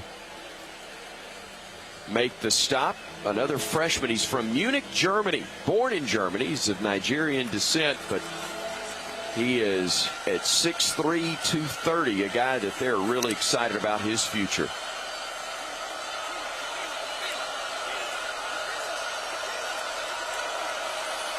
Third down and 6 upcoming with a play clock down to 5 seconds. Veltkamp getting the snap at 3, looking left, firing on the slant. It's dropped. He had a man for a first down on a well-thrown ball, but it was dropped by the intended receiver there for Western Kentucky. That falls incomplete. It was Musa Berry who was the intended receiver.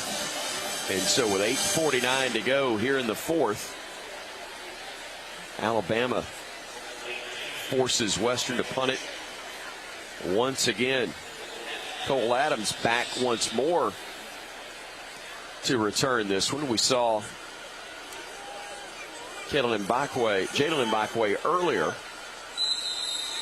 but now we see Adams back there. He called for a fair catch, got away from it, and it rolled dead around the 34-yard line. 34 yards on the punt.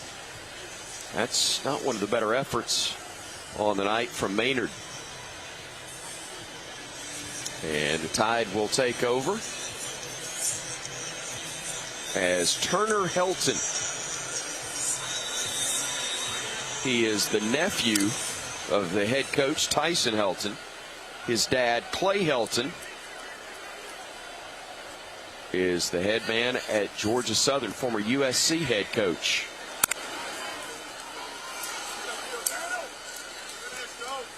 And that is, excuse me, looking at the wrong chart. I knew that wasn't right when I said it. How many times we got to talk about you got to play the entire 4 quarters? It's the wrong 12. That's my fault. I didn't play 4 quarters right there. Dylan Lonergan, the quarterback for Alabama, is the man operating now under center.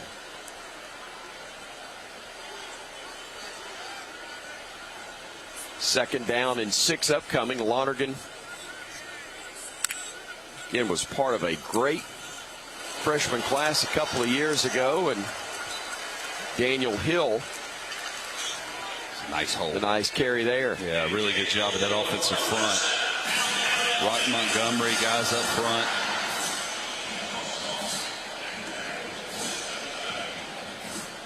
It's 11-yard pickup.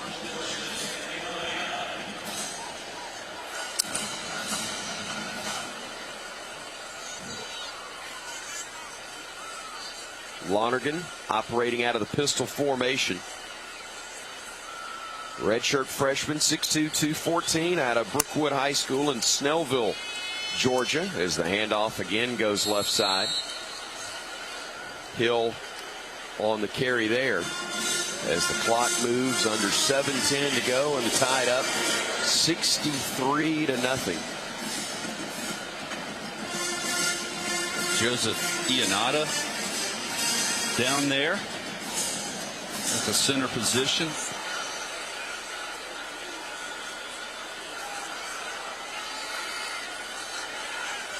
Riley, the single setback behind Lonergan. Nice cutback, but only able to get a gain of a yard on the play. He started left. There was nothing there. He cut back right, but the hole closed quickly. You know, it will be interesting here. You're obviously going to run the ball, but you don't get it on 4th down. You probably run it again. Just keep the clock moving. Not a whole lot to gain.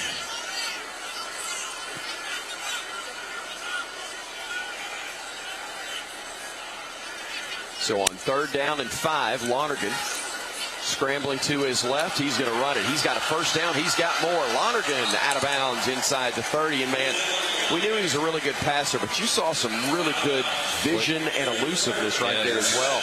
And he got up to speed awfully quick, and that's kind of what you're looking about. That, kind of in basketball, those first 2 or 3 steps creating separation and then hitting that top end speed.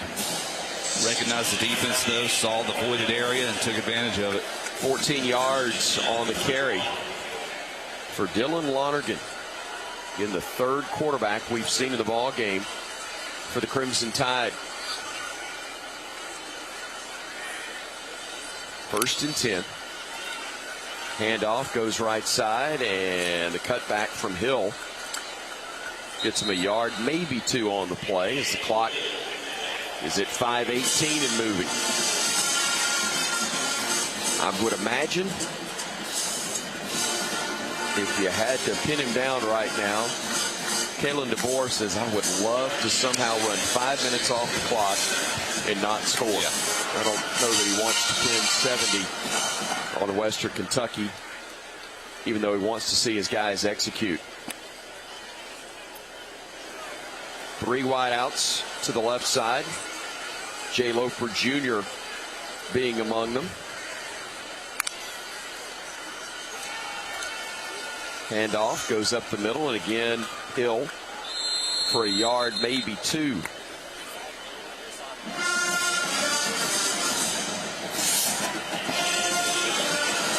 MJ Turgwin among the wideouts in the ball game for Alabama, as they're shuffling a lot of guys off and on the field.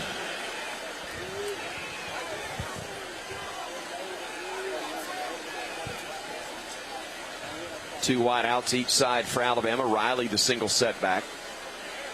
Lonergan the quarterback on 3rd, about 2.5. Game clock just now under 4 minutes remaining here in the 4th quarter, and I think a timeout's going to be called.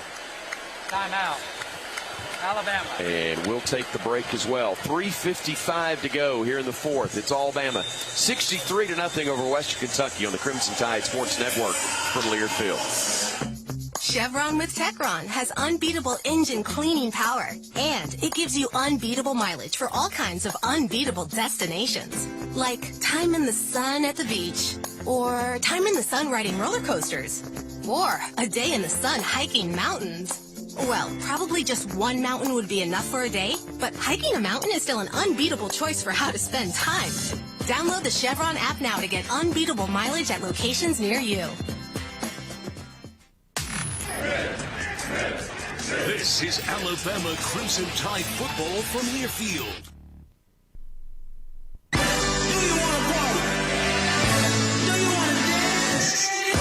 Your moment has arrived.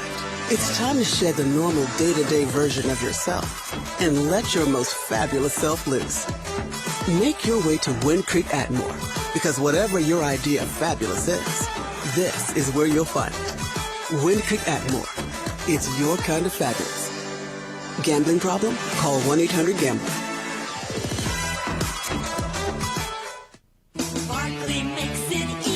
Get ready to rev up your engines and feel the excitement at Barkley Buick GMC Cadillac. We've got the perfect ride to match your Skyline adventure. Visit us at our showroom at Skyline Boulevard and let our friendly team help you find the vehicle of your dreams. Barkley Buick GMC Cadillac, where hometown pride and unbeatable deals collide. Drive with passion with Barkley. Visit us today or check us out online at barkleygmc.com. Barkley makes it easy.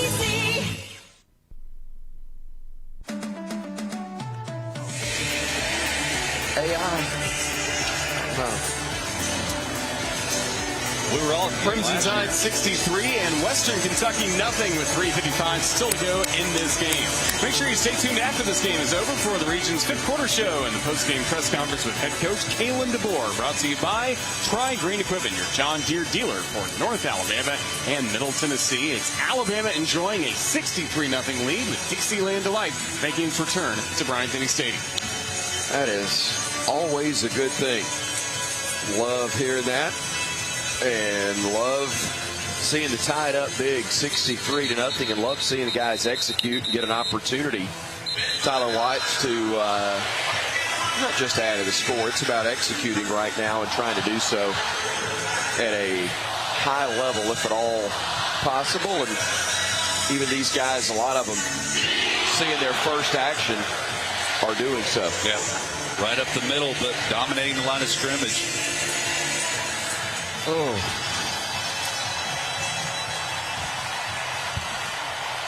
So here we are with a third down and about 2.5. Crimson Tide with two wideouts left. Tight end offset to the left side as well. And Kevin Riley, the single set back behind Dylan Lonergan. Riley gets a handoff, barrels forward. He's got a first down, and that was a no-doubter and nothing fancy about it, Tyler. Just right at the gut, lowering the shoulders, lowering the helmet, daring somebody to get in your way.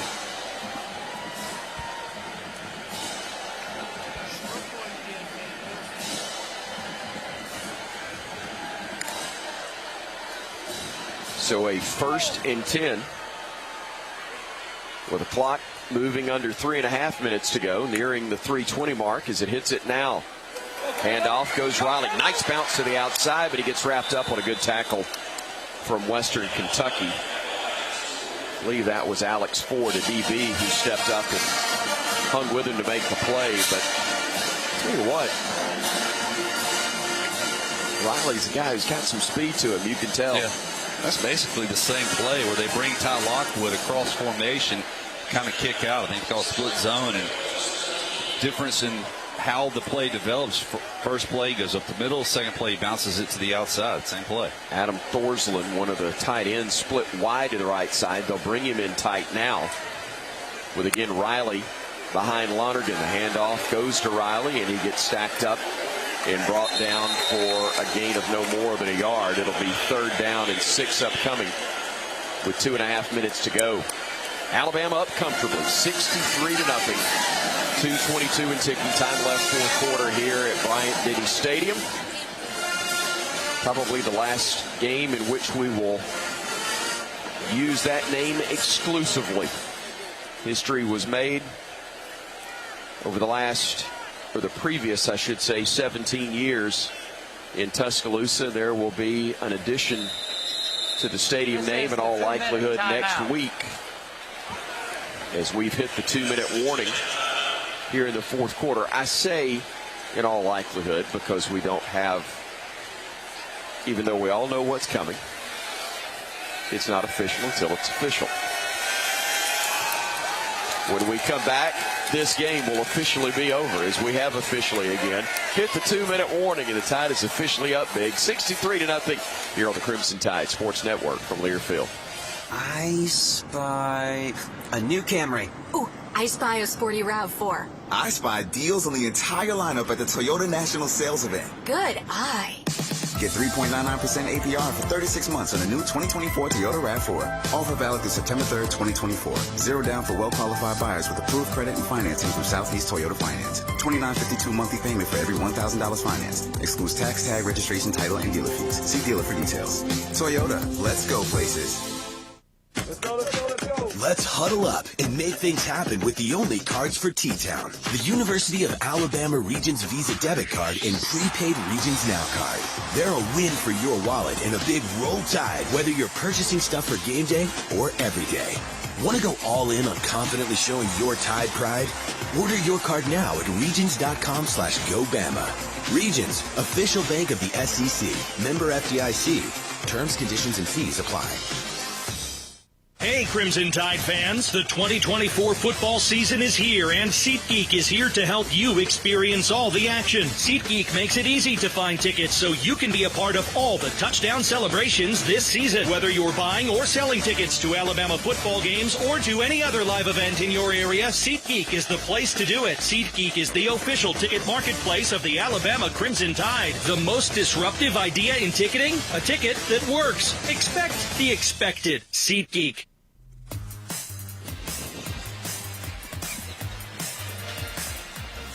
The Alabama Crimson Tide 63, the Hilltoppers of Western Kentucky nothing, as we have just 2 minutes left to go in this game. Coming up next, we will have the region's fifth quarter show and Coach DeBoer's press conference live, powered by Tri-Green Equipment. Alabama looking for its first shutout win in 2 years. It was 34-0 Alabama beat Austin Peay 2 years ago here inside Bryant-Denny Stadium. The Crimson Tide 26 shutouts since the Saban era began back in 2007. Tonight, the start of the Kalen DeBoer era, 63 points, the most by an Alabama head coach in his debut leading the Crimson Tide. Tyler. He's just been, as Tyler, we get Tyler's headset back on, he's just been fantastic everywhere he's been. Yes. And not surprising, you put him in a place that's already one built. like Alabama. It is. Yeah, you're not having to rebuild. So there's one thing that he had we to don't patch have to some do. holes because of the transfer portal, but that's it. So here we are with a third down and about 5 upcoming.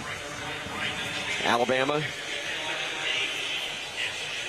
deep inside that Chick-fil-A red zone, trying to get another bank first down. Haven't spent a ton of time in the Chick-fil-A red zone tonight because we've scored on some explosive plays that have come from well outside the 20-yard line. We promise we'll make it up to you, Chick-fil-A, over the course of the year.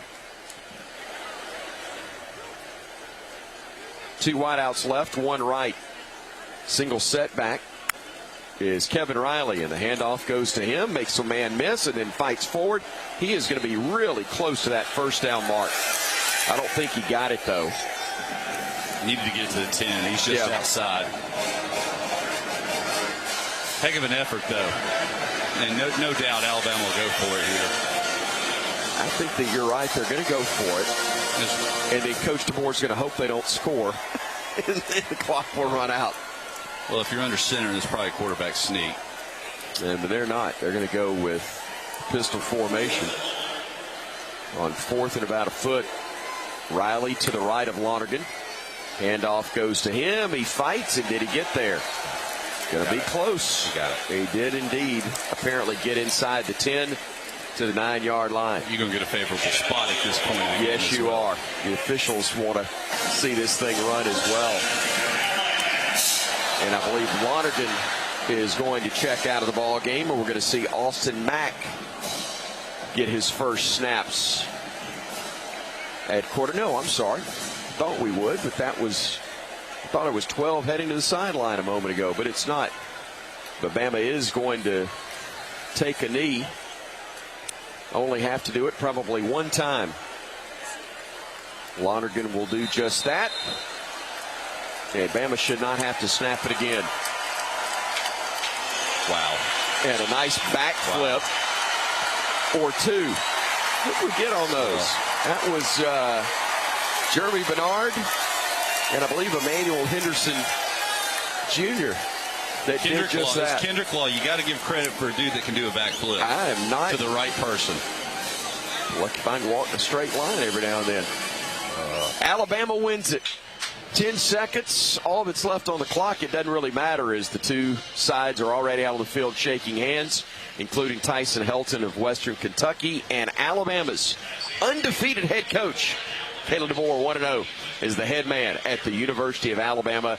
An impressive, to say the least, 63-0 victory over Western Kentucky. The Hilltoppers challenged Bama early. It was 7-0, and they were driving before a takeaway by the Tide defense turned things around, and Bama has not looked back since. 63-0 again, your final score. The Tide a winner in its 2024 season opener, and Kalen DeBoer a victor in his debut as the head man at the University of Alabama.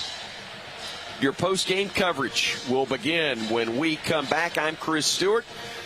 You'll hear my interview a bit later with head coach Kalen DeBoer, but now we turn it over to Roger Hoover to take you the rest of the way when we come back on the Crimson Tide Sports Network from Learfield. The passion, the tradition, the rivalries. Sirius XM is your destination for all things college sports, and we've got you covered. On SEC Radio, there's complete coverage of every school in the conference, including live games, plus 24/7 talk and analysis. So cheer along on the Sirius XM app and listen to your favorite team anywhere. And now you can get 3 months of Sirius XM free. Subscribe now. See offer details at SiriusXM.com/SEC Sports.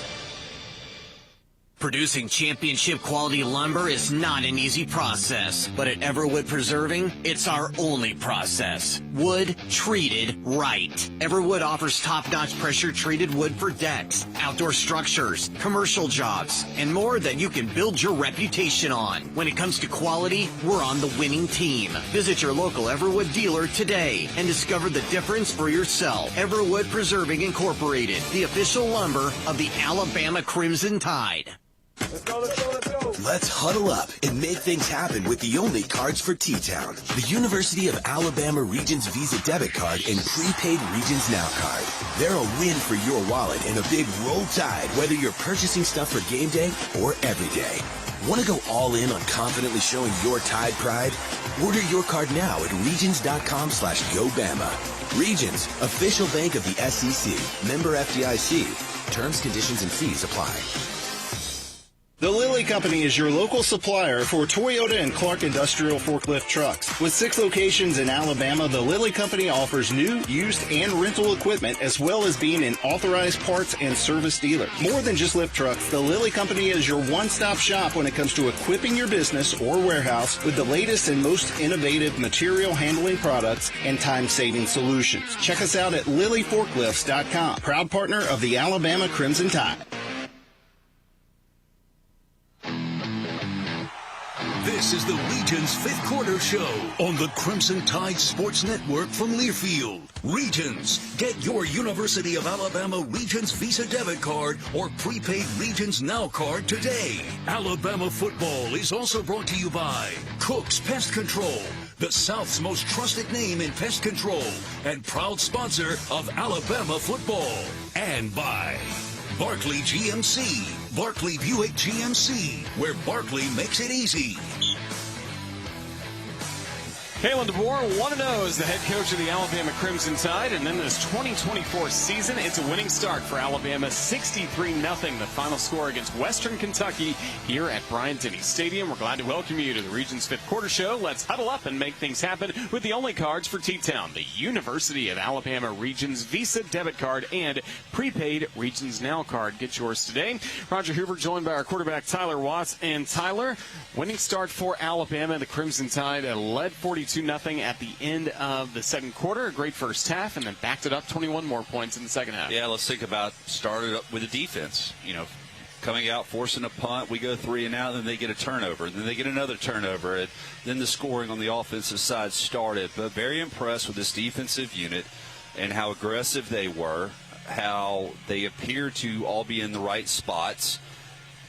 And obviously there's things that we didn't see that they did wrong. However, it's a good start, man. A lot of times with a transition, which something we haven't seen in a long time, same system for so many years now, you're going to see some hiccups, some problems, some growing pains, so to speak, on both sides of the ball. And you really didn't see that tonight. A lot of talent out here, guys playing hard, overcome the mistakes on both sides, and Lord knows there's still plenty.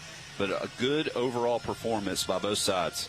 You know what I liked about the mistakes? Like you mentioned, there were some procedural things, some substitution things we saw in the first half. We saw 6 penalties against Alabama in the first half, only 1 in the second half. And that is improvement, especially the substitution stuff, because that's simple communication and pay attention on the sideline, knowing when to go in, what the situation is, what unit you're supposed to be on when the call's made. But also sometimes that's coaching as well. They might call for a different formation or personnel grouping when the opposing offense or someone has not made a substitution themselves. Therefore, you can't do it at that time. Crimson Tide a winner, 63-0 the final score against Western Kentucky. A winning start to this 2024 season for Kalen DeBoer and the Alabama Crimson Tide. We're just getting going with our post-game coverage. This is the Region's Fifth Quarter Show, and you're listening to the Crimson Tide Sports Network from Learfield. With the Crimson Tide Sports Network, I'm fortunate to get to travel all over the country. But my favorite place to stay in Tuscaloosa is the Hampton Inn by Hilton. What stands out is their people. Always kind, courteous, and willing to make my stay as comfortable as possible.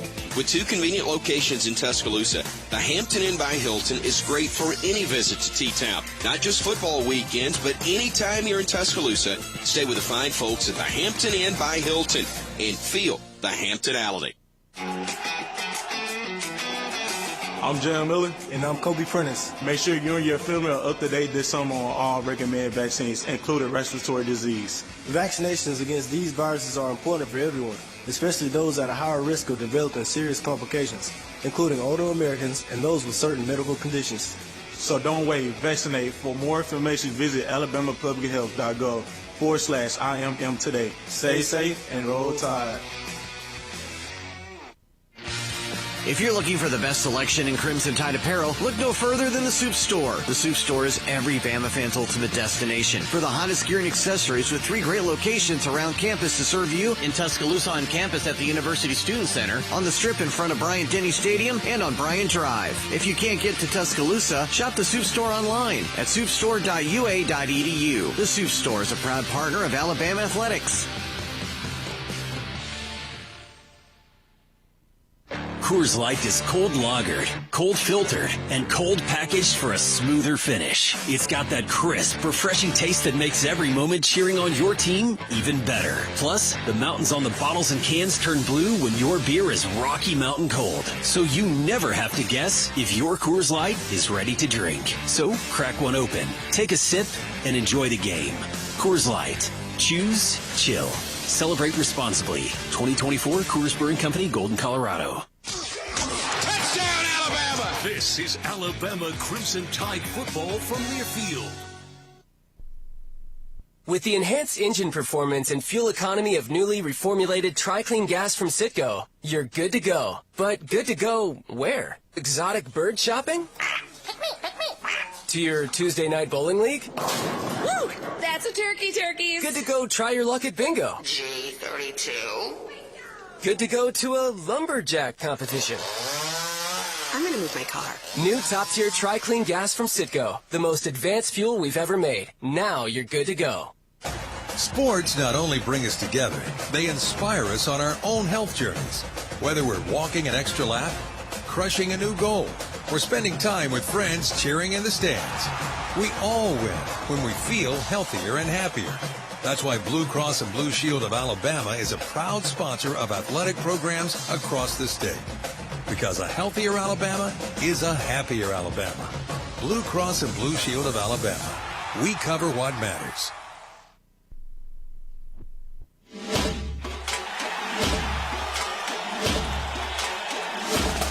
Live. Alabama 63, Western Kentucky nothing. A winning start to the season for Alabama, and we're going to talk about it coming up on Monday night. Tide fans, be sure to join me and Corey Reamer on Monday, 6 p.m. for Crimson Tide Rewind, presented by the Alabama Department of Public Health on the Crimson Tide Sports Network, live from Baumhauer's Victory Grill in Vestavia Hills. Legendary fun, legendary food, Baumhauer's Victory Grill. We'll be hearing from the head coach of the Crimson Tide, Kalen DeBoer, coming up here on the Region's fifth quarter show, but Corey and I will have a lot to talk about coming up on Monday. Certainly hope we have a huge crowd for Crimson Tide Rewind, presented by the Alabama Department of Public Health.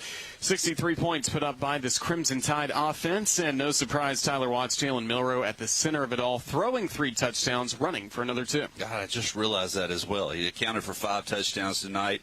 Obviously, the 2 passes to Ryan Williams, great throws. Ryan Williams extending one of those plays, running in after breaking a tackle, but also the one to Kendrick Law. Busted play where he goes to scramble and push the ball down the field, run the ball down the field, finds Kendrick Law in the flat, wide open, who breaks a couple of tackles in for the first touchdown throw of the night as well. So Jalen Milroe did a really nice job. He had the 1 sack where he held on the ball too long.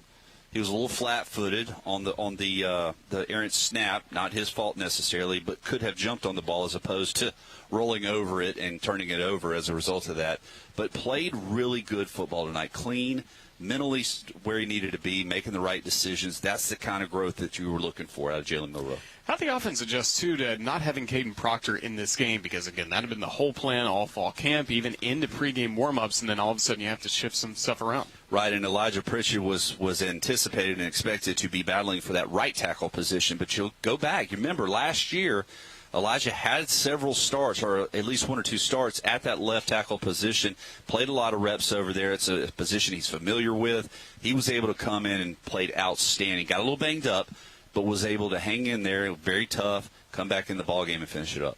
Again, even though you're just a former quarterback, you can talk about so much more than just that position. Give me your highlights for the defense in this ballgame. Defensively, I loved how aggressive we were. And it didn't matter who it was that was in the ballgame. It seemed like early on it was Quay Rusall, who was just really a dominating force. And then later on it was Jahai Campbell. We also called Justin Jefferson several times. Several guys throughout the course of the game. Xavier Brown early on, Xavier Mincy later on, being physical, Mbakwe, all these different guys that were flying around the football. It wasn't just 1 or 2 players. It was different guys as they were rotating in, all making impact plays. So today, the Crimson Tide get this win against Western Kentucky, and next up, South Florida. Obviously, that was not a fun trip for a lot of reasons last year. It's a boring trip, wasn't it? It was something. So we know Alex Golesh. We've seen him before, both as an offensive coordinator at Tennessee and now the head coach at South Florida. What kind of game should we expect coming up next week? What does Alabama need to work on? Look, I think there's plenty. Once you turn the film on, these coaches will have plenty that they're wanting to review and improve on, and that's expected. I don't look for the game versus South Florida to be anything like what it was last year. I think they caught us in just a trap position. We just come off that loss versus Texas, had kind of lost our identity. You could tell we were deflated. But defensively, we played outstanding last year. I'm sure that will continue, and offensively we'll find a way to move the ball. So this is a team that has a lot of upside to it. I think they have the talent in place. It's just a matter of gelling together. They need the reps. They need the work.